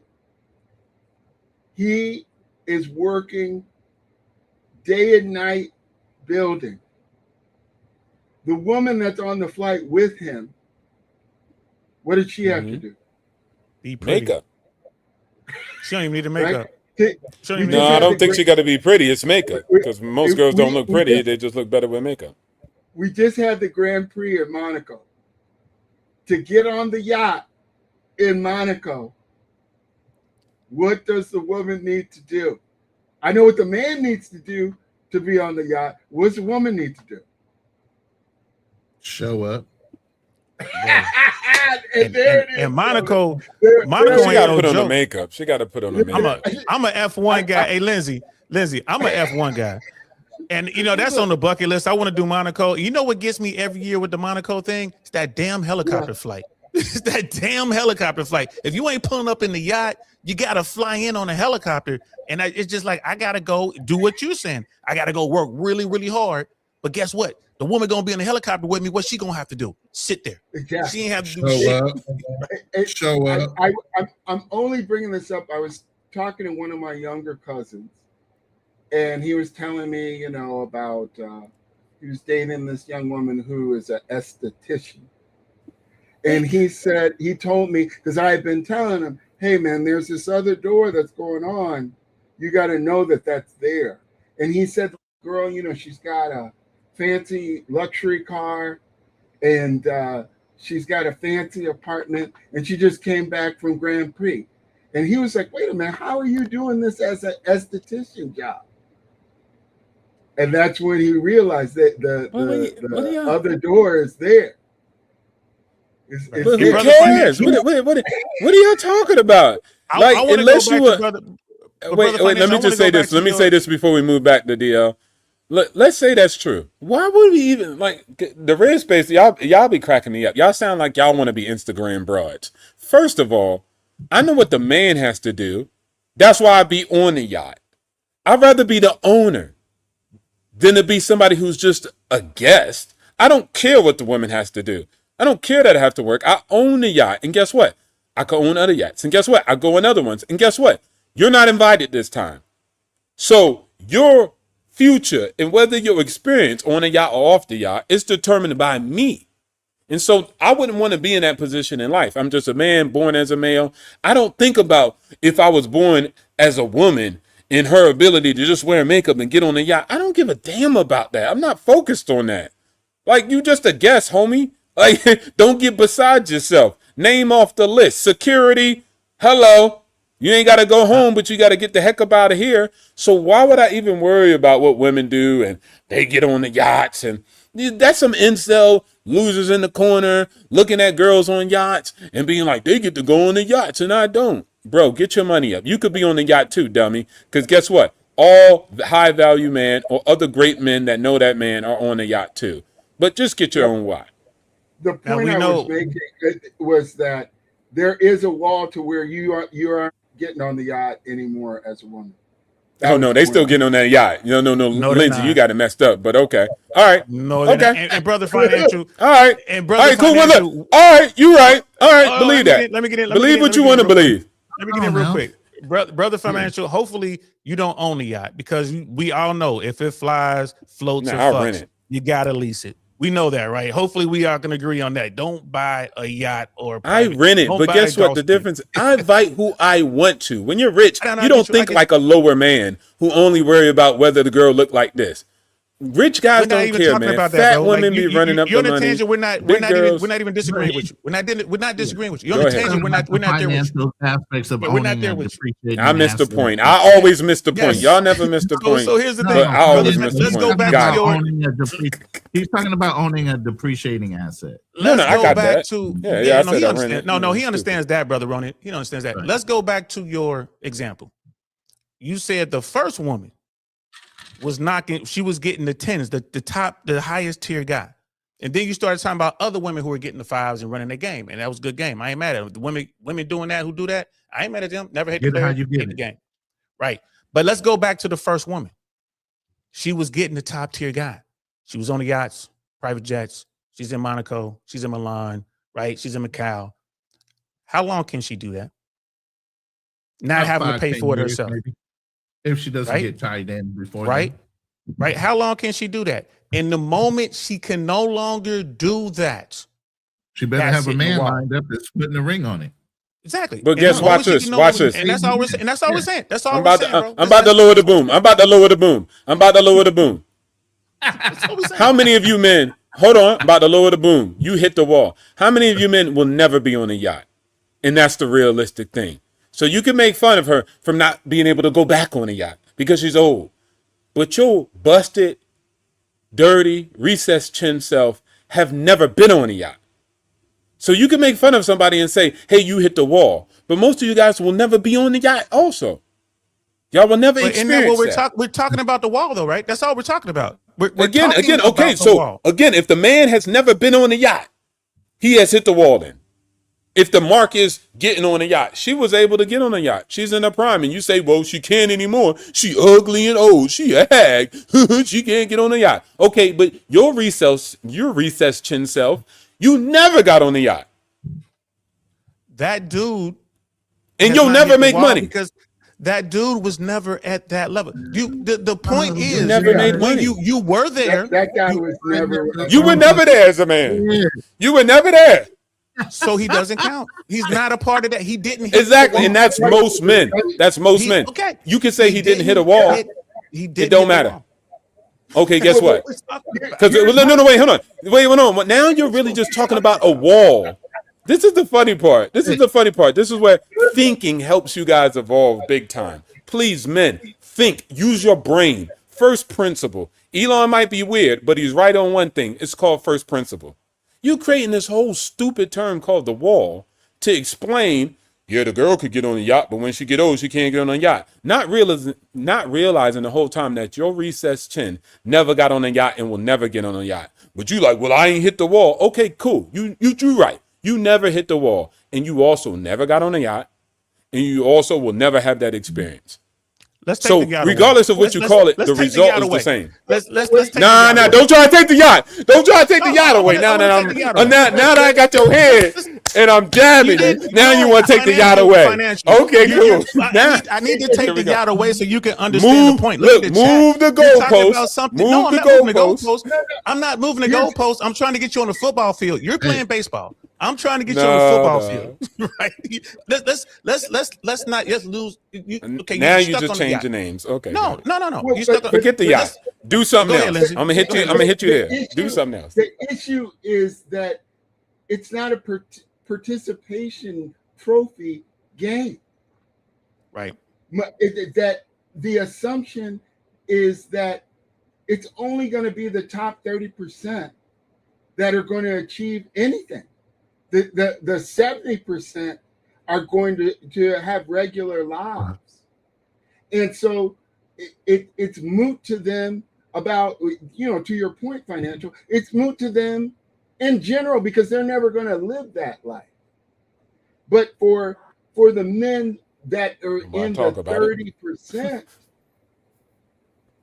there are levels to this game. And to not understand. So what I'm saying is that a lot of men are going to be unsuccessful with women as a general principle because of how this works, how the game is played, the rules of the game. But if you're in the 30% that's in abundance with women, there are levels to that. And that even within those levels, it has to do with the value add that you have. So like my cousin, he is a young man coming up in IT. He's doing well. He's having success with women.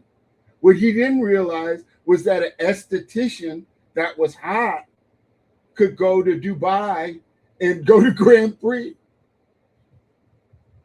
He had to go through college, through graduate school to discipline himself with his, all of that, right? Just to get to the level he's at now as a young man. He's in his 20s. And the woman that he took out for a couple of dates just dropped on the date. I was at Grand Prix. And he's like, wait a minute, what the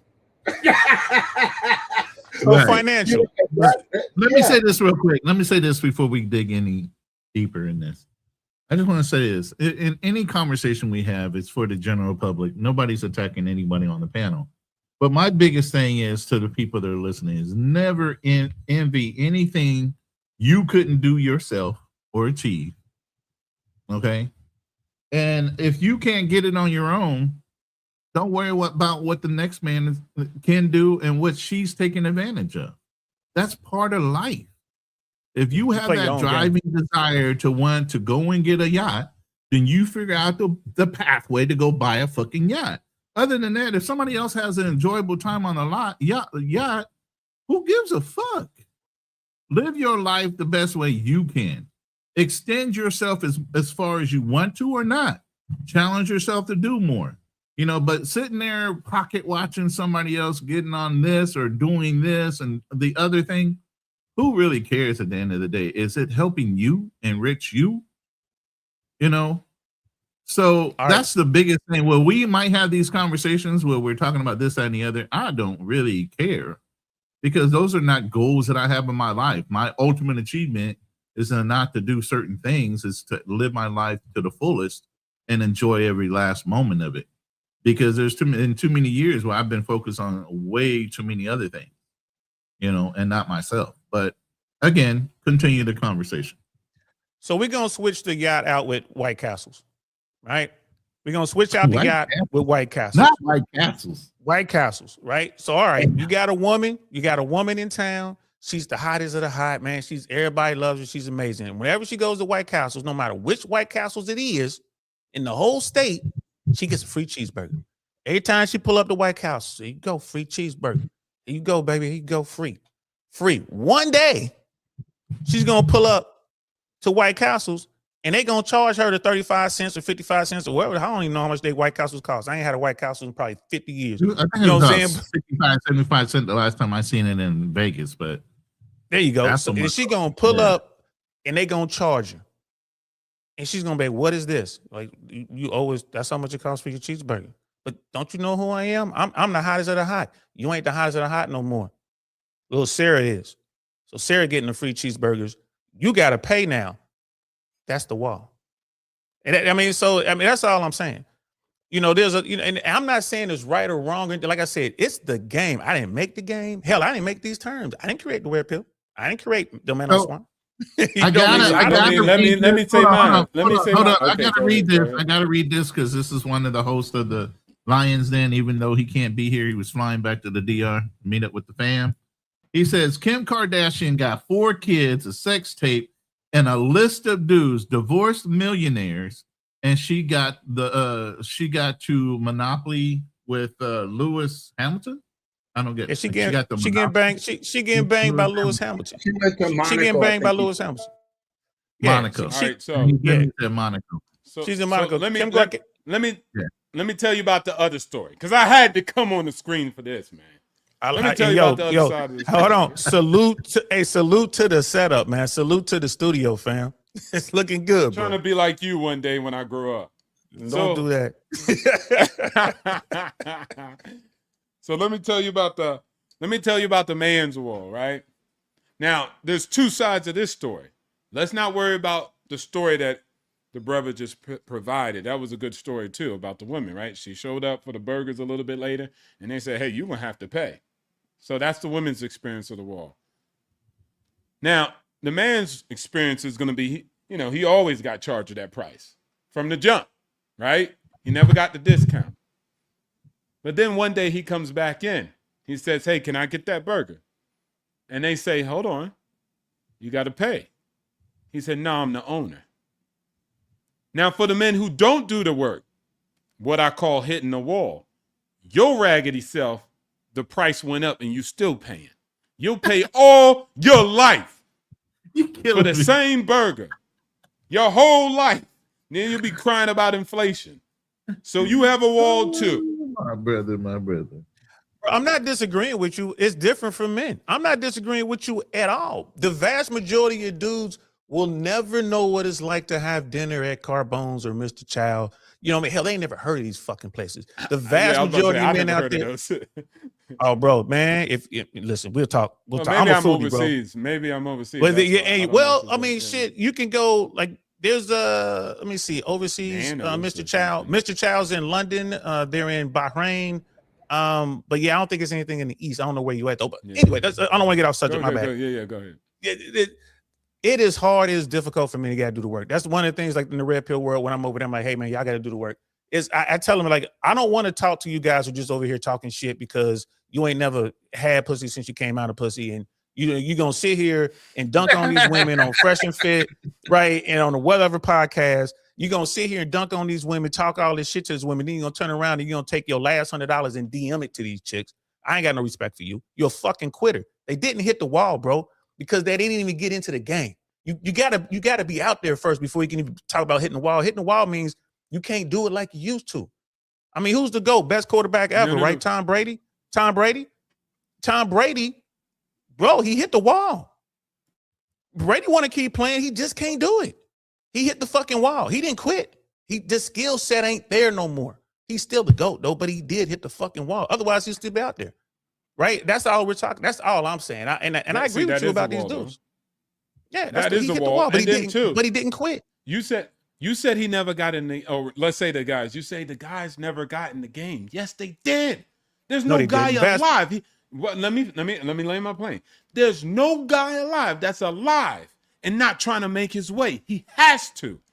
But if he doesn't prepare himself and move smart, then he's going to put himself in a situation where he's going to hit that wall, which is for a male 80 years later. 30 years later, you're still doing the same dead-end job, and you got nothing for an exit strategy and no retirement plan. That is the wall, what it is for a man.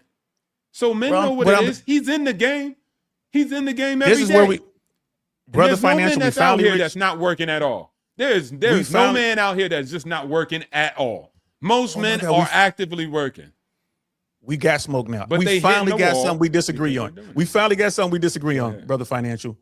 There are so many dudes out here who aren't even trying to write fucking books about it. They got CNN and Fox and BBC and Al Jazeera trying to figure it out. What is wrong with these motherfucking dudes who aren't working, living in their mother's basements, don't even know how to talk to people?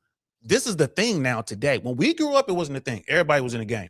Every fucking body. The nerdiest, lamest motherfucker was in the game. He knew how to, he got some. You had a side hustle somewhere, doing something.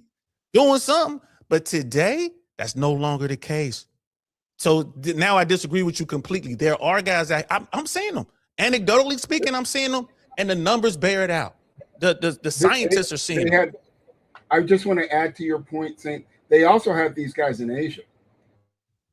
Wow. Yeah, but this is 33%. So I get it. I'm not mad at you, but it's 33%. So let's put it in its proper context. That's not majority. I just wanted to throw this financial. What Saint said, it's a global phenomenon that they have them in Japan, they have them in China, they have them in South Korea. Yeah. Oh, well, yeah. I just want to add that's 33%. So let's not act like it's doom and gloom. Okay. The numbers say it's 33% of men. Well, it's 33% of men. If that's the stat you're looking at, 33% of men between the ages of 18 and 30 something who had no sexual contact or whatever in the past year. That's the stat. I was talking about jobs. I was talking about jobs. The people who weren't working. I wasn't talking about sex. We were talking about jobs. Like you said, people are not working. They're not doing anything. And then so I looked it up. Approximately 30% of men in America, 16 to 58, are not working at all. And I went with full-time employment because I didn't want any like weirdo Right. stuff. So Right. And I 38% mean, well, we got to look at the whole thing. I would say, I think if we start throwing in some like people who are underemployed, right? People like, because they'll count your little bullshit ass, Uber Eats job as a fucking job. Well, no, I just that's said not really a job. full-time employment. So that people who are partially working in the night, that's a part of the 33%. So it's not like that they got no job, but it's not just serious full-time work. Okay. Or we can look at how much they're making. But my point is, the vast majority of these dudes that I'm encountering, and this is anecdotally speaking, the vast majority of dudes that I'm encountering, right? These are guys in the red pill space that just fucking gave up. And they don't know how to come to you. Well, they didn't come to me, they're just around me. They're there to cheer on, other people or whatever. They're groupies. And they just get kind of, they'll be at an event just so they can, hang out with Coach Greg Adams or, hang out with Fresh and Fit or hang out with whoever. You name the thing. They're spending their money to come down to these events. And they don't even Fresh and Fit had a yacht party. It was really like this big fucking boat. Right. And they had this big party and they charged a lot of money to get on there. And they had the boat. It was 60% women, 70% women. And you had all these dudes on there. And it was like none of them dudes were trying to talk to the girls. They were all clustered up together, talking to each other, playing chess, talking shit, watching the live stream. Like you're at the party, you paid to be here, and you looking at the fucking live stream. Motherfucker, you here. Right? These are the dudes that are out there. And I say to those guys, they can't hit the wall, man, because they're not even in the fucking game. I can't give them credit to say you hitting the wall. They ain't even in the fucking game. What I'm trying to say is they're still getting up and they're going to work. They're still pursuing, even if the small goal is small. What I'm saying is that they're not pursuing and getting themselves in a position where they'll be in a great position. If we're talking about being on a yacht and experiencing life and a new type of. So what I'm saying in the man paradigm, they'll live life struggling check to check the majority of their lives. And so I'm seeing that as a form of hitting the wall for men, because it's different for women. We got it. We can't even get pregnant. So there's no even reason to go there. Our biology works differently. So that's why they're hitting that wall. So, okay, cool. Let's take that out of the equation, because that's uncontrollable at the end of the day. But you can control by getting married early. I hear that, right? But when it comes to these other aspects, men have their own issues and they have their own form of hitting the wall. We can say male hitting the wall. We can call it whatever we want. I don't care. If y'all want to die on the hill that hitting the wall only means this, and it's specifically women, you got it. What is the form of men having their own form of hitting the wall? What are you willing to call it if it's not going to be called failure? Okay, so men fail. And women don't fail too.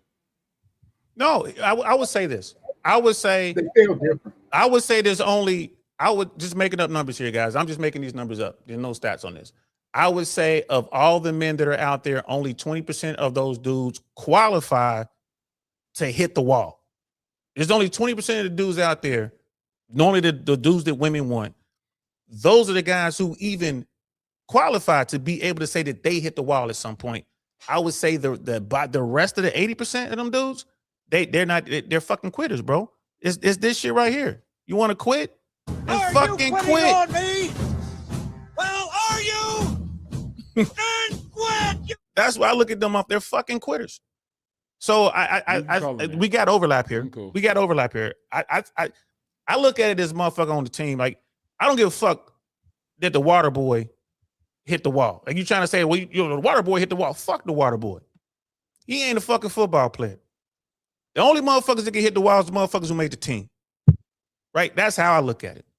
Now, if the water boy want to try out and fucking make the team and get out here and get some, then he's eligible at some point to hit the wall. That's how I look at it.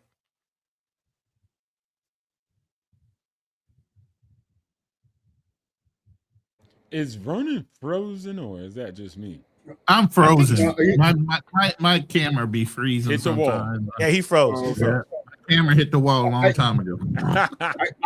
I agree with Saint's thing, and there are relative degrees of it. You know, one of the things also is ordinary income versus asset growth.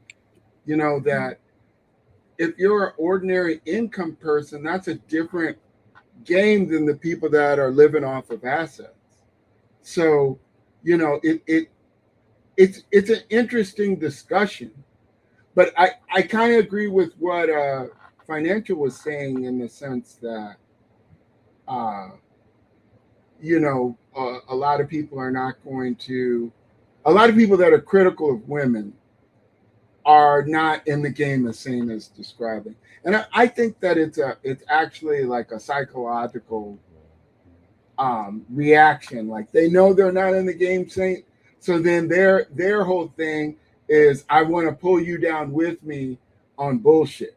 You know, I'm going to throw a lot of trash at both men and women because I know I'm not in it, right?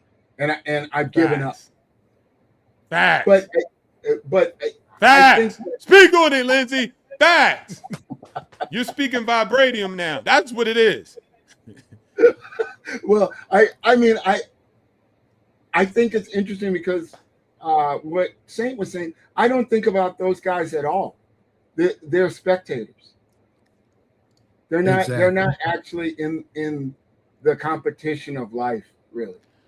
So who cares what they think? Because they're not risking themselves to fail. You know. And I'll speak. No, go ahead. No, I was trying to speak directly because I'm looking at the title. Men versus women, hitting the wall.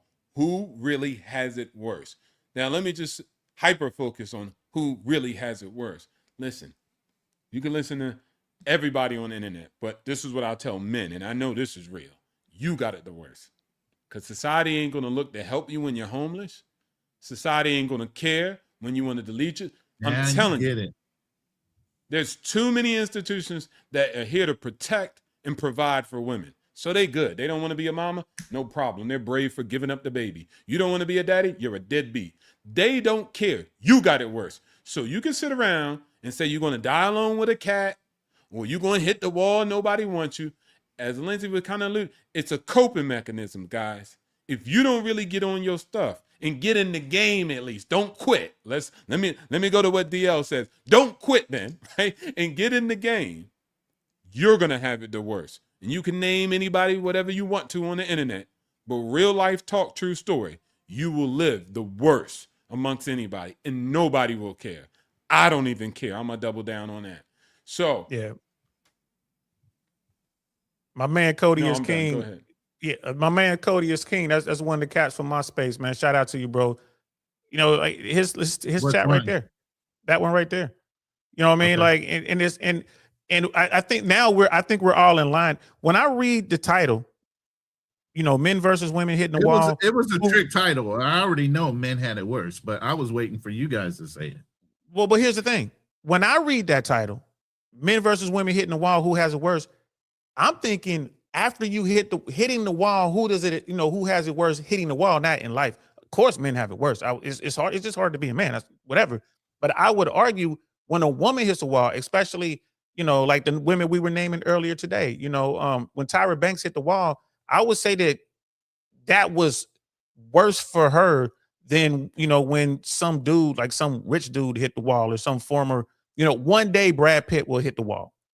Right. And I would think that him hitting the wall is not as bad to him as the Tyra Banks of the world and the Vivica A. Foxes of the world hitting the wall.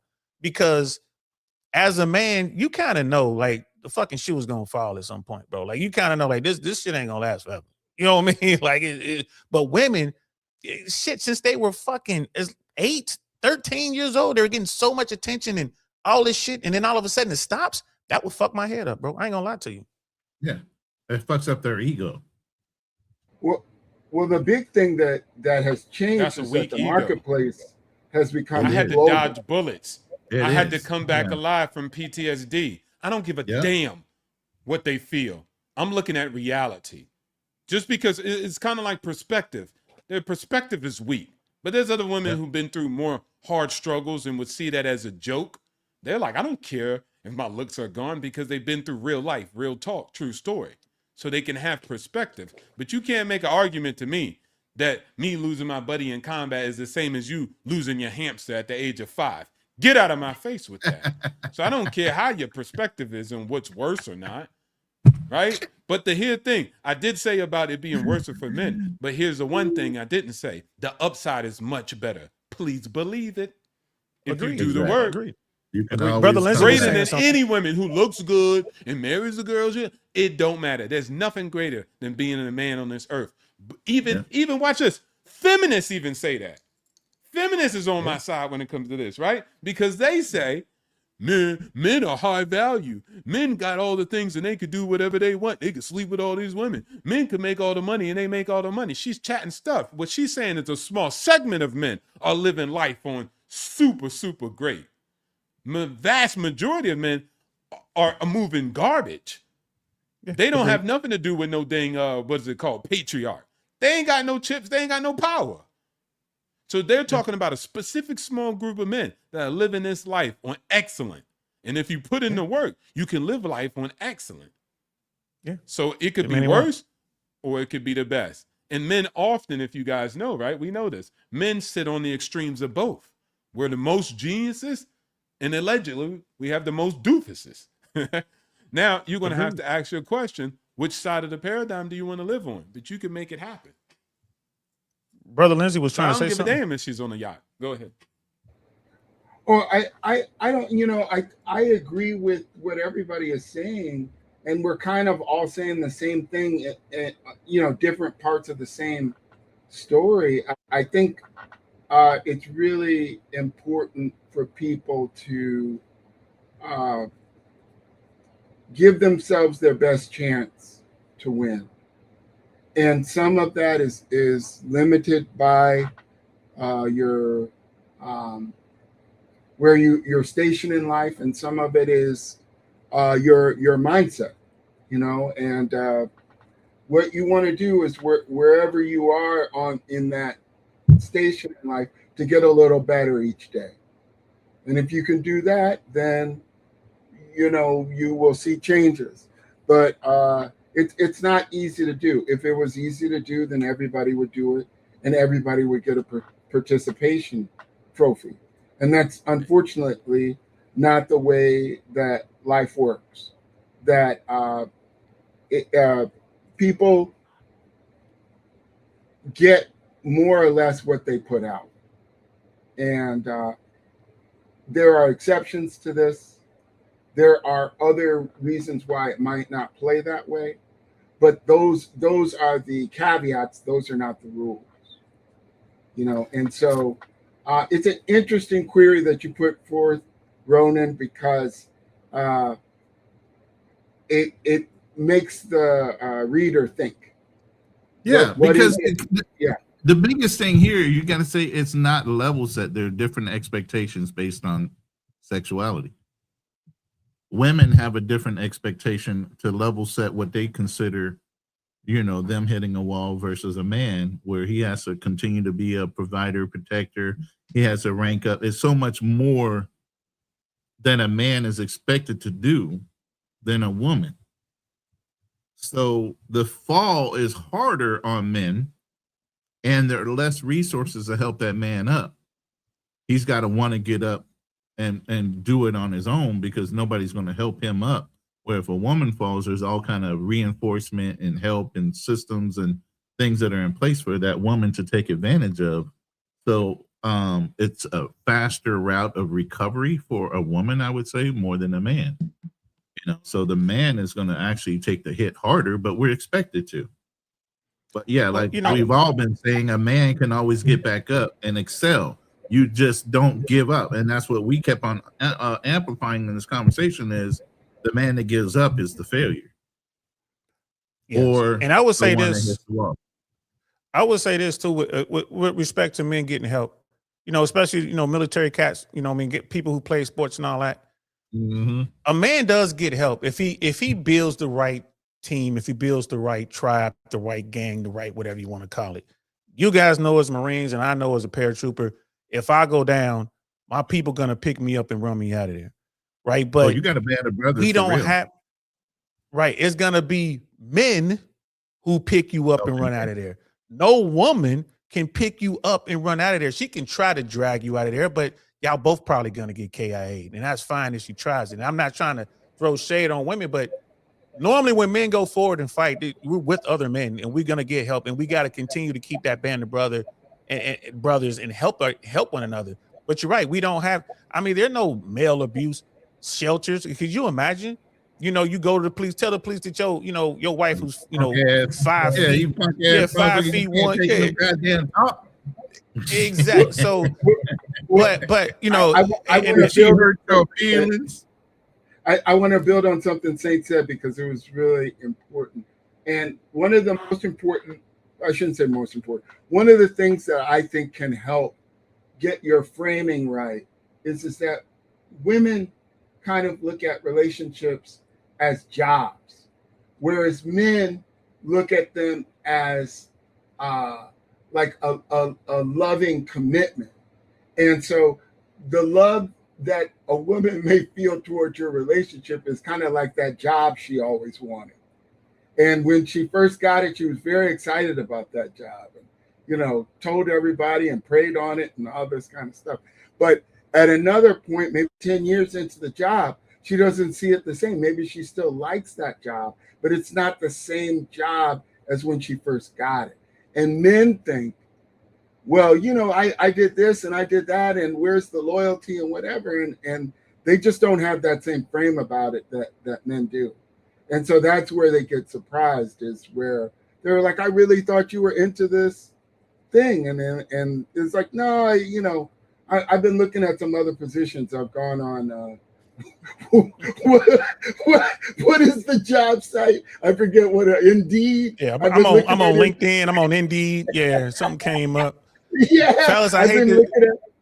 Yeah, go ahead. I want to say this before you bounced out real quick.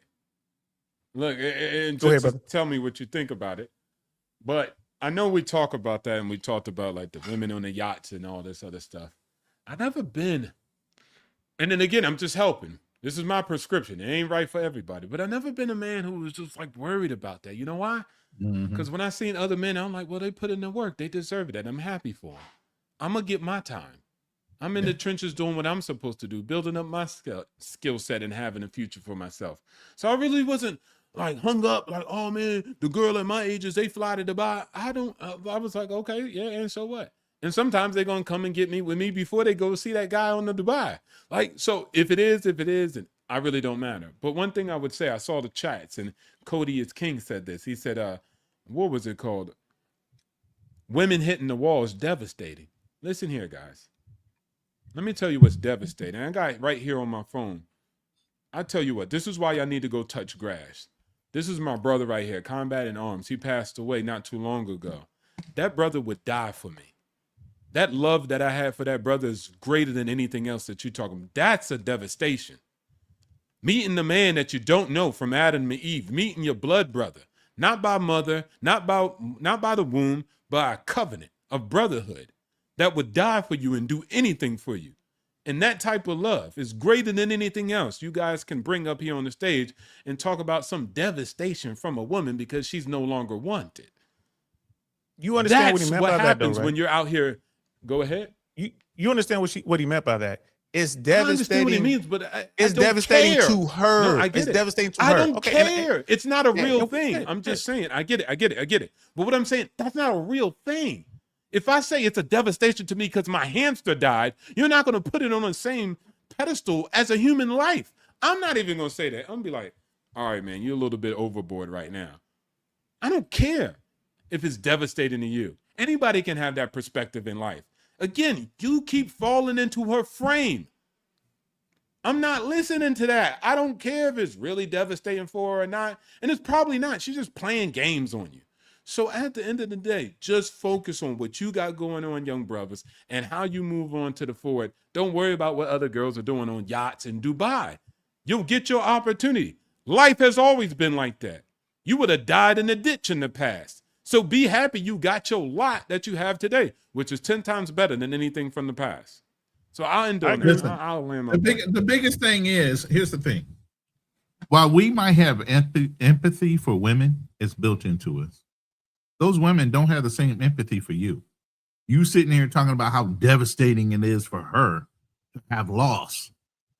Don't nobody give a bro. fuck. We're They wouldn't answering your spit on question. No. We're answering your question. wouldn't- That was just I know, who really has it worse. That's what that is. Right. Just Right. answering your But they question. wouldn't spit on you. They wouldn't spit on you if they had to. A lot of Agreed. women don't have that same energy for us that we in turn do naturally for them. But brother You know? Ronnie, you understand? No, I'm not that taking offense. I'm not taking offense to it. Yeah. It's No, it's not even that way. offensive. We're answering the question. It's like No, I we just that's what it is. Like, no, I don't think anyone disagrees with what Brother Financial just said or what you're saying right now, what Brother Lindsay said or what I've been saying. Right. We're all this not even overlap. We're in line on this. We're Right. just trying to answer the question to the show. You know what I mean? That's all it was. Right. Kind of drifting off to little things. But here's the thing. I really got to go. But I got to tell you this, man. Yeah, this give is us your one of the closing. best panels. This is one of the best panels I've ever been on, bro. Like, and these are the conversations that I'm trying to have precisely for what Brother Financial is saying. For those dudes out there who are talking all these, let's call them the water boys. For the water boys out there who are crying because the cheerleaders are banging the linebackers and the receivers, right? And they crying because they can't get a fucking letter, right? You ain't getting a letter. You ain't a letter man. You're a fucking water boy. Now, if you want to get on the team, come holler at me, right? If you want to get on the team, it's time to do some work. We'll get you there.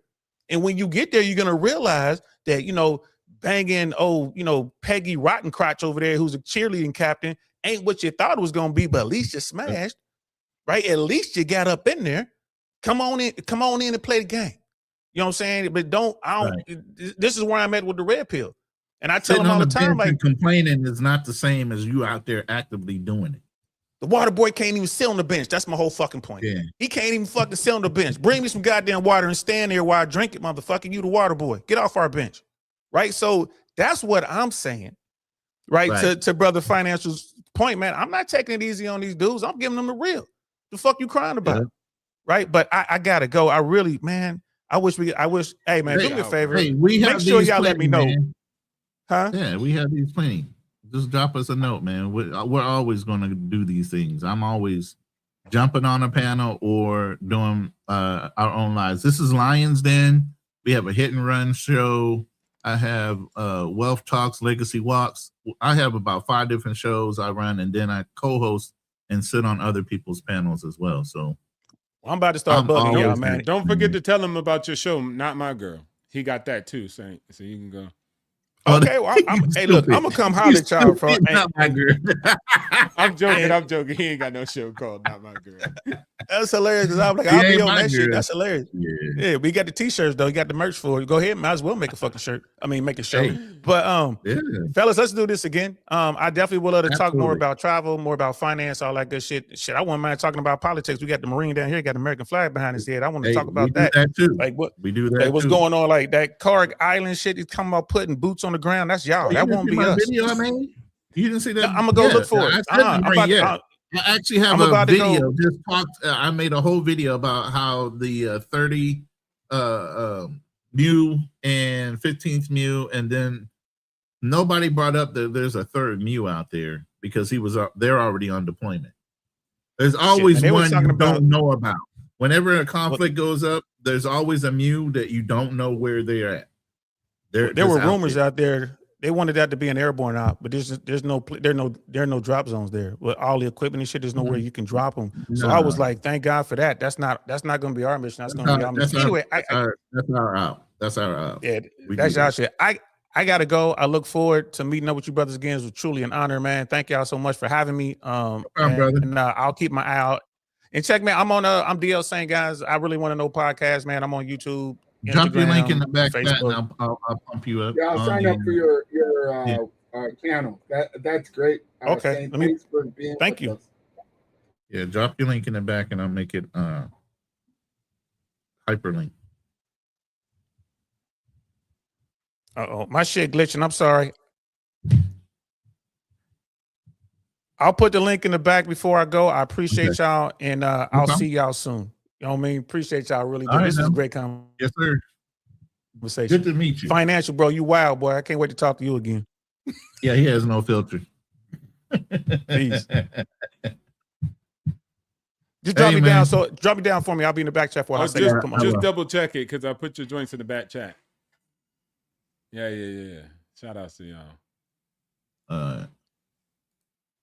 Not my girl, man. Yeah, that shit is funny. You already know how it is. We don't play those games. We don't play reindeer games like that, man. We already seen it for ourselves. Well, it is 2 p.m. I gotta go too. I gotta go hit the pool. Yeah, my lady's ling back, ling and man. touch grass. Yeah, I'm doing It's another all one of good. these It's 8 all good. hours. This was a great show. Yeah, I appreciate you stopping up, fam. I really do, man. Yeah, and Lindsay, I don't be appreciate your show. don't be coming through with all that knowledge. Nobody like all that knowledge and that history and all that context and all that. Nah, man, that was too much knowledge. It was too much vibranium.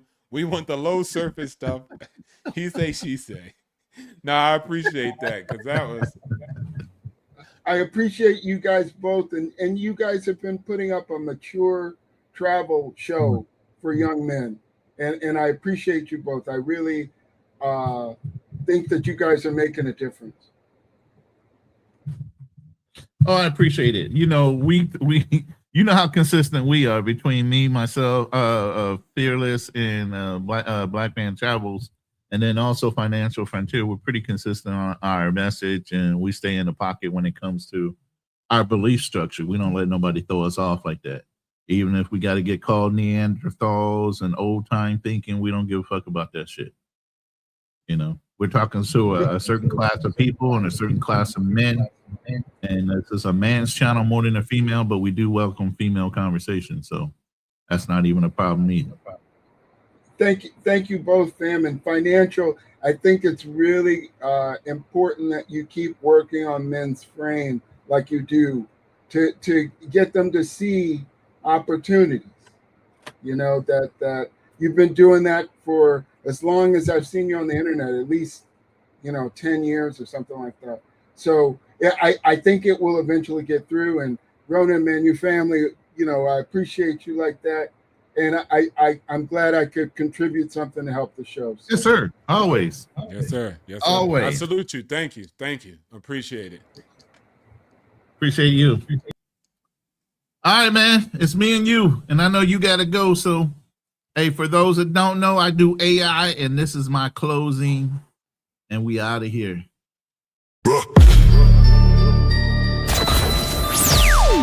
Kill the noise, lock the doors. 3 men at the table. No scripts, no retreat, no fear. Welcome to the Lion's Den. Welcome to the den, Lion's Den, where the pressure gets heavy and the real stand firm. Welcome to the den, Lion's Den. 3 voices at the table, let the truth be heard. No running, no folding, no hiding behind the fence. Running, BMT, fearless. Welcome to the Lion's Den. First through the gate, let the strategist speak. Calm under pressure, but the structure runs deep. Running at the table, every word got weight. Study every system, every motive, every state. Veteran discipline play. Long range sight. Separate the facts from the noise in the fight. I do not chase trends, I examine the frame. Follow the incentive, then expose the game. Build with a purpose. Stand on the code, carry the pressure. And control the load. No empty performance, no counterfeit shine. Running in the den, hold the line. Running. With the passport stamp, global perspective, every pattern gets mapped. Traveled in an unfiltered, no rehearsed disguise. Seen the world firsthand, so we recognize his lies. Facts in the chamber, context and place. Culture and money examined face to face. Cyber mind sharp, business sense clean. He reads the machinery behind the machine. Receipts for the claim, evidence before spin. BMT brought the world inside the den. Bring the facts.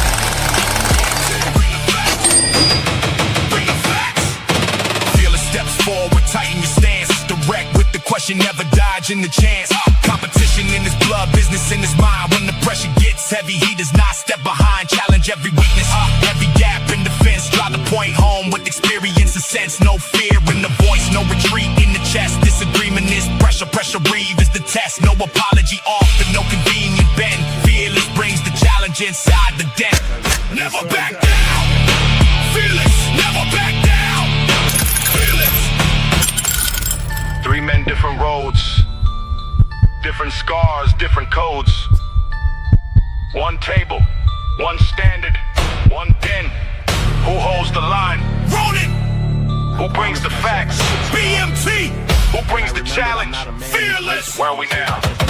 The Lion's Den. Lion's Den, where the pressure gets heavy and the real stand firm.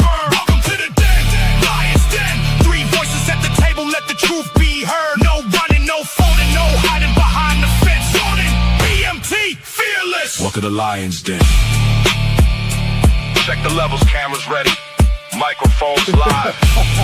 Ronin ready. BMT ready. Fearless ready. 5, 4, 3, 3.